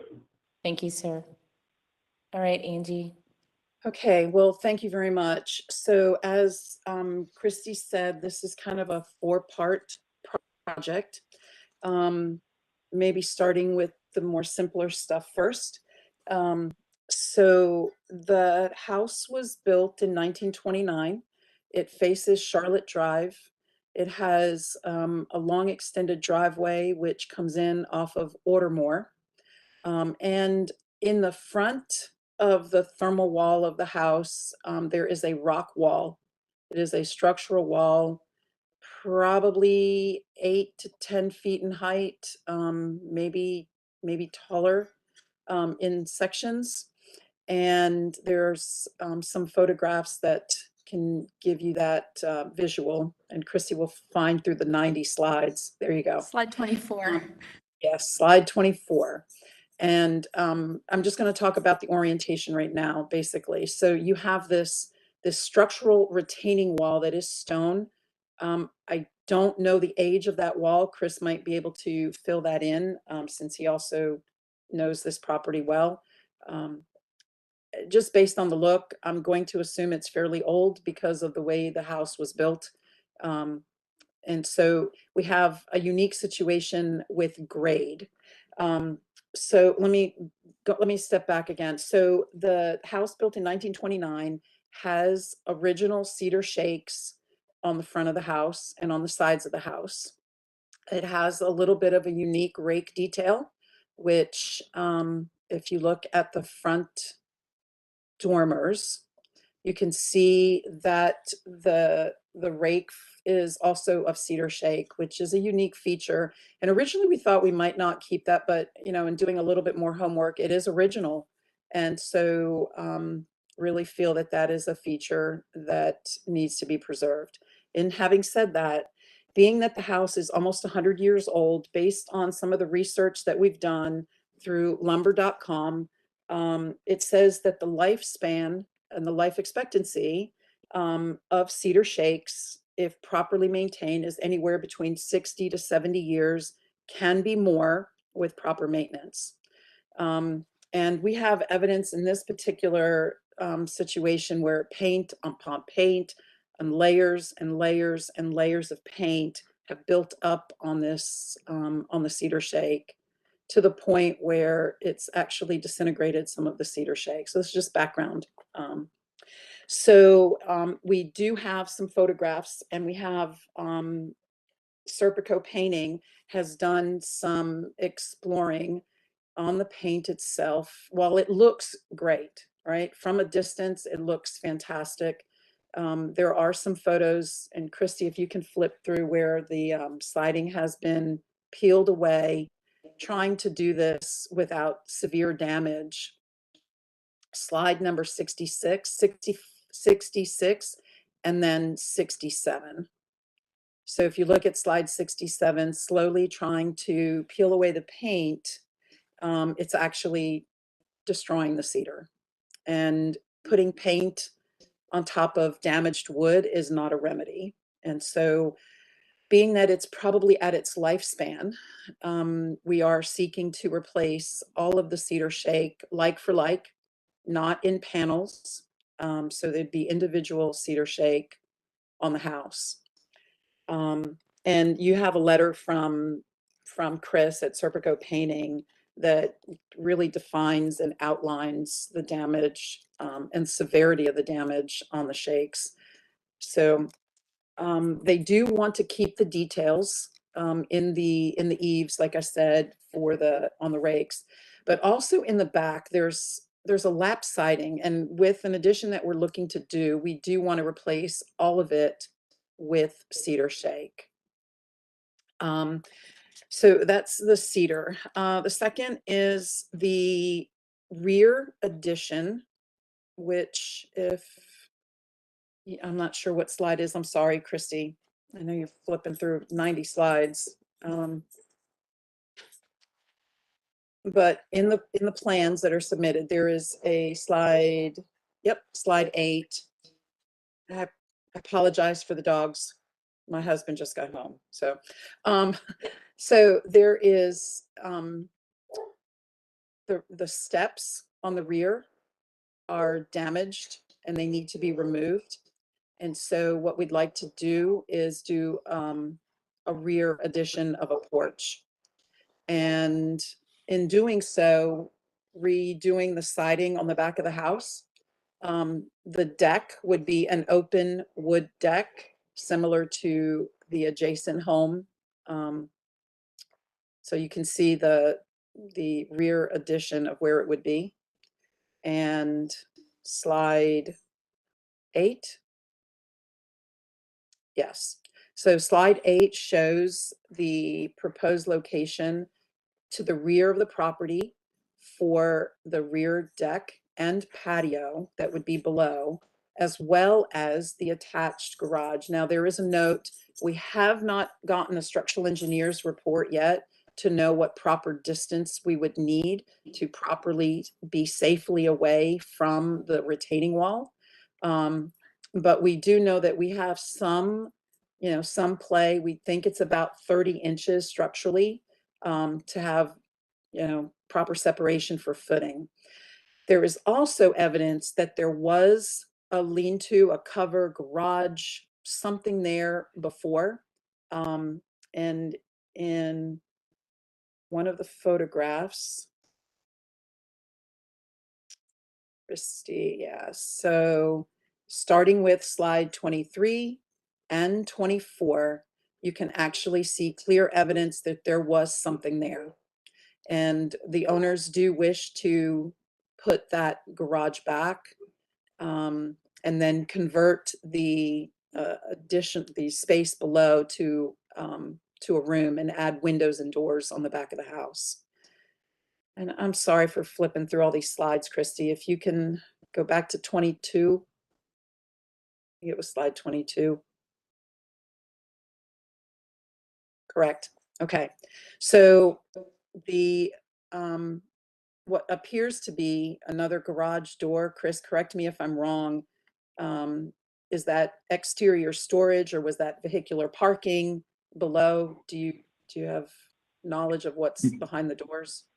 That's all unfinished basement. Okay. Okay. So what we're thinking of doing is, because the steps are not sound, removing the steps and adding that rear deck to the back. We'll get to windows in a minute because that's something else, but the windows are so mismatched on the back of the house and on the house that we want to have a uniformity of the window replacement, and we'll get to that in a minute. But so we have a garage, and there are samples of underground garages that we did submit, so it's not an uncommon feature in the district, which if you look at slide 11, and that is on Dilworth Road East.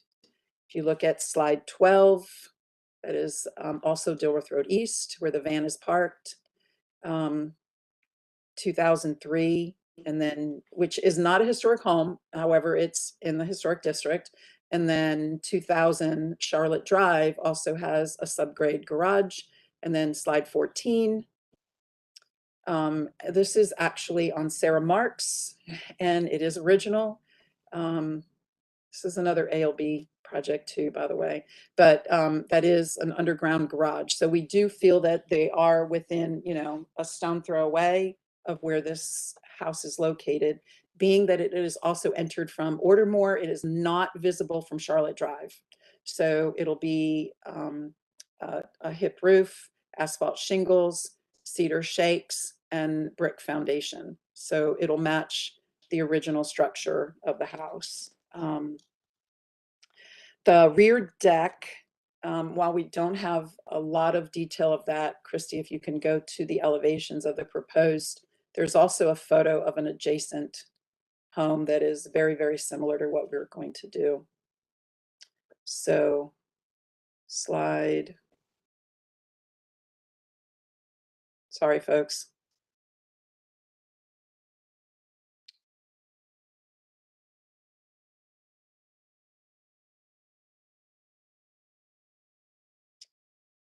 It was before then. So,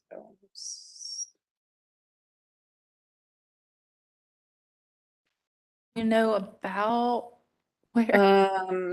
probably in the 40s. Okay. And it had a note that said similar deck. So it was a red I remember note. seeing it. I just don't remember where I saw it. I know, there's 90 slides. Come Yeah. on. Yeah. Providing It's like you information. just saw it kind of in the corner. Exactly. So it's very similar to. Keep going. Not. I know it's in there. We saw it. I'll try and find it. Put me Okay. somewhere else, and then I'll try and find it while you're talking about something. No worries. Okay, so we've talked about the rear addition, similar to, it's just a very simple deck to the back. Brick foundation, wood column, brick piers and wood rail up above. So it will have brick piers. And let me flip through something so I can see if I can find it. One of the elevation drawings actually shows it's a treated wood deck with a rail system with 6x6 treated posts with bricks surrounding it from foundation to underside of deck. All right, so rear deck, garage, siding, windows. Yes, so the windows on this house, again, while they appear to be great from the street, they are not. And per section 4 of the guidelines, I'm going to refer to items number 10 through 21. And where it says, Hey, Angie, I'm so yes. sorry. Jill found your deck. Okay, slide 79, not 40. 79. Yep. So it is very similar to its neighbor, but we'll provide detail. But it is just for visual, it is very similar to the adjacent home. Do you want me to stay here while you're quoting guidelines, or would you like me to go somewhere else? No, you can stay there, which is fine. They can get a view of the rear deck. But for the window replacements, so based on your guidelines, section 4, items 10 through 21, all existing window conditions have been evaluated and documented with attached photos. And as you know, there's about 90 slides in here. All the windows have been documented, every single one, with its existing condition. So item number 11, it says to determine the replacement of the windows, you have to provide evaluation, which we've done. The windows are missing putty. They are rotted in certain places. They are completely inoperable. The weights are missing and the sash are deteriorated. The meeting rails do not align and they do not function properly. So very deceiving. There are some windows that look great and then some windows that appear great because they've been painted. Only replace the sash that are badly deteriorated.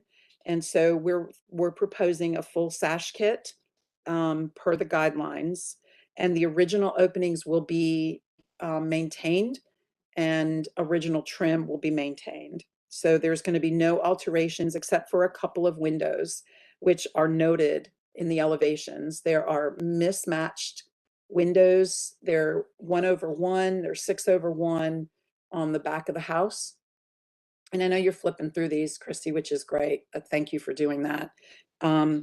But there are windows on the back of the house that need to be replaced. I believe there's a glass block window too, Chris, if I'm correct. On the Well, back, and on the rear of the home, there's a couple of windows that are not original. correct. And so we talk about the sash to be of the original size, including the rail details, the rail dimensions, and the width of the stiles, not just the muttons. So we have that. There'll either be 8/8 as they are on the front and the sides, or 6/6. The glass area will not be reduced, but it will have insulated glass. That's going to be the only difference versus single glazed. And let's see, the simulated divided light, which will have the spacer bars in between, and they will be of low E glass, and the windows will be painted to match the existing. All the windows are accounted for. Every one of them has been documented. They have been fully noted for replacement. And there are some windows on the front of the house that will be maintained, which I think, Christy, if you go to slide maybe 18, I believe. Yes. So slide 19, excuse me. So 19 and 20 show that we are maintaining a few of the original windows that are not damaged and will not be replaced. They're on the side. And then there's another one underneath the porch. So I believe slide 21 maybe might have that image. Was there one on the porch, Chris? It's been a while. I don't. Or is that The twin on the porch would be included, yes. Okay, they're going to be replaced. So it's just the circular windows and the ones on the front, right? Okay, so you have a window manufacturer's spec included in your packet as well. And they are going to be wood windows. They are not going to be a clad. And let's see. I believe that's it. So we've discussed the rear deck. We've discussed the garage. the window replacement as documented, and then the cedar shakes, which really have just about lived their 100-year life. So, Chris, do you have anything else to add? Say one other thing on the windows, the wood sash kits, what they would like to do, and you know, this is just a little detail that the client and homeowner and I have discussed, is removing you know, everybody's seen these. They come with a slightly recessed lock, and we're gonna, or it's a surface mounted lock, but it's just low profile. So we're gonna take that off and actually install raised brass locks that are closer to what would, you know, what's existing in the home. Just, you know, additional expense, but to give it more of an authentic appearance. So the locking So kits would be similar to the originals. that's right. And then the glazing is 5/8 inch putty.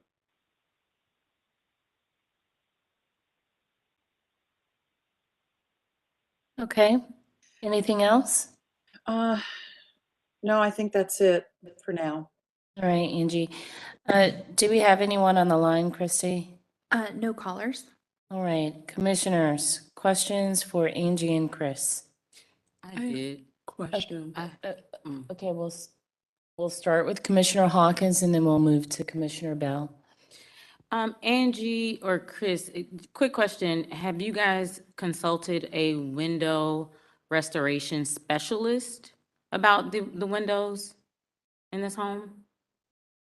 I'll take that one, Angie. That's me. I've been repairing and/or replacing windows for 25 years now. And this is your specialization, or do you do painting? I think I'm maybe confused about. Yeah, no. So I have repaired and/or replaced thousands of windows over the last 25 years. So, you know, in terms of being qualified to be a window repair or replace specialist, more than so. In the initial meeting, you know, and in your guys' guidelines in the district or in the commission guidelines, there's a few companies that are listed that are, you know, window restoration specialists. And one of the comments that was made in our initial meeting was to not just call a quote unquote Pella, that the goal is to just, you know, replace the window, which obviously I agree with. So to answer your question, yes, I mean, I'm not listed on your site as a window restoration specialist. However, my tenure in doing this would more than qualify me. We repair these when possible, or suggest replacement when necessary, which is the case here. Okay, thank you. Okay. Commissioner Bell. Thank you. So I'm on the same topic as the windows. I just need clarity on, so all the red boxes indicate windows that you fully want to replace. Some of those are original, but not all. Correct? That is correct. Okay. So there's no, I guess, indication that some of the windows could be repaired instead of fully replaced. So in the evaluation window by window, which you do have every window specified in its existing location to the extent of the damage of the window, it has been evaluated, and of those window counts from the exterior, the windows on the rear of the house that are obviously replacement or replacements of replacements, those are going to be brought, those are going to be new, but only as sash kits as well. And then the ones on the front of the house, which are the 8/8 windows, they have been determined that they cannot be salvaged, that they do need to be replaced. So there's only a few that are going to be repaired, and those are circled in blue. Okay, and I guess it might be a question for Christy on, as I'm still learning, how do we determine like selecting something that can be repaired. So do we require professional study? to You be do, submitted? yeah, and really specific, as, pointing to not just, you can scrape off the paint. So there's a reason why the meeting rails don't meet. It's because of layers of paint have built up and they won't close. You can repair weights and sashes. The beauty of original wood windows is that they're all individual pieces. And so the threshold the commission looks at is, will you be repairing or replacing, all of the original pieces? So you're essentially rebuilding the window? Or are you just, hey, a portion of this sash, is rotten or it's painted too much? Are you stripping off the paint, putting the sash weights back? Is that possible? So it's the threshold of, are they so far gone that should you try to repair them, you'd be essentially rebuilding them? Got it. Okay, thank you. That's all I have. Thank you. Commissioner Henningsen. Mr. Gray, I don't mean any disrespect. I'm probably not going to find the right words, so I'm just going to apologize in advance, but just please work with me. I'm not a window replacement expert by any means. I have had windows in a previous house completely stripped and restored and reinstalled. I mean, I do know that you can replace the weights, you can redo the glazing, you can redo the sash cables. There's a lot of effort and love that you can put in to restore the window. So I have a little experience, not the level of yours, but would you be open? I'm just thinking from a conflict of interest perspective. Would you be open to have getting a second opinion on the windows? Again, no disrespect. I'm not questioning your expertise or anything like that. And none taken. I've done to my own home what you have described in terms of the windows. So there's a lot that is possible with repair.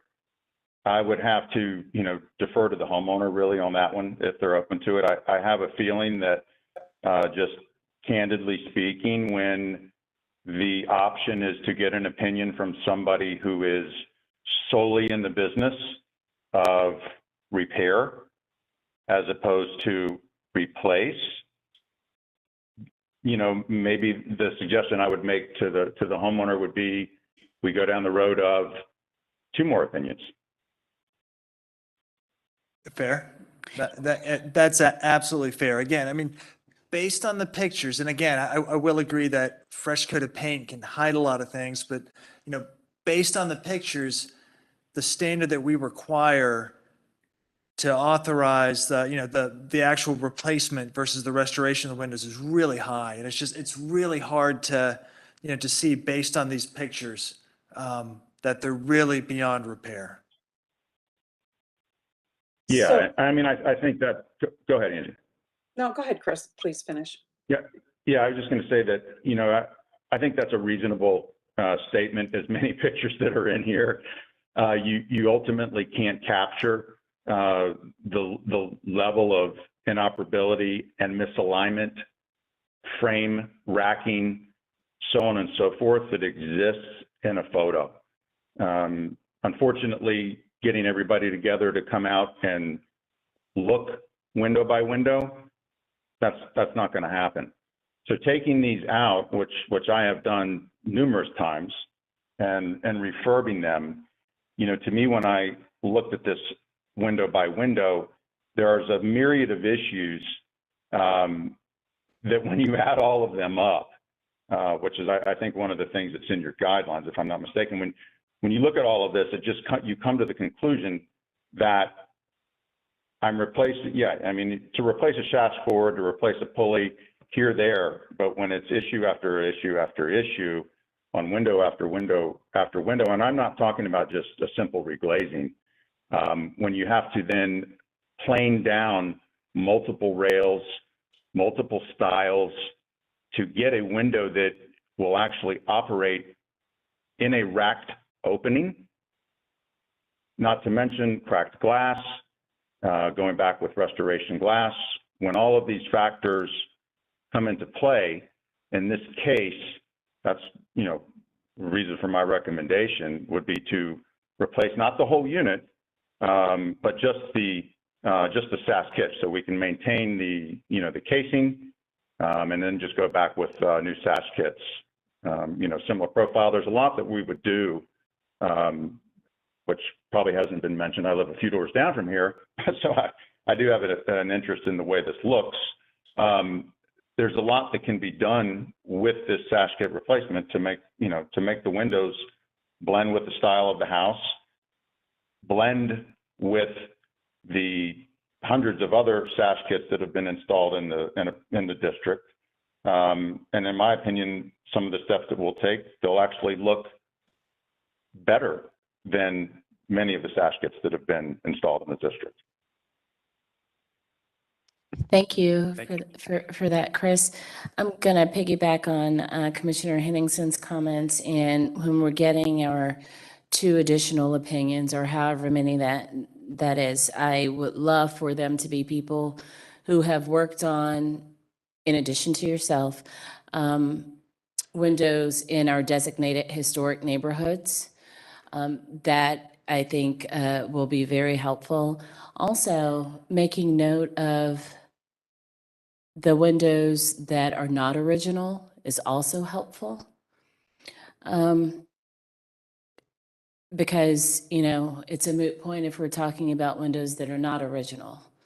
When talking about windows that are based on our standards, I mean, it's covered in Chapter 4 of our standards, 4.12, 4.13. And because you've worked on windows, I'm sure you've looked at all of this. 4.14, I mean, it's a whole few pages on windows alone, because they are a major defining characteristic of our historic homes, as you know. So when you all go and get additional opinions, it's really important that we're hearing from people who have experience working on old homes in our designated historic neighborhoods, for me. And it's also important to know which ones we really need to be focused on, because to your point, I mean, this house has a lot of beautiful windows. I'm sure it has great light in there. And so I'm sure that that's a major headache. So why don't we cut out the ones that are not original and focus on the ones that are? Commissioner Whitlock. Yeah, I want to just back up what has been said. I do feel like getting the 2 additional opinions is a good idea. And I think they do need to be restoration experts that have actually, you know, have the facilities to do it, a shop, and that's what they do. And I think that'll be a good contrast from the practical experience that you have. And then you can kind of look at both sides and make some determination. But I also wanted to ask, can you go to the picture of the stripped cedar shingles? It's kind of on the same, you know, I look at that and I see that, yeah, the cedar doesn't look great, but I don't see that it's deteriorated. And you know, I'm not right there, but it looks like that is a possibility that you could strip that and paint it and have a nice job. So can you explain a little bit why you've determined that's beyond repair? I'll answer that one. Yeah, so the homes that cedar homes that I've worked on, where you've got basically what I described, and this is similar to what was you know, the packet that I looked at on the Wadsworth house, I think it is what it was called, if I'm not mistaken. And my description of it's probably a little more kitchen speak than was in their packet. But, you know, when you have these 90 and 70, 80, 90, 100-year-old homes, the top layer of cedar basically just turns into, for lack of better verbiage, dead skin. And when that dead skin is present, there's not, you know, to scrape down 1/8 of an inch of decayed cedar or more in some cases to get to wood that is reasonably sound, you really take away the structural integrity and furthermore the appearance of the wood. So I've done these in the past where we've had random areas where the cedar is decayed to this point, and the paint will not stick to it. So no matter what, there's no solution to it, which is why you end up with all these different layers of alligator paint. This house was freshly painted, I want to say it was 19 or 20, a little pandemic brain there, but short before the current homeowners moved in. And it's already delaminating. And that's going to continue to, continue to happen. Was it so in the past? Sorry, go ahead. When it was painted in 19 or 20, was it stripped down to the wood? Was not. Okay. So in the projects I've done in the past where we've, run into this dead skin layer, when you strip those down, the finished product, the last one I looked at was done 4 or 5 years ago, and the area that we did and what we put into it is still reasonably intact, but there's not any, real way to look that homeowner in the eye and tell them that what I'm going to do is going to work, just because it's really lost the integrity. So there's parts, and we've had some touch-up work on it, but just speaking from experience on these, when you get to this point, it's sort of it's just really a point of no return. Now, we could go through and we could find, sections that are in better condition than others. But then when you try to start piecemealing all of this, I wouldn't be as opposed to that maybe on the side or certain spots on the back. In the back, you have areas that are, in order to get, continuity, you've got to replace large sections of the shake because of previous repairs. But on the front, especially, it's just to go through and scrape all that down. It's not going to look good, and it's not, and ultimately it's in my past experience, it doesn't work. And I was going to say, Scott, as you know, there's certain areas where water over time will just wash away the material. I think if you look at slide 68 and 69, you'll see it from an upper angle where you can actually see how thick the paint is versus how thick the material is in comparison. And especially towards the middle of slide 69, where you can see the paint has been peeled away and try to paint. It looks like maybe somebody scraped it or the shakes. And of course, as you know, cedar shake, the lifetime of a cedar shake, historically, if well preserved, can be up to 100 years. And we're approaching that. The house was built in 1929.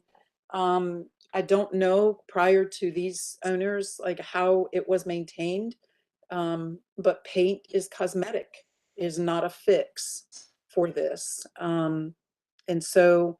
And like Chris said, we might get into some areas that are better than others, or, maybe preserving around the front and then you get to the sides. But my concern would be the continuity of the look. Is it going to look like it's been completely patched and replaced and repaired versus, have the finish that it, rightfully deserves for the next 100 years? So, and proper paint.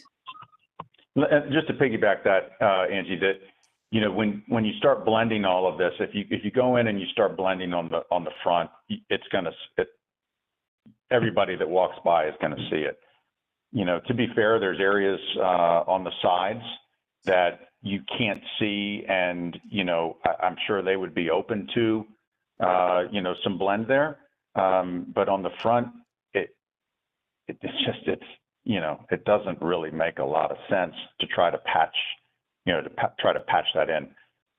On the back of the home, on the rear of the home, is where you have a misalignment between the first floor and the second floor, where there was previous patching done. And then again, where the German siding is below on the basement, trying to bring continuity all the way up.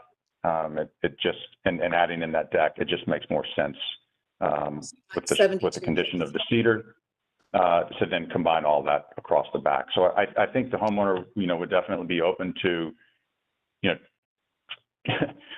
trying to patch, if you will, the sides, but more importantly on the front, because you really don't see the sides, but on the front to really give it, everybody knows this house, and and give it the give it the look that it deserves. So one quick question. All right, the sample stripped area, that looks like it's down low near the foundation. Am I right? That's correct. So did you strip any areas up higher on that building? I did not.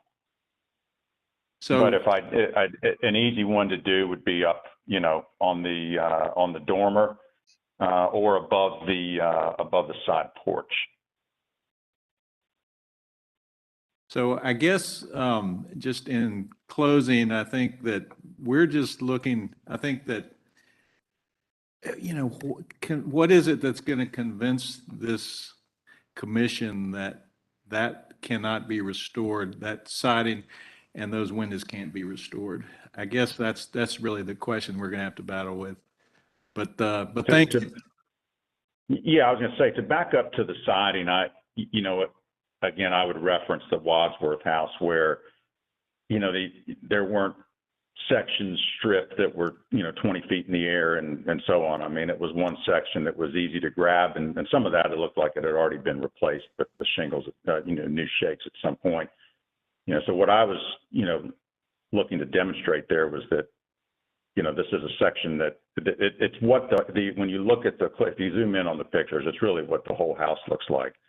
To pivot back to what I mentioned earlier, I mean, I believe they'd be open on the sides to where it's not, visible, to try that, blended approach, but on the front to try to blend in new shapes here and there, it's not going to give a good aesthetic.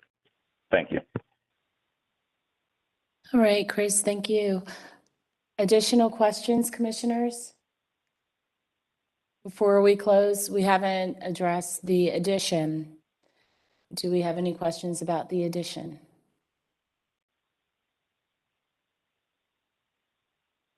Okay.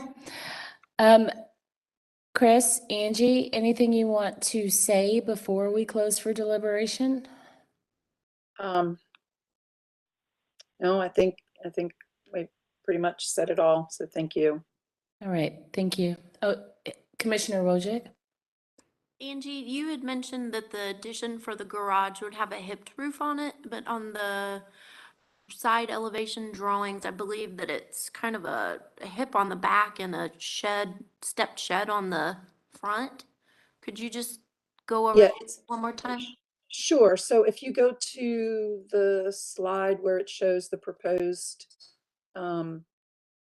side elevation, and there you go. So that's a hip roof.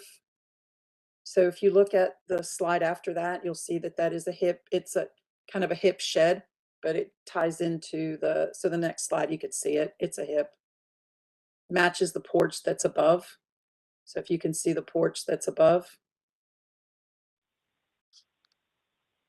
Yeah, so they're the same pitch. And so it is a hip, but it's a hipped shed. Did you not hip the front? You won't see it. The step? Well, it's below the wall. So, so if you're talking about a hip, it would clip back in to a point at the center of the porch. So, and because and here's the thing, it staggers. So when you hip a stagger, you have many different hips and valleys. And this was the easiest, honestly, the easiest to build, that is the least intrusive, even from the front.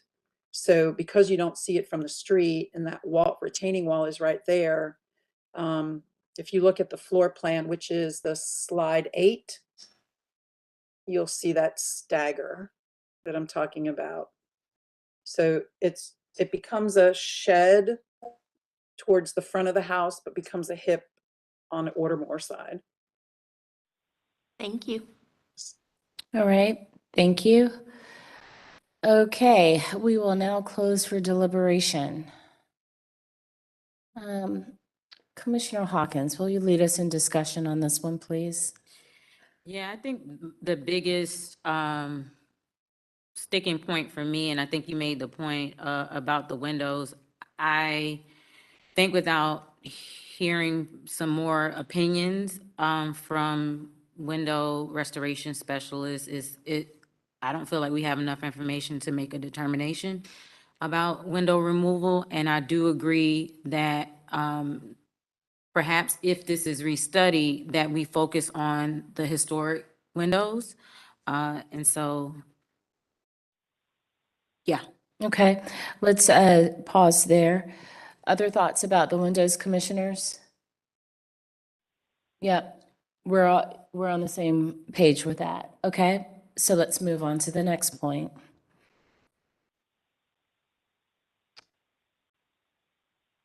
So I think Scott did a great job with going down this path regarding the siding.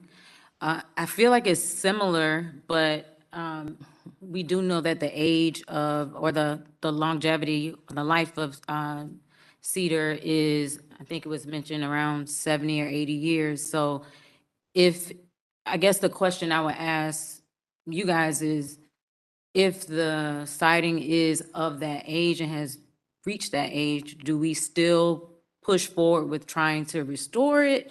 Like, what do you guys think? Commissioner Whitlock? I think there's a lot of things that go into that, but it's a vertical surface. It's, it's not if it's on a slope or a roof, it's not going to last as long, but it's on a vertical surface.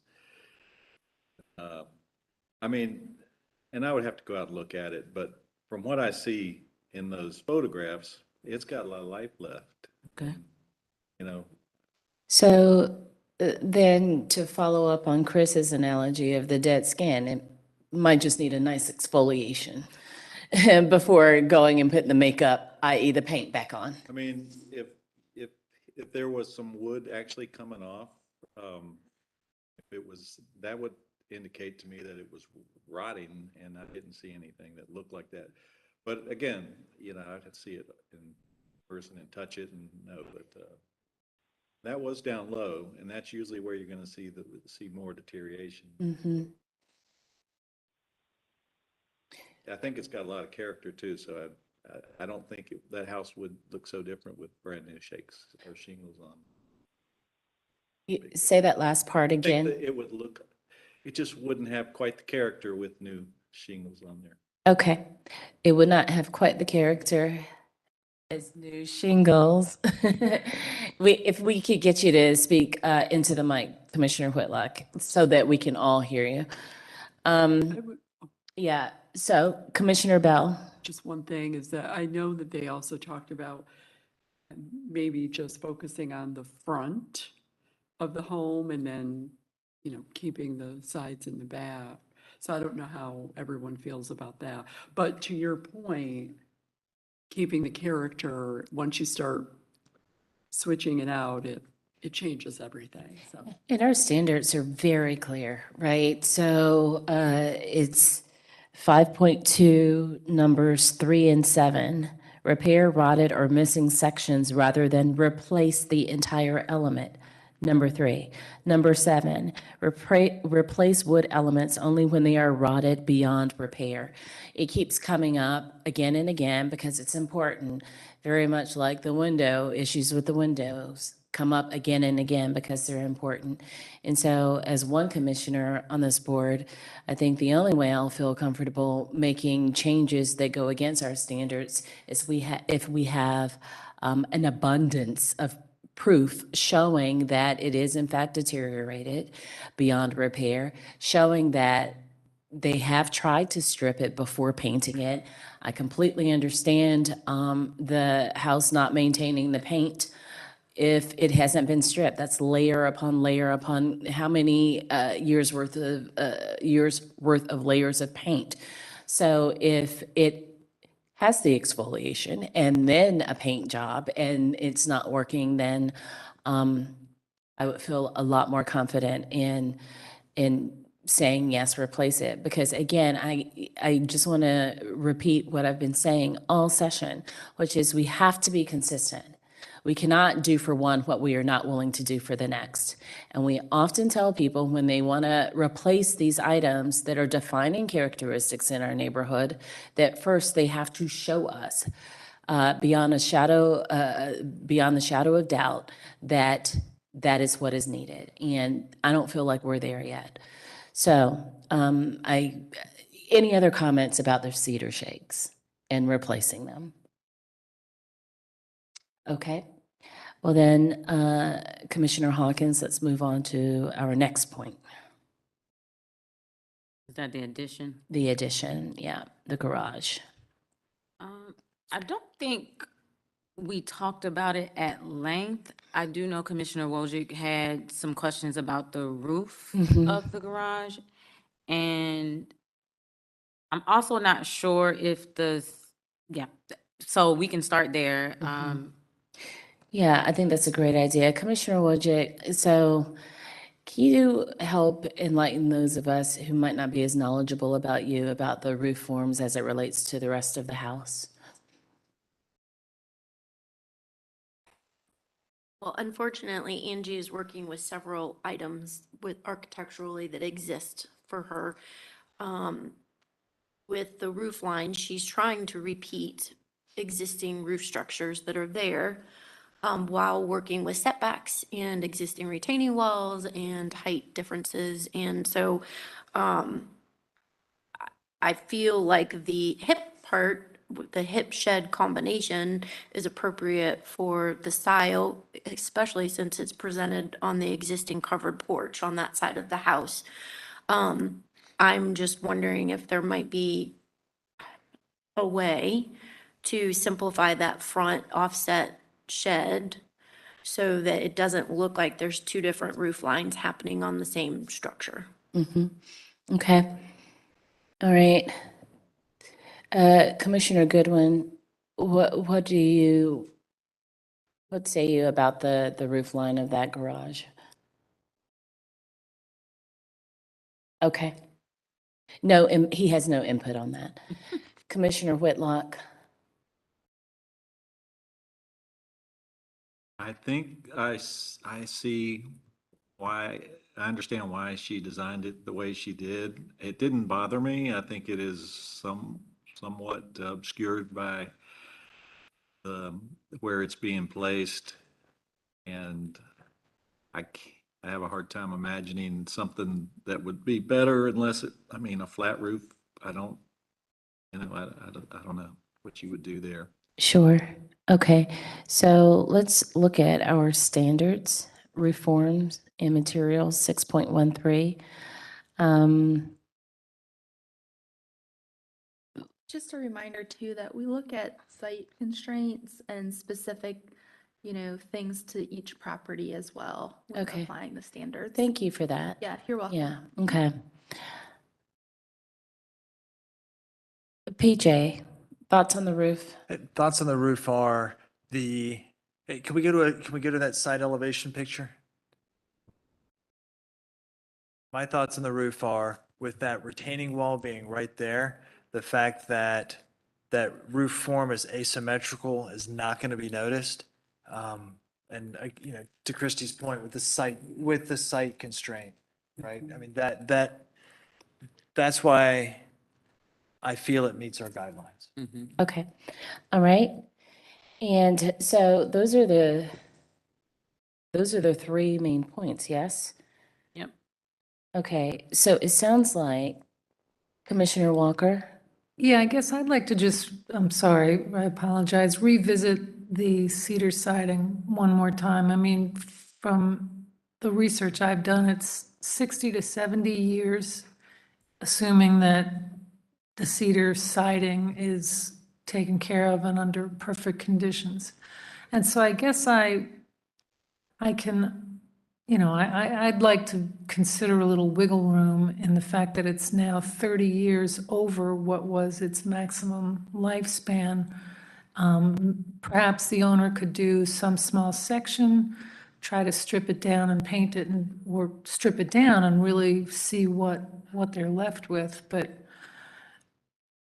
they're undertaking what would be an enormously expensive process to strip this to its original wood and then repaint it. And you'd want to do that knowing full well that you have viable wood you're painting. So I guess I just have some concerns about the stress that would cause.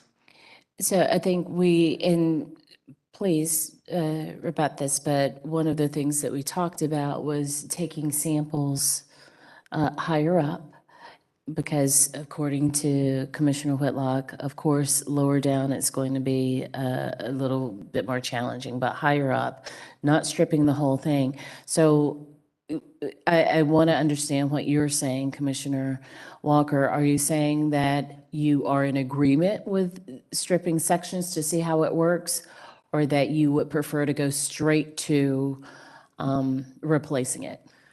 I don't know if I would require going all the way around the house and finding various parts. I think that,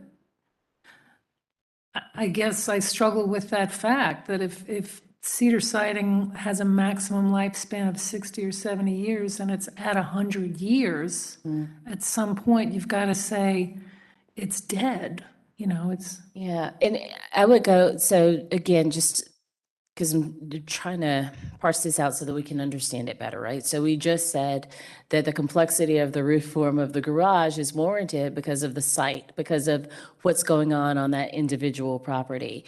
Same thing with the cedar shakes. According to Commissioner Whitlock, they still seem to be in good condition. I mean, it's like an HVAC system. Yeah, there's a lifespan, or like people, there's a lifespan, but there are people in machines that live a lot longer. And so, I would never want anyone to undergo a really expensive, even though we're not supposed to take that into account, but still, I wouldn't want anyone to go through and do this expensive treatment and then it not work out. At the same time, our job is to help protect the charm and the character of this house. And so I would then land on, if we take sections and we see how they fare, I would rather do that than to then jump to, let's just scrap it and replace it all. Commissioner Goodwin. If I could add one data point to this. I have direct experience with a house that is now 101 years old, and it's mostly cedar siding, cedar shakes, just like this on the walls. 99% of the cedar is in excellent condition. It's just going to be repainted with a special consolidating primer. There are several rotted areas, and of course those shakes will need to be replaced. And perhaps that's the disintegration that the applicant is talking about. Thank you for that, Commissioner Goodwin. Yeah, thanks. Okay. All right. And, just our applicants, we really, well, Angie knows, we try to work with our applicants, and we want the best, not only for the applicants and the homeowners, but for the communities, right? And you all know that. That's why you do what you do. And so please bear with us as we try to just make sure that we have enough information before we sentence this house to being redone. All right. But, I might be in the minority on this, so why don't we start with a motion? Well, hold on, I mean, let's just Yeah. reinforce that last part. Sure. It's okay to ask for more information if we're not sure. It's absolutely okay for us to ask for more information, so we're confident we're making the right decision and have the applicant come back. Thank you, Commissioner Absolutely. Henningsen. Thank you. And Thank you. encouraged. All right.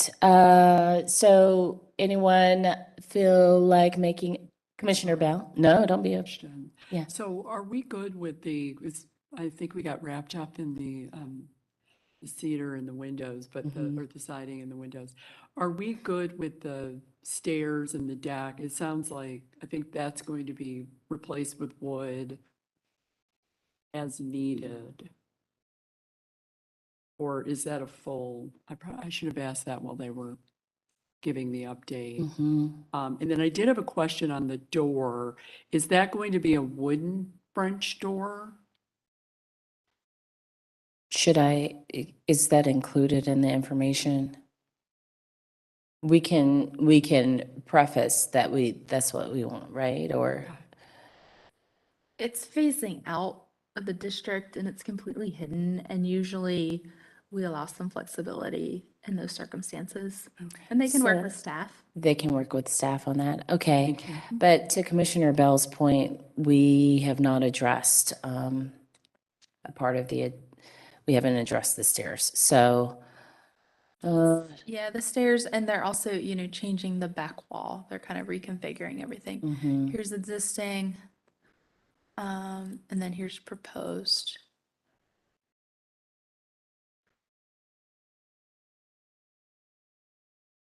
And, like we've done in the past, you can break the application apart, right? If there's stuff that you can make multiple motions, that if there's stuff you're 99% fine with and want to pass off to staff to finalize, you can do that. And then if there's stuff that you need more information on, you can of course ask for.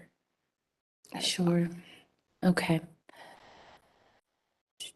So commissioners, Noah brought up a great point about the retaining wall and steps. Mhm. What's the current material today? And if they are going to be replaced, what's the new material going to be? Is it existing? Good catch.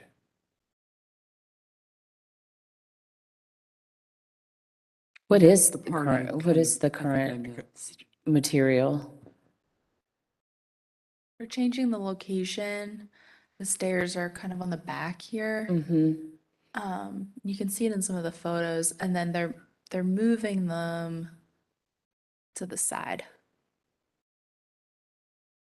Christy, is there a picture that shows what they look like today? A lot of pictures. There's lots and lots of pictures. Hold on, let me find the right one. Here we go. 22. So wood stairs. Stairs. So Okay. yeah, and then they're shifting it this way and building a deck. I mean, it's going to be tall, but Yeah. it's the circumstance of the topography. Mhm.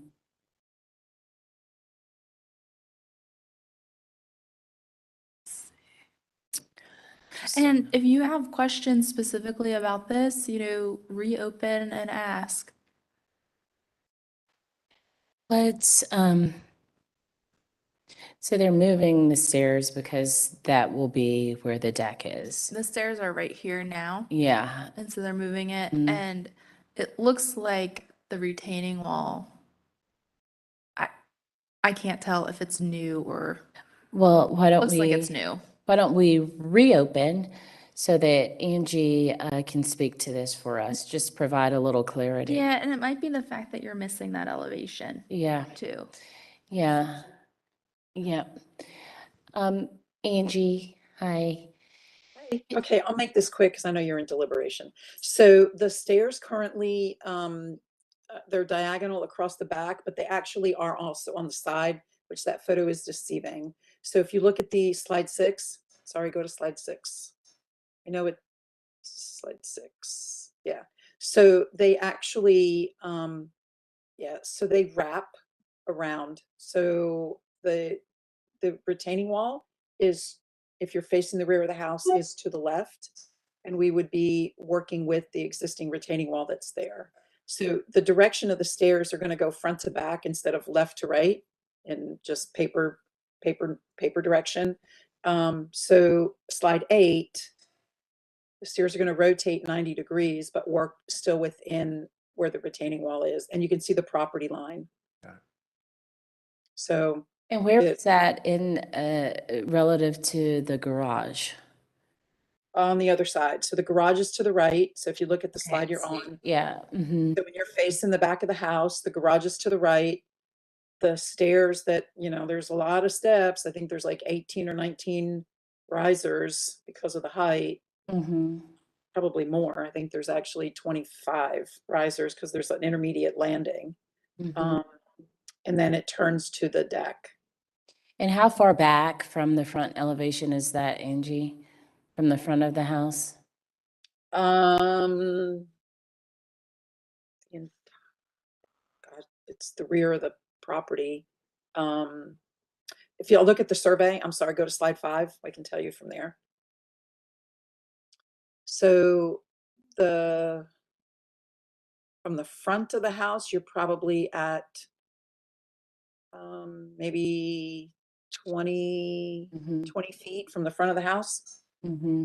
So you can see where the wood steps are also there now. They're actually part of the retaining wall, but they're wood. Mm-hmm. So we're only changing the direction for the deck because right now those steps only take you to the second floor. Mm-hmm. Are they equal to the top of the rock wall? Or are they gonna peak above? They're gonna go to the landing is lower, and then you're gonna step up, I think 5 or 6 more steps going towards the back of the house. So it's a wraparound. So the landing is lower and then you're facing to the rear yard again. So you won't be any higher than your I mean, there's no way your front elevation, you won't see them from the street if that's your concern. Yeah, that is the concern. You won't see it from the street. You won't see it because you could see it in this elevation where your finished floor level is and where that wall is. So the landing is intermediate level and then it turns and comes up towards the deck. Okay. So like U shape. All right, I'm sorry, I'll let you go. Yeah, thank you, Angie. All right, we will, any other questions about that for Angie? All right, then we will close.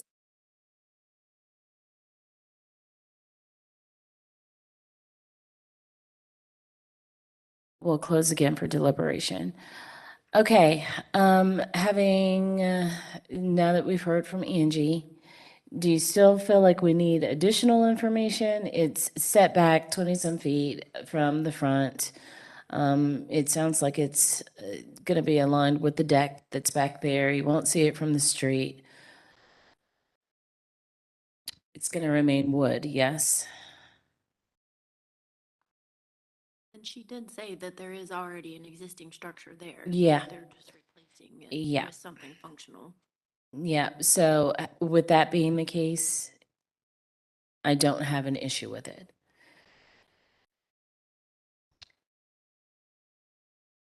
PJ, Maybe stairs or no, just request a right elevation?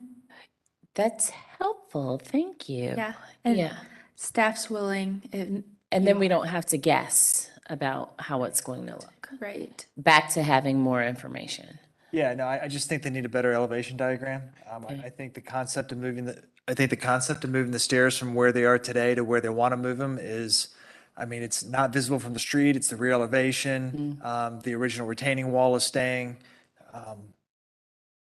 Again, rear elevation, not visible from the street. So are you saying you want more information or are you saying you're good with it? I'm good with it, but I would ask as part of whatever the motion is to make sure it's properly documented. All right. Heather, good with the stairs or more information? I can visualize them, so I'm comfortable, but I Okay. think it's what everybody. Okay. Scott?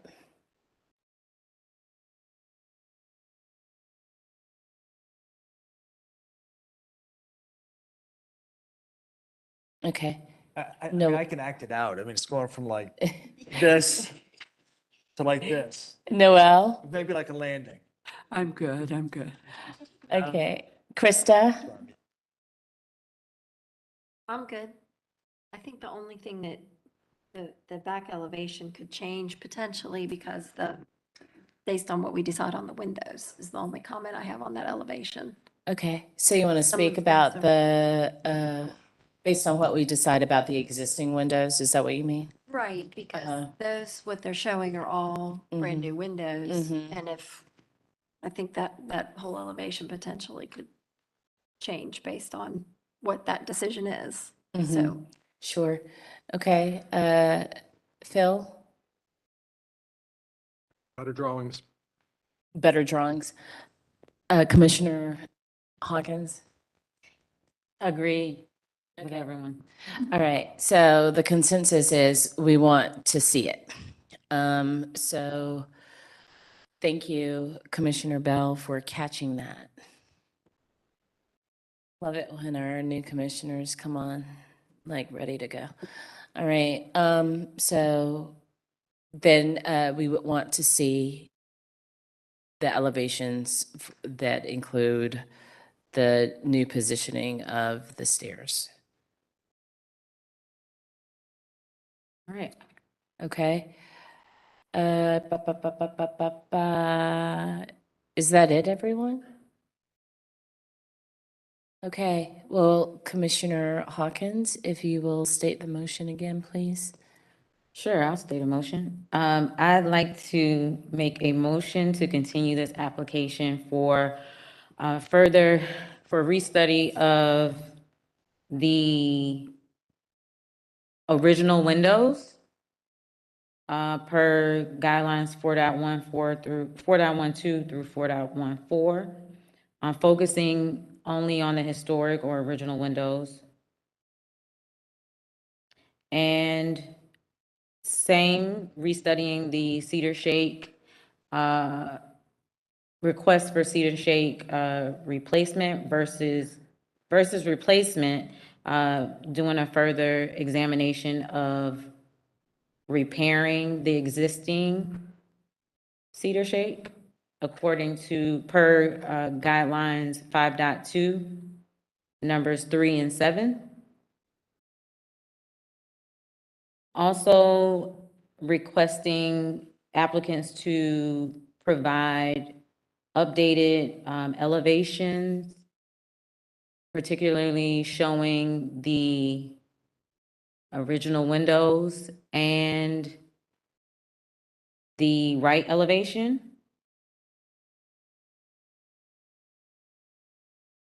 And to also look at the roof line of the garage no longer, no, you can scrap that. Mhm. All right, perfect. Thank you. Motion made by Commissioner Hawkins, seconded by Second. Commissioner Bell. All right, any further discussion of the motion? Okay, let's vote. Commissioner Walker, Yes. Commissioner Hawkins. Yes. Commissioner Goodwin, Yes. Commissioner Lineberger, Yes. Commissioner Bell, Yes. Commissioner Whitlock, Yes. Commissioner Wojcik, Yes. Commissioner Henningsen, Yes. Commissioner Parati. Yes. Yeah, I heard Commissioner Hawkins, yes? Got to mention maybe it's included getting the additional opinions of window restoration. Mm-hmm. I did not mention that. so- Okay, so let's, what do we do? Friendly, can I make a friendly amendment to add? Well, we've already started voting, so we need our attorney to chime in. Okay.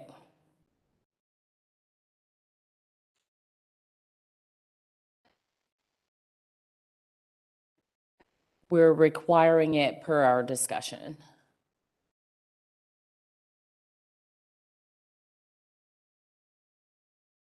It was included in the discussion. Okay, No matter, you need to specifically state it in the motion. okay, So basically what happened is they made a motion and nearly got to the end of the vote that wasn't complete. nobody voted against it. Can't hear you, Jill, so be sure to use your mic. All right, we'll hold for a moment. No, thank you, Commissioner Hawkins.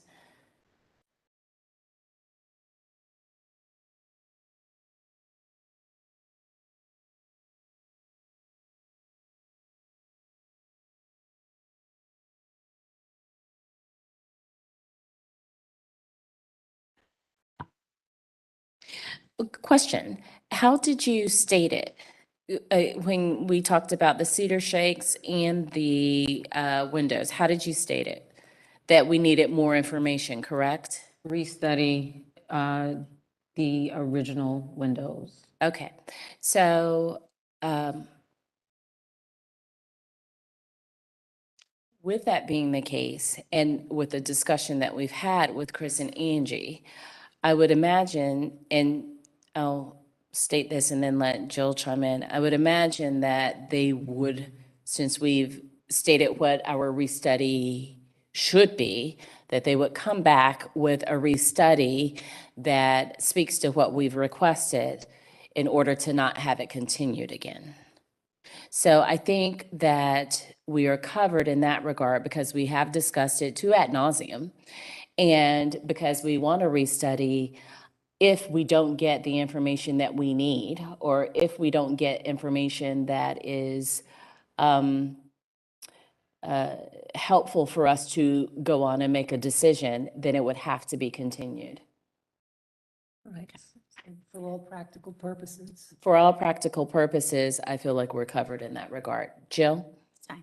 So I wanted to, originally I was thinking a motion to reconsider, but since no one voted against it, but it's called a motion to, motion to amend something previously adopted. That's what it was. And anyone can make that motion. So you can just do that now. Okay. So it's a motion to amend. So did you finish voting or you stopped PJ from voting? PJ, did you vote? I Oh, wait, did. I'll tell you. I Yeah. did, but And I voted too. Okay. So before I called the total, You I can, heard Commissioner Hawkins go, okay. and So, so the total, call the total. okay. And then Commissioner Hawkins can make a motion to amend. Okay, all right, so the vote is 9-0 to continue this application to next month. Commissioner Parati, I would like to make a motion to amend. Okay. Amend what? To Second. amend the current motion. Okay. Second yet. To, Motion previously adopted. okay, all right, so motion made by Commissioner Hawkins, seconded by, Hold on, but she didn't say what it was. she did, She said she wants to make a motion to amend, but what's the she amendment? finished it. Say it again.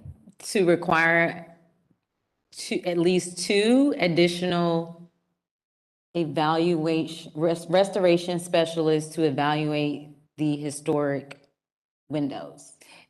And just curious, are they restoration specialists that have worked in our historic neighborhoods? Yes, Okay, all right, so you want to restate your motion?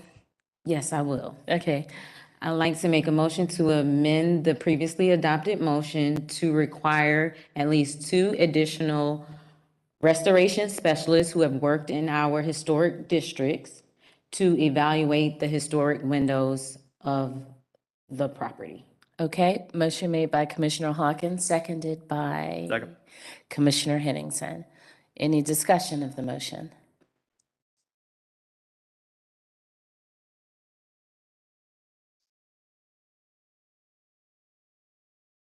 Scott, is your mic on?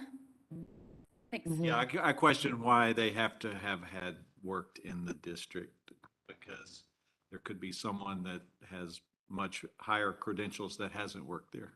Yeah, my thought on that, so my thought on that was someone who, someone who is not too eager to say, oh yeah, replace them all. Someone who has had the experience of our, working with our standards and our neighborhoods. Scott's point, there Yeah. are, you could say to the Secretary of the Interior standards, Okay, you know, to his point, because that's much more broadly. okay, And then their standards are our standards. okay, So you could say that, and then they're not just limited to Charlotte's Okay. districts. Should they find, you know, someone from South Carolina who has done this, but. so we're will not- you restate that? So, so window restoration specialists who have had to adhere to the SHPO standards. Perfect. Okay, so is that a friendly amendment, Scott? Yes. Okay, do you accept it? I Michelle? accept. Okay, so restate the motion, please. Okay. Okay, I'd like to make an amendment to the original the previously adopted motion to require at least two window restoration specialists to evaluate the historic windows who have worked, Had to adhere to the SHPO standards. who have had to adhere to the SHPO, Secretary of Interior standards. Yes. Okay. All right. TJ, seconded. All right. Thank you so much, Scott. All right. So any discussion of the motion? All right, let's vote. Commissioner Walker, Yes. Commissioner Hawkins, Commissioner Goodwin, Yes. Commissioner Lineberger, Yes. Commissioner Bell, Yes. Commissioner Whitlock, Yes. Commissioner Wojcik, Yes. Commissioner Henningsen, Yes. Commissioner Parati, yes. Motion to amend passes 9-0. All right, Angie, Chris, thanks for being patient. Okay, our next application is 501 North Poplar, and I believe our applicant is with us and has been with us for quite a while this afternoon. So come on up. And Ryan, you've been sworn in, right? You've not been sworn in? Okay. Ryan, if you will, please raise your right hand and respond "I do" to the following question. Do you affirm the testimony and the information you are about to give is the truth and nothing but the truth? All right, thank you. Yes. Oh, man, your microphone. You would just say, "I do it." I do. Thank you. Okay, this next application is for demolition. We have talked about its neighbor earlier today. This is 501 North Poplar, right here at the corner of 8th and Poplar. And they have provided, the applicant has provided, we have the Zotwell survey, a property survey, digital photos of all four sides of the building, all architectural details, and elevation drawings. We also have a tree protection for trees to remain, and the applicant has also provided, let me pull up the agenda supplement, a few more notes on the supplement clarifying trees to remain and the smaller and trees to be removed. So with that, I'm going to turn it over to Ryan. Ryan, if you would state your name and your address for the court reporter, please. Yeah, Ryan Baird, talking about 501 North Poplar Street. Your address, please. 501 North Poplar Street, Apartment B. Okay. Okay. All right. First, thanks for taking the case and letting us speak today. Really appreciate that. I know we're a little bit short on time, so I'll try to go through this pretty quickly, but be happy to answer any questions after the fact as well. You know, this for us has been something we had hoped to move forward with many years ago, and I think our neighbors saying that our condition is rough would be generous to us. Our house is definitely in poor condition. We know that there's not any significant historic value. It's built in the late 1970s, and it's literally a cube with a hidden front entrance, essentially in the back courtyard. In trying to responsibly manage the demolition, we've made well over 30 calls, if not more, to many deconstruction and donation groups around the country, and after being turned down many times and being offered a $100,000 fee instead of 10 to 20 to demolish a house, we finally found 3 companies that are willing to work together, and we're trying to meet with them to finalize it. And one of the things they're waiting on is this, and then the permit approvals as well. And then ideally, we'd like to move forward with getting this demolished this year, you know, potentially November, December timeframe. Let me see here. So just let's go to the next page, if you don't mind. Oh, sorry. Just the second page of the sheet, so up to. Perfect. So we've been discussing with an arborist for years on how we can protect our trees, really trying to keep the tree canopy, you know, partially just because my wife and I love that, but obviously it's a requirement and something we need to speak on as well. So that's the reason for showing the protection details. So we have even more on the following page, but this will show a rough fence layout. And as far as what we're planning to keep on the property, it would be part of the foundation. In addition, you know, we're trying to salvage anything we can and reuse or donate, but the foundation on the right end, and then also fence posts as needed, as we may be able to reuse those. So if you can go to the next page, just real quick, some of the basic tree protection details. When we get into the next application, we'll have a lot more specific details, but for this part, these will be in place before the demolition occurs. Next page, please. And then this really shows the whole site. So there are a number of trees on the site. We've talked about protecting the tree canopy. This is showing what's demolished, so it shows everything but that tree canopy essentially. As far as the larger trees within this group that we're trying to remove or replace, there's 2 Laurustinus trees that if you look at the overall diameter, they are above 10 inches. They are somewhat larger, but they're made up of many smaller branches, so to speak. And then there's one just over 10 inches, a dogwood that's right next to the house that once we demo the house, we'd have to remove as well. But essentially, and I'll talk about this a little bit more, we're hoping to replace and add many new trees in the next application. So we can go on to elevations. So it is essentially a cube with a flat roof.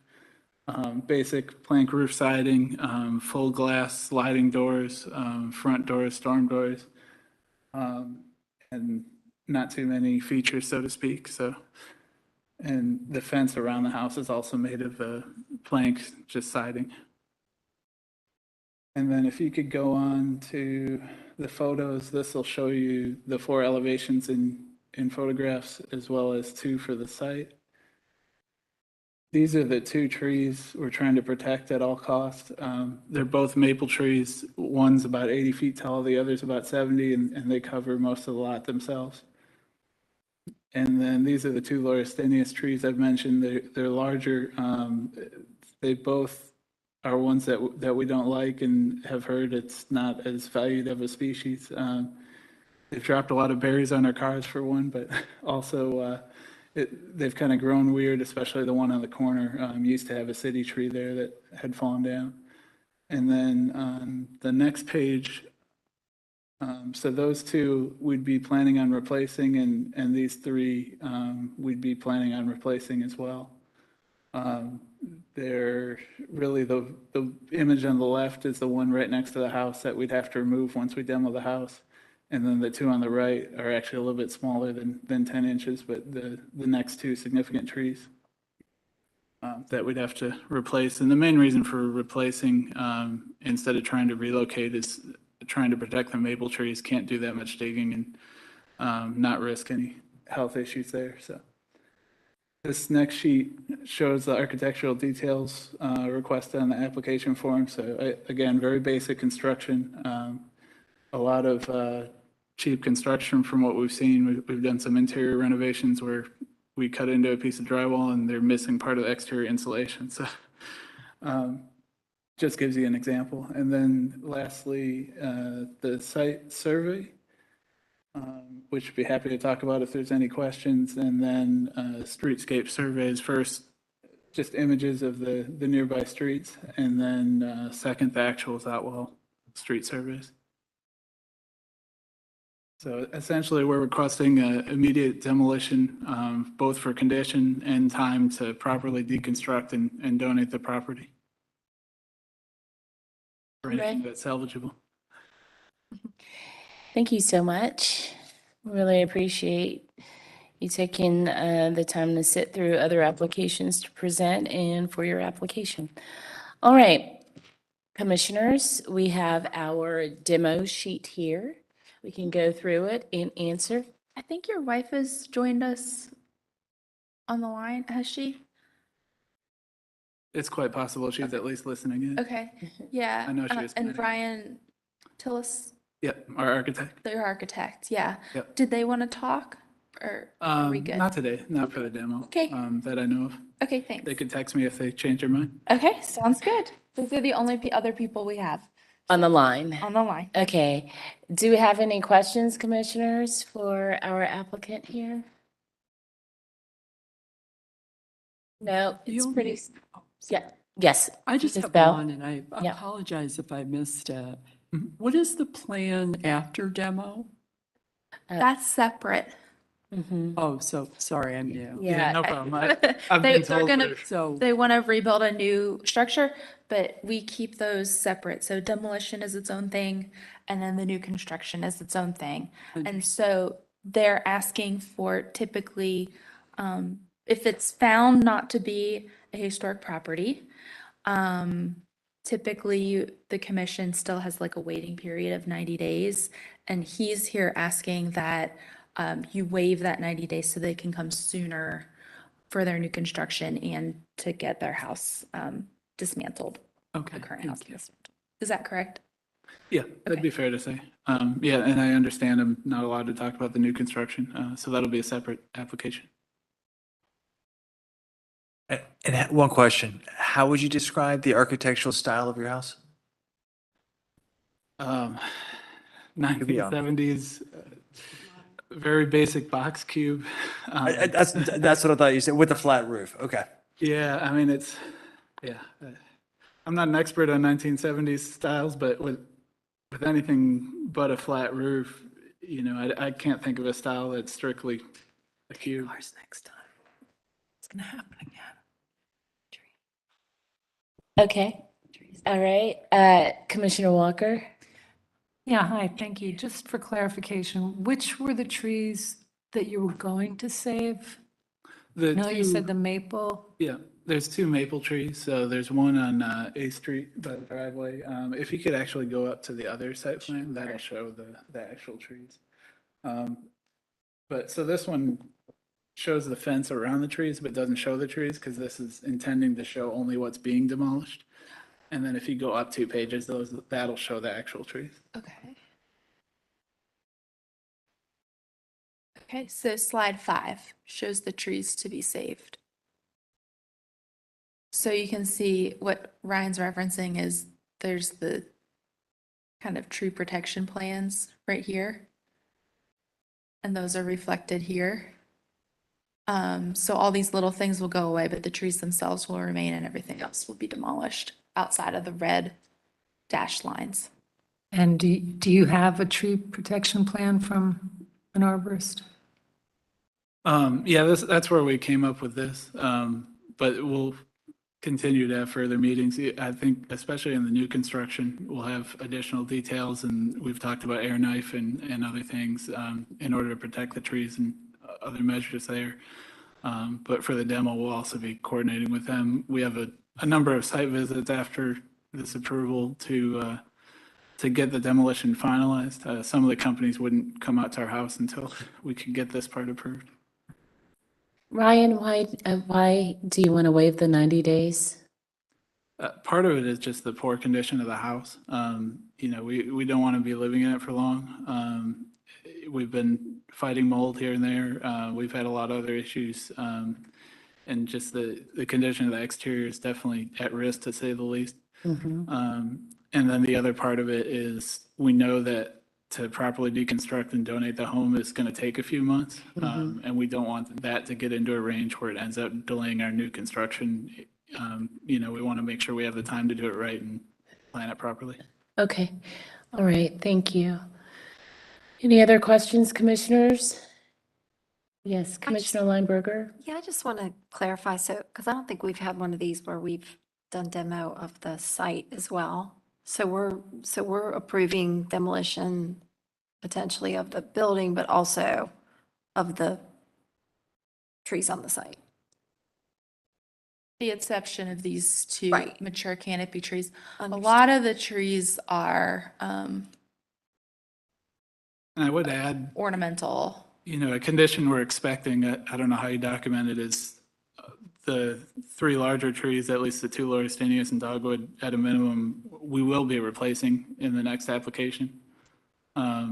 It's just something that we want to take out now as we're doing all the demolition. So is this on slide 14, this tree right here, is this one of the ones to stay? Yeah, And absolutely. then this is the other one to stay? Yep. So it would be then this one on slide 13, this big one? Yeah, that's to say. And then this one's to stay. So all the big trees, all the other trees, they might be slightly over. Tell me if I'm wrong. They might be slightly over the 10 inches, but I think a lot of them are ornamental or like multi-stem trees. Yeah, that's about right. Okay. Any other questions, commissioners, before we close? Anything you want to share with us, Ryan, before we close that you haven't already? Not that I can think of, and unless you have any other questions. Okay. All right. Well, then let's close for deliberation where only staff and the commission may speak. Commissioners, we have a demolition form here. So why don't we start with step 1? And I cannot make a motion, so who wants to take this on? Let's have one of our vets take it on so that we can share with our new commissioners how we do it. That would be Look, I see some action over here by the man at the table. So, PJ Henningsen. So demolition, it's 3 different motions. Step 1 is the application complete? So commissioners, I don't know if you want to have a discussion. I feel the application is complete. Does anyone disagree? Okay, so I move to determine that this application is complete with all required documentation provided by the applicant. Will you go through the list, PJ? I know it's. Which includes clear digital photos of all sides of the building, clear digital photos of significant and insignificant architectural details, site features, including but not limited to windows, front doors, brackets, columns, trim, etc. A stamped and sealed property survey with setbacks and building dimensions, width and length clearly labeled, as well as a Zetwell survey to document height. Check, check, check, and check. Second. Okay, motion made by Commissioner Henningsen, seconded by Commissioner Hawkins. Any further discussion of the motion? All right, let's vote. Commissioner Walker, Yes. Commissioner Hawkins, Yes. Commissioner Goodwin, Yes. Commissioner Lineberger, Commissioner Bell, Yes. Commissioner Whitlock, Yes. Commissioner Wojcik. Yes. You can use Commissioner Whitlock. Yes. Commissioner Henningsen. Yes. Commissioner Parati, yes. Motion to approve motion to approve the application being complete, 9-0. Okay? All right, next motion is a vote on special significance. So, commissioners, we don't get many of these, but this house is less than 50 years old. It's not listed on the National Register of Historic Places. Its architectural style is square, boxy, flat roof, right? I don't want to say of minimal significance. There's no associated history and it's not designated as a local landmark. I intend to make a motion that this building does not have special significance. Does anyone disagree with that? Okay, well, let me get to the motion. That was I was stating my intentions, but I appreciate that. All right. So I move to determine that the building does not have special significance and value towards maintaining the character of the Fourth Ward Local Historic District because it does not meet any of the HDC's criteria for special significance, which includes it is not listed as a contributing property in the National Register of Historic Places. It is less than 50 years old. Its architectural style does not have special significance. There is no associative history associated with this property, and the property is not designated as a local historic landmark. And now, do we have a second? Seconded by Commissioner Walker. All right, any discussion of the motion? Okay, let's vote. Commissioner Walker, Yes. Commissioner Hawkins, Yes. Commissioner Goodwin, Yes. Commissioner Lineberger, Yes. Commissioner Bell, Yes. Commissioner Whitlock, Yes. Commissioner Wojcik, Yes. Commissioner Henningsen, Yes. Commissioner Parati, yes. Motion to approve the lack of significance of this home is passed 9-0. Sorry, home. All right, part 3 is voting on when demolition may occur. I intend to make a motion that says demolition can occur immediately. Any commissioners have any objections before I make the motion? And go. All right. I would like to make a motion to approve the immediate demolition of this building since the building does not have special significance or value towards maintaining the character of the district. Second. All right, motion made by Commissioner Henningsen, seconded by Commissioner Whitlock. Any discussion of the motion? I have a little bit of discussion. Okay, thank you, Christie. Typically, with demolitions, you say that it may take place the sooner of the approval of new construction plans or the expiration of 365 days. So that's typical. I would just ask that you include maybe a little more information why you are departing from standard procedure in your motion. Okay, thank you. So why are you departing from standard procedure, Commissioner Henningsen? I felt that just saying immediate demolition was sufficient versus sooner than blah, blah, blah, blah. However, I am happy to add to my motion that demolition may take place sooner than the approval of new construction plans or the expiration of the 365 days. The 90-day waiting period to submit new construction plans is waived. Because?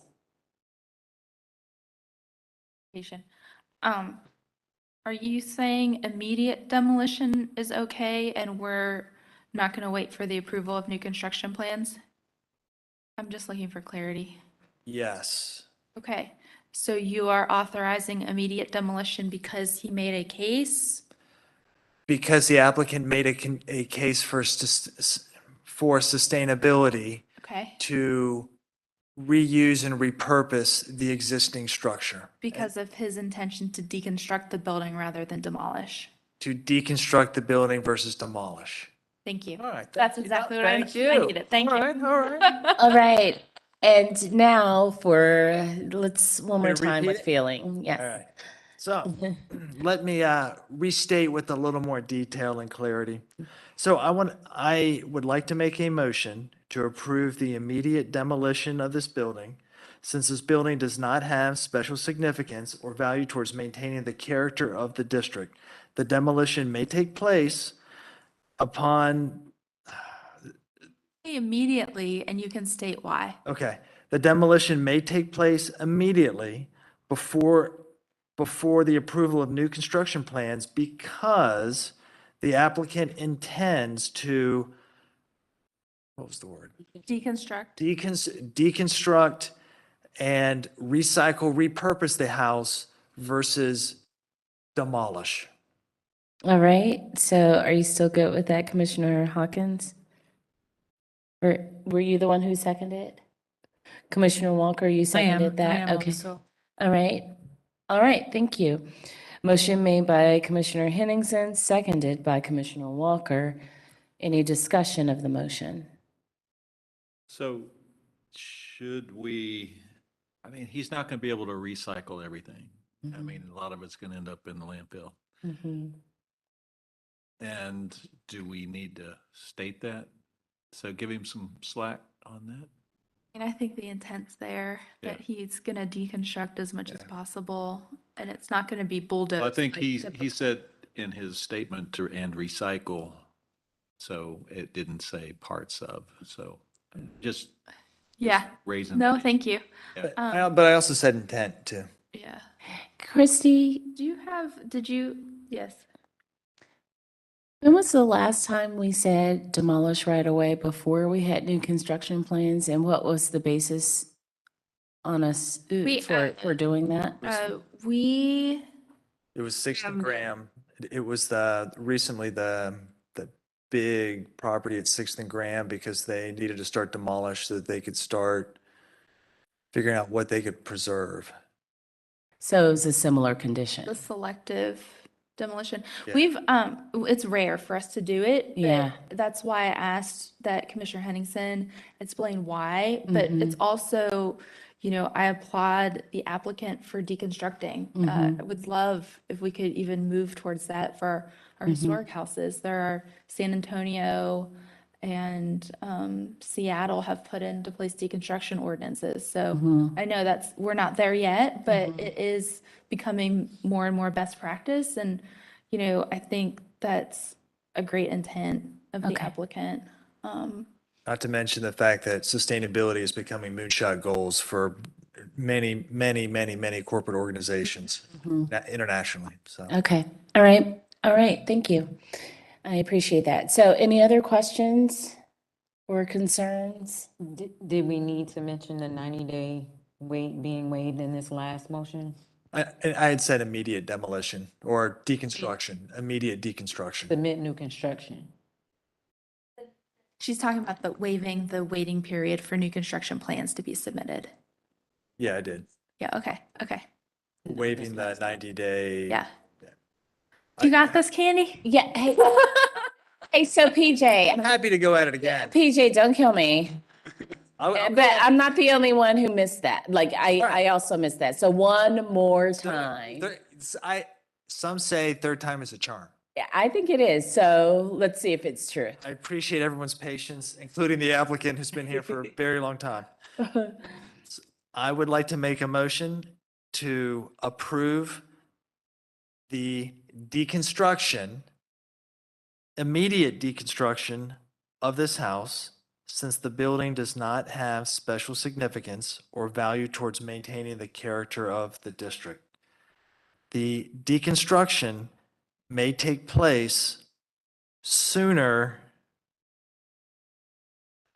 than the approval of the new construction plans. We are authorizing the immediate deconstruction because the applicant intends to recycle, repurpose, and deconstruct as much of the house as possible versus demolishing it. And the 90-day new construction plans are waived. And the 90-day waiting period to submit new construction plans is waived. All right. So motion well stated by Commissioner Henningsen. Do we have a second? Second. Seconded by Commissioner Walker. Any further discussion of this motion? Okay. All right, let's vote. Commissioner Walker, Yes. Commissioner Hawkins, Yes. Commissioner Goodwin, Yes. Commissioner Lineberger, Yes. Commissioner Bell, Yes. Commissioner Whitlock, Yes. Commissioner Wojcik, Yes. Commissioner Henningsen, Yes. Commissioner Parati, yes. Motion to approve the deconstruction of this home passes 9-0. Thank you so much, Ryan. Thanks, Ryan. Thank you. Really appreciate Angie, are you still with us? Yes, I'm here. Hi, Three Angie. is a charm. Welcome Three back. is a charm. Time's the charm, Angie. Stop Welcome it. back. For Angie too. For Angie too. This is the third time we're I'm seeing gonna her focus. tonight. Okay, Gosh. Angie's been sworn in. Angie's here for the demolition of 1953 Wilmore Avenue. She's provided the Zotwell survey, property survey, digital photos of the building and architectural details, and we have elevation drawings.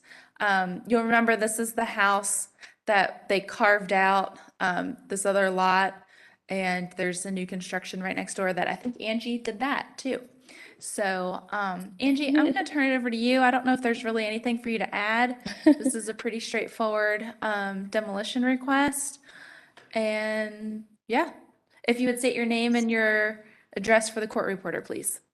Yeah, Angie Lauer, ALB Design Inc., 901 Berry Hill Road, Suite B1, Charlotte 28208. I'll just go real quick. This is a house that we tried to preserve when we carved out for 1957 Wilmore Drive. But the house is really, really in disrepair, and it is really not suitable for habitation. It was built in 1940. It's about a 425 square foot footprint, 850 total square feet. It does internally doesn't even have 8-foot ceilings. So I'll just leave it at that and let you guys vote on the demolition. All right, thanks, Angie. Yes. Anyone on the line, Christy? No. Any questions, commissioners? Let's close for deliberation. I don't feel the need to redeem myself. I feel like I've set a good enough example for some of the newer commissioners maybe to, you know, put Well, it out there a little bit on this next one. So we have had a great example of a demolition application. Who would like to try this one? Commissioner Whitlock beat you to it, Commissioner Bell.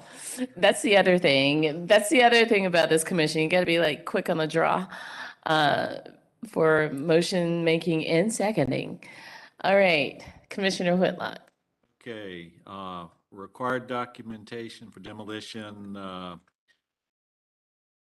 Number one, clear digital photos, 300 DPI or better, all sides of the building. Yes. Clear digital photos or 300 DPI or better, significant architectural details, site features, and on and on. Yes.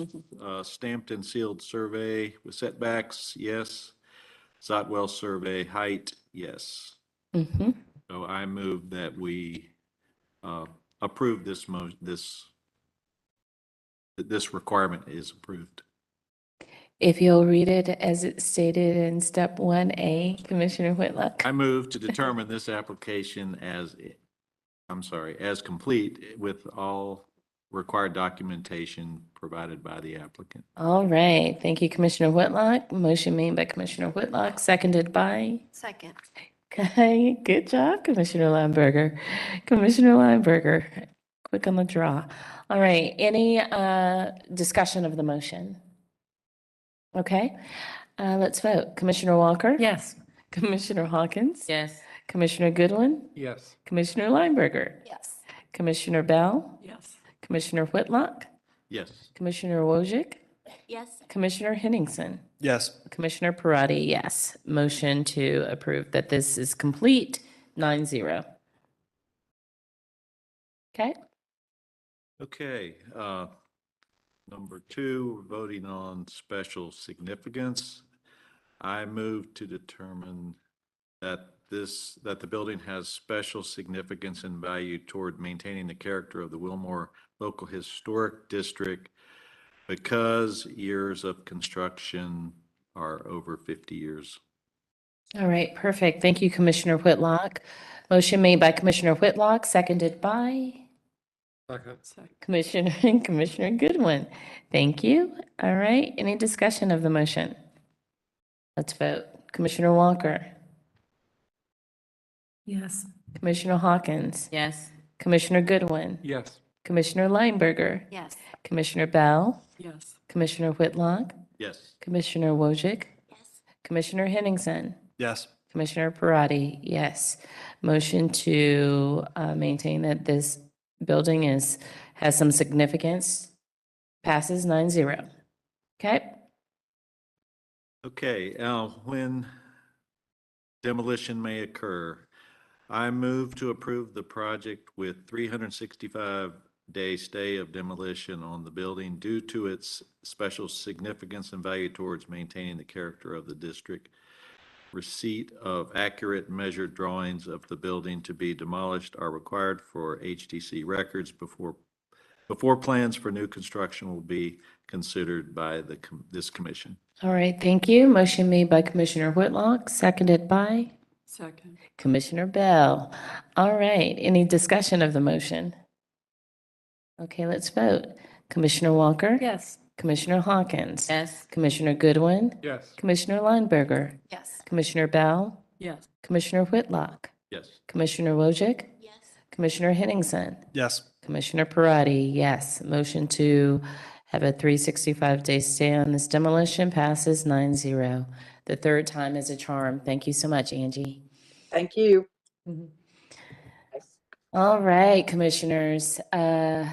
So So we'll push number 14 to the beginning of the October agenda and call it a night. all right, that sounds great. Do we want to vote on minutes? Get it off our plate. Did anyone review the minutes? That I should start there. Anyone? Okay. All right, you want to make a motion?